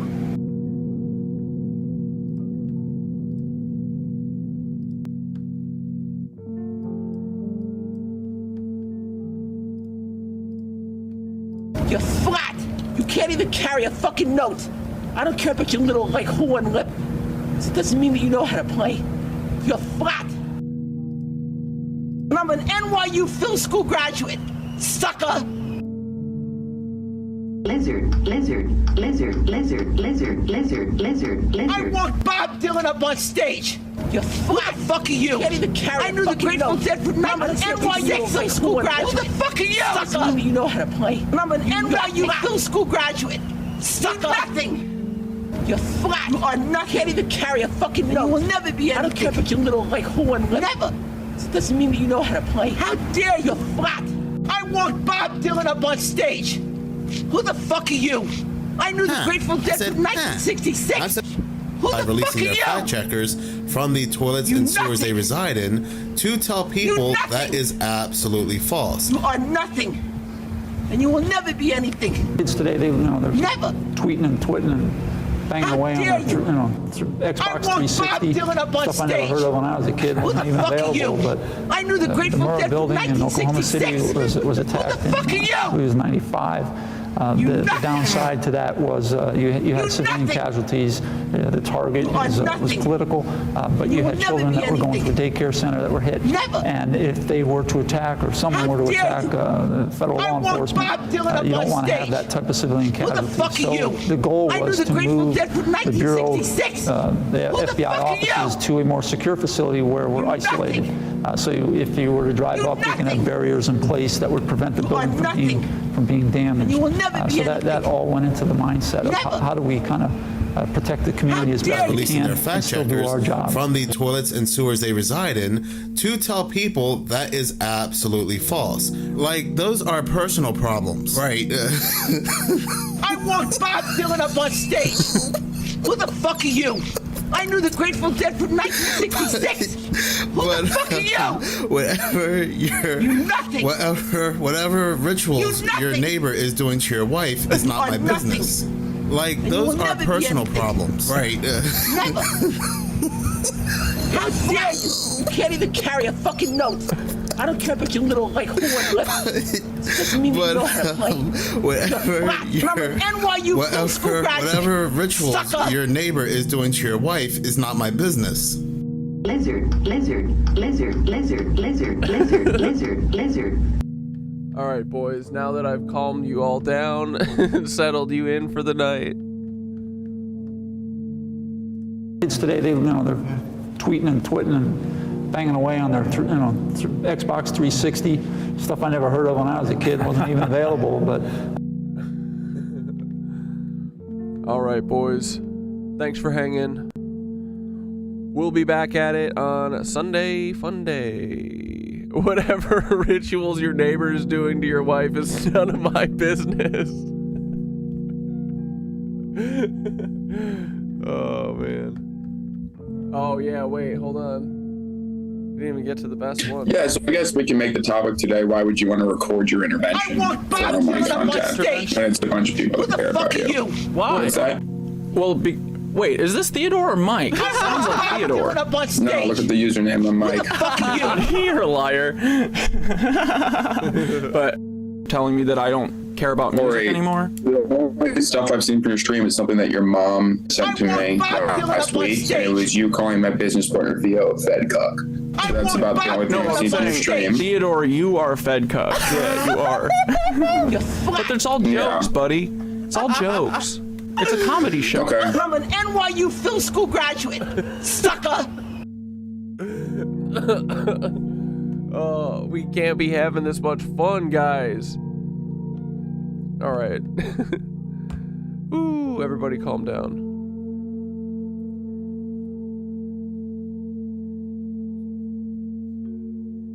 Breathe in. I walked Bob Dylan up on stage. Who the fuck are you? I knew the Grateful Dead from 1966. And breathe out. You're flat. You can't even carry a fucking note.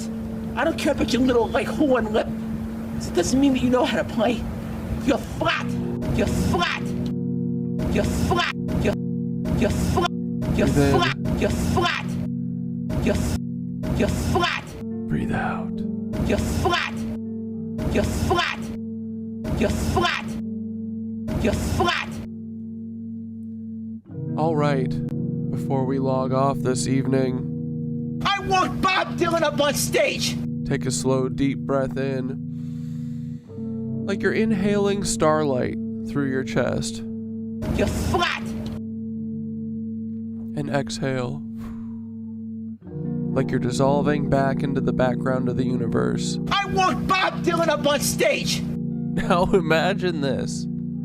Everything from tonight the chaos, the questions, the Savannah Guthrie, the laughs, turns into little glowing orbs floating around your head like a tiny galaxy. You don't have to chase them. I want Bob Dylan up on stage! You don't have to solve them. You're flat! You're just orbiting.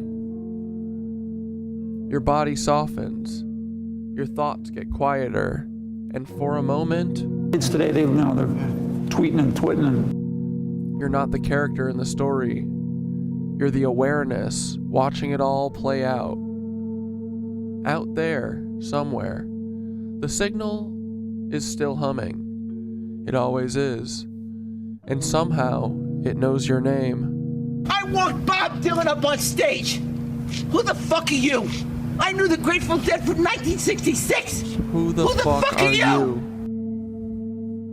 You're the awareness. Come back slowly. Wiggle your fingies and feel gravity plug back in. Let the room rebuild itself around you. You're here.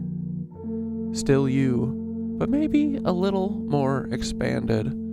I want Bob Dylan up on stage! Good night, traveler. Stay weird. Stay curious. I want Bob Dylan up on stage! Who the fuck are you? I knew the Grateful Dead from 1966! Who the fuck are you? Alright, boys. Let's do it. Here, let's do a sick Goodbye Nancy's. This is to Nancy, my bae. Let's open Miro and crash the stream. Here, let's try and open Miro before I start the song. Maybe it'll go faster. Mushka, are you playing guitar? Mushka loves playing guitar, dude. She just chews on the broken string. I wonder if it's like she's brushing her teeth. Here. Sorry. I want Bob Dylan up on stage! Kids Who today, the fuck are you? I knew the Grateful Dead from 1966! Talking Theodore? Who the fuck No, are this is you? Mike. Who the fuck is Mike? Nothing! He's the other host. He was in the previous meeting as well. Nothing! Oh, okay. You are nothing! And you will never be anything! Dude, NYU Never. film grad yelling at Theodore How Mike dare you. is so funny. I just want to make it clear. Talking Theodore? No, this is Who the Mike. fuck are you? Who the fuck is I Mike? knew the Grateful Dead He's from the other host. He was in the 1966! previous meeting as well. Who the fuck okay. are you? You nothing! You nothing! I just want Come to on, make it clear. Miro. Talking Theodore? No, this You is will never Mike. be anything! Who the fuck is Mike? Never! He's the- Alright. Well, How dare you? we don't have time for Miro. Good night, nitwitches. I'll see you on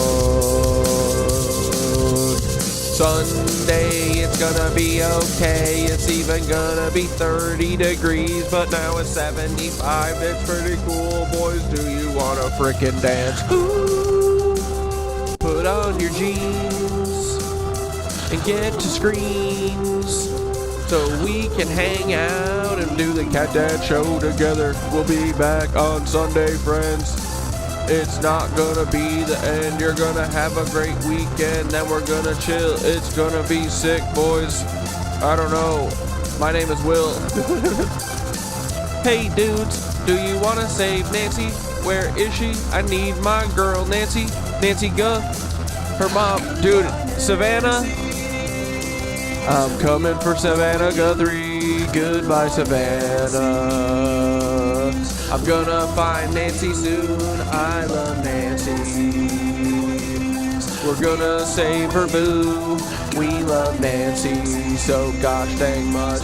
She's gonna give us all of her pension. Yeah, dude, we're gonna be suckling off of Nancy's teeth.